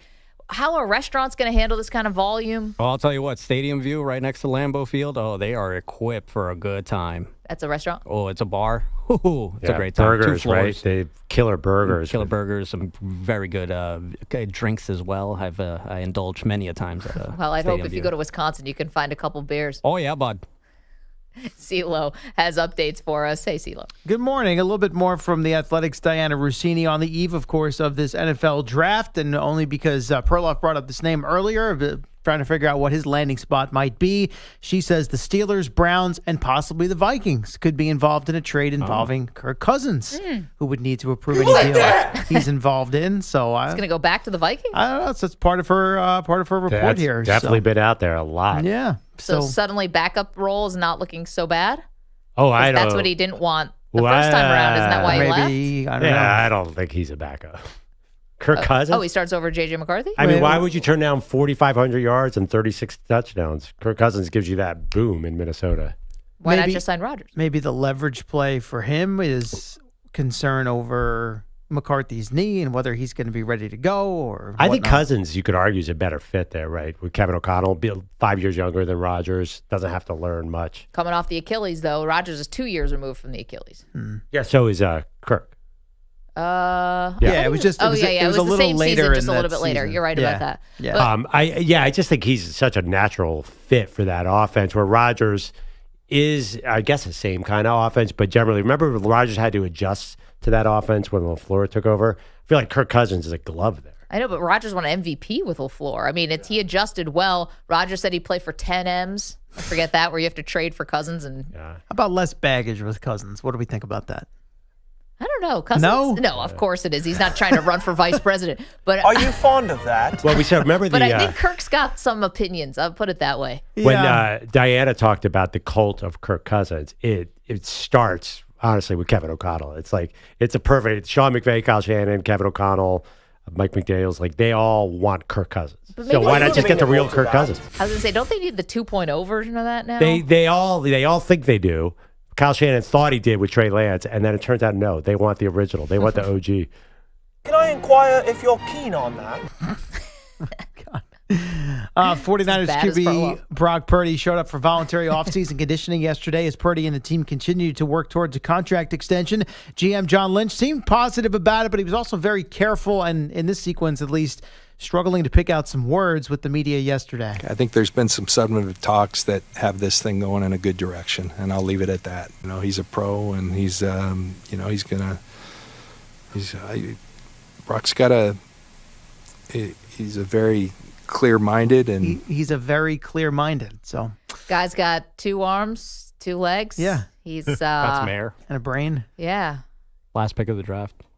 Pretty much where they're at right now until football they player. nail this contract extension down. Doesn't want to give anything up there. Okay. Before we've done a lot on the NBA playoffs, so before we circle back to that, I want to do something from baseball. The Mets beat the Phillies again last night, 5-1. They've taken the first 2 of that series. They have fared well against their NL East rival the last couple of years, including last fall's NLDS. And the Phillies are off to a 13-11 start. They've struggled against the Mets, so the post-game crew on NBC Sports Philadelphia, I guess, already a bit concerned as John Kruk joined them after last night's loss. Is it time to sound the alarm, or are we still, and by we I mean all of us, are we still, it's early, it's 24 games in, we'll take them as they come?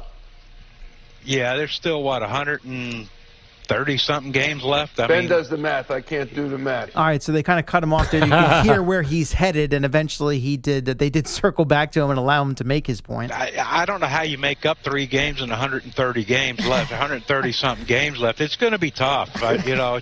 When the season's winding down like it is, my God, what are we talking about? Okay. He's tripping with sarcasm there. So good on Kruk for giving it back to those guys in the studio a little bit. I mean, there is a long way to go. Oh, definitely. But, I mean, the guys asking the questions are the ones who really have the pulse of the fan base. Sure. The pulse of the fan base. Yeah. I'm sure Philadelphia is taking losing to the Mets really low. I'm sure that everyone's real level-headed about it. I mean, but Perloff will tell you that they're still high on the Eagles winning the Super Bowl. No, everyone knows, guys, this is just a Sixers town. No, I know. I mean, they'll be fine. If Walter Nolan slips to 32, then nobody's going to care about the Phillies record. I'm just saying that. But yeah, I did see our former boss Spike Eskin tweeted last night. It's like, well, this is the kind of game that gets managers fired. So I'm not saying he should be fired. And I was like, oh God, I miss my hometown. What a bunch of idiots. By the way, I miss John Kruk on the national scene. Like he's doing so great in Philadelphia as we expect he would be. But I miss him doing Sunday Night Baseball. Miss him on Baseball Tonight when ESPN was doing that show. He is still one of the absolute best baseball commentators we have in the world. And giving it back to the guys in the studio postgame broadcast. Are you guys too young to remember when John Kruk faced Randy Johnson in the All-Star game and would not get up there? Yes, I am too He's the young funniest for that, player that ever was. I know. That, and I think he used to have some pretty legendary, nights out with Harry Kalas, right? Oh, but yeah, Harry Kalas, playa. But yeah, the funny thing is, the best thing about John Kruk is I think he got his final hit and wouldn't get back in because his career average was at 300. He's like, I'm good. It's the ultimate George Costanza walk-off. Smart man. So he ended Love at it. exactly 300. And we probably mentioned it. He'll make fun of his own anatomy issue more than anyone. Oh, that's for okay. It's good to have that self-awareness. Yeah, right? yeah. Yes. I think they have medication for that. No, he's got a one-of-a-kind problem. Ah, okay, I see. Oh, I'm not sure I know what you're referencing. He had testicular cancer. Oh, that's right. Okay. Yeah. Yes. He recovered I and did became know a real that. spokesman Yes, for it. yes. It makes him even more lovable. Definitely not medication for that. I had no idea where you can't we were going with replace. this.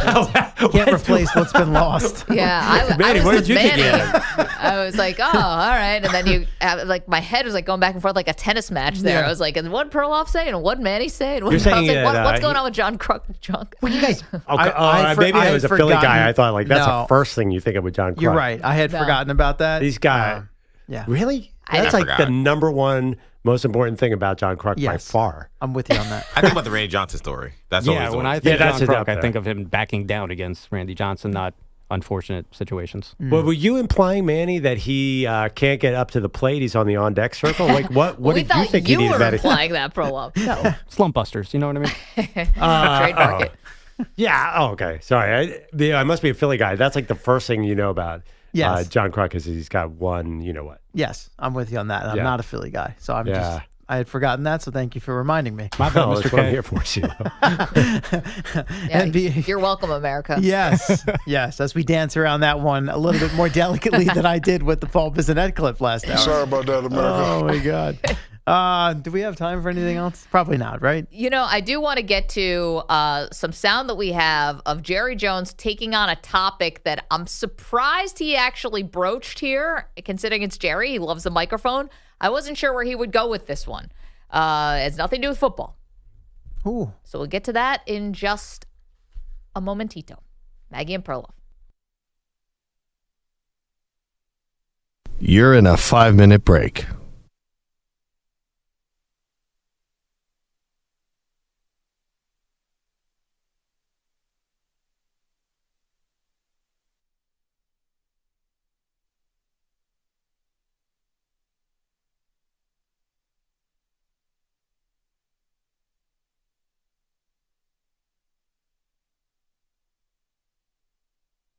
Four minutes, 30 seconds remaining.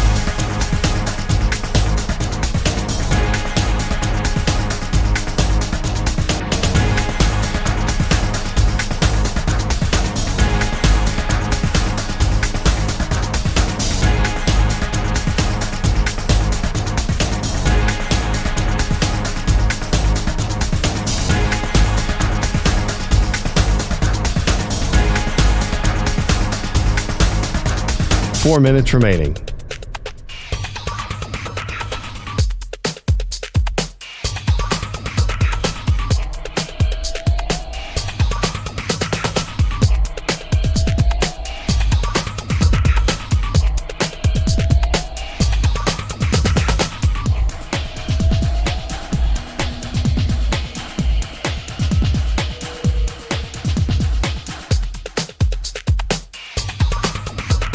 Three minutes, 30 seconds remaining.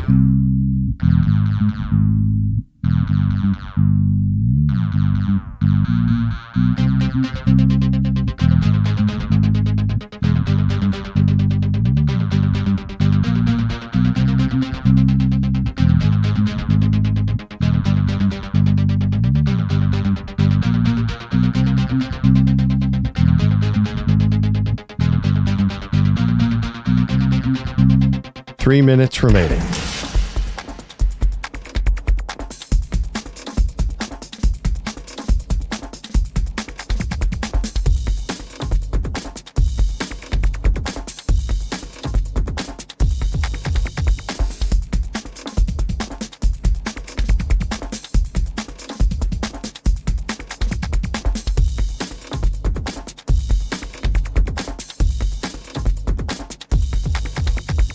Two minutes, 30 seconds remaining.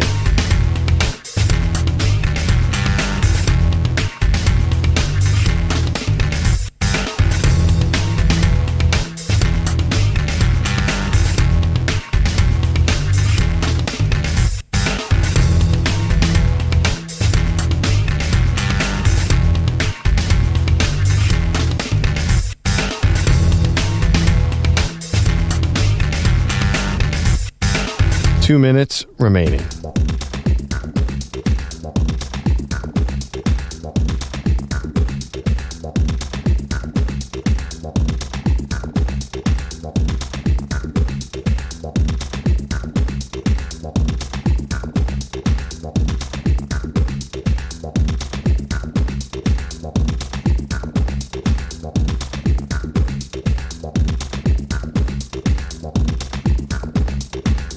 One minute, 30 seconds remaining.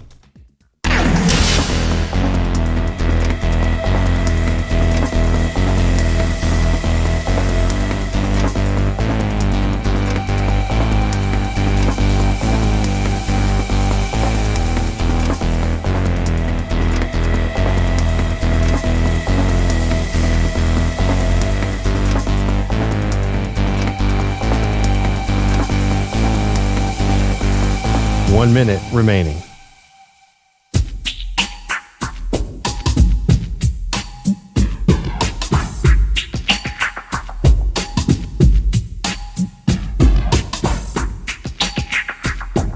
.45 seconds remaining.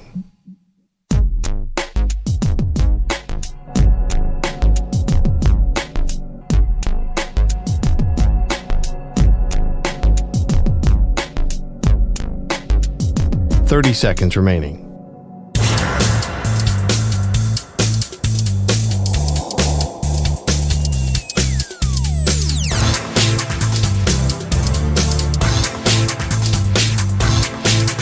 .15 seconds.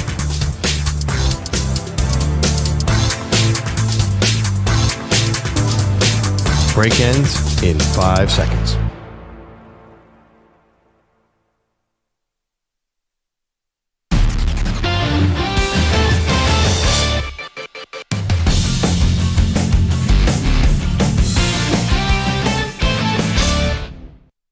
If this world were mine. Welcome back to the Maggie Perloff Show. I can't believe it's taken us this long to finally get the one person who has not commented on the Luka Doncic trade, the blockbuster trade, to finally make a statement. And of course, that's Jerry Jones, who, why wouldn't he be asked about the Mavericks trading away Luka Doncic? Here's Jerry yesterday. Jerry on Luka. No, Luka was a personal friend and watched a lot of games with us, and would hope that he would be able to watch some more games with us as we go along, know his family pretty well and his support staff pretty well. So all of that is just one as a fan. Yeah, I'd love to be a fly on the wall for a Luka Jerry conversation, but this one hit home for Jerry's wife, who was upset when she heard about the trade. Gene lives and dies with that basketball, and just cried when Luka left. But I understand that, and I understand, frankly, you say, how could that happen? I've got a little bit probably better understanding how something like that can happen. Yeah, I mean, fire Nico is right. Yeah. You made Gene Jones cry? You monster. By the way, do you know who this trade is working out nicely for? Who? Luka Doncic. I don't know if you guys saw there's a new ad. There's a new Jordan Nike ad out about Luka. Luka wasn't getting national Nike ads when he was wearing a Mavericks jersey. Now it's the trial of Luka Doncic. It's hysterically funny.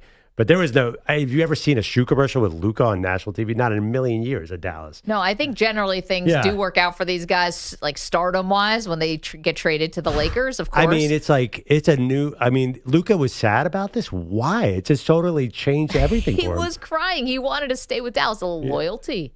I know, but I think he will soon forget. And then you saw he was awesome again last night. Yep. He was much better last night, by the way. He scored a lot of points in game one, but yesterday was a way more all-around game. But I just think it's funny. They have absolutely, to the T, recreated the Dallas Mavericks in L.A. It's just Luka and the Luka-teers. Like, even LeBron is a total wingman. Like, they're basically, are they any different than the Mavericks? Like, are they champions? Why is Luka going to win a title there?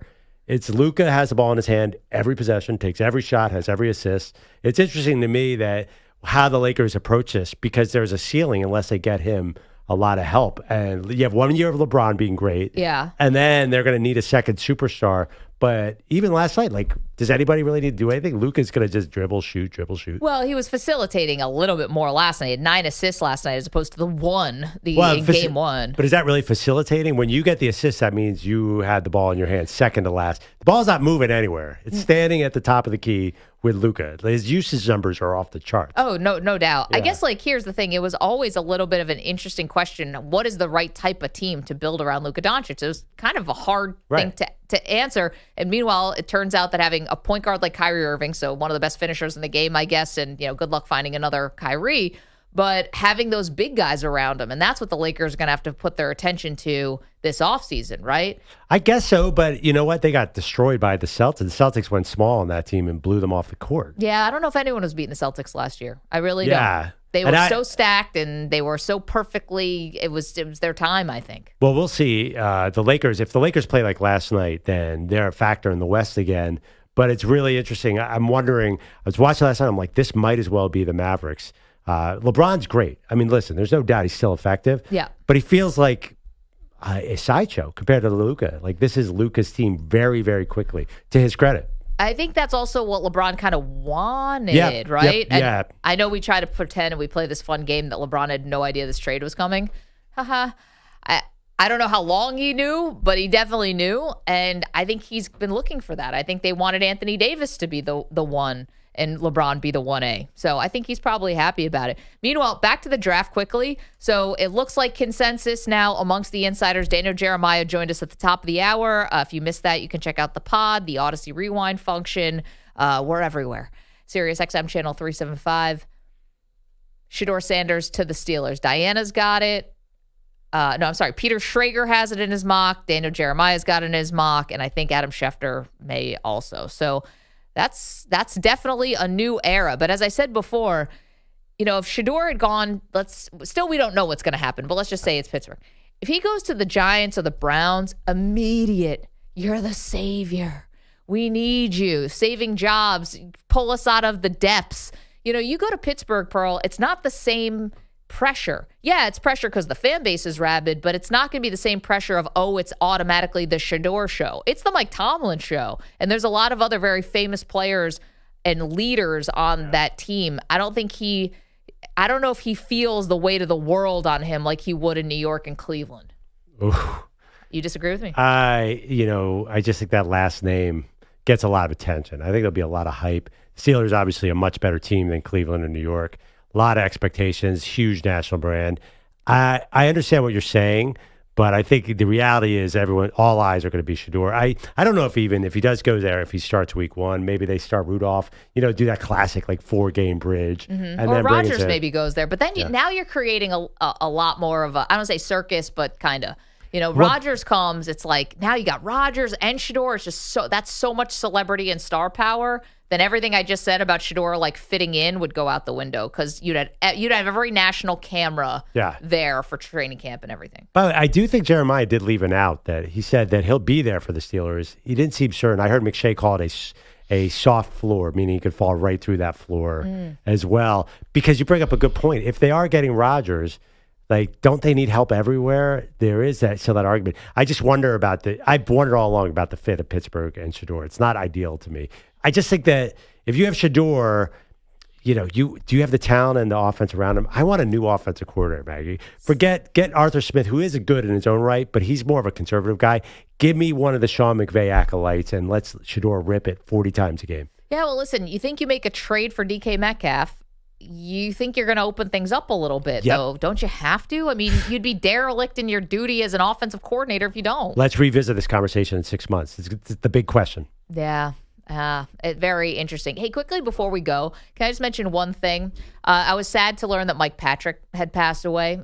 He went to my college, went to GW. He's the very first big-time broadcaster, national big broadcaster that I ever met. And he was the most, I had one interaction with him. We got to go to this very cool dinner where he was being honored, and they let all the kids, we were kids at the time, from the college radio station come and sit at a table. And he was as down-to-earth, answered all of our questions, classy but human at the same time, told some very fun stories. And, along the way, there's so many things in this business that kind of put you down and you think, how could I ever do this? How am I ever going to do this? And he was someone who made it seem like you can do it, and there's no formula for it, but, keep the faith and keep positive and all of that stuff. And, you never know who you're making an impact on. And he really made an impact on me in that one dinner of saying, hey, he went to GW, he did this whole thing, and he was as nice as could be. So I was sad to hear that he passed away. Yeah. And he was a fantastic play-by-play guy, too. I mean, Sunday Night Football, all those years, all those ACC games, all those Duke, North Carolina basketball games, he was a really big deal. And he was a huge commentator but never made it about him. It was always about the broadcast. Yeah, total legend. Mm-hmm. So he passed away at the age of 80, and certainly one of the famous alums from my school, GW. Thank you to EJ Stewart. Great to have you back. So glad you had a great birthday, and your dad as well. Happy birthday to Mr. Stewart. Thank you, Manny Rodriguez, and you did a great job sliding over for EJ.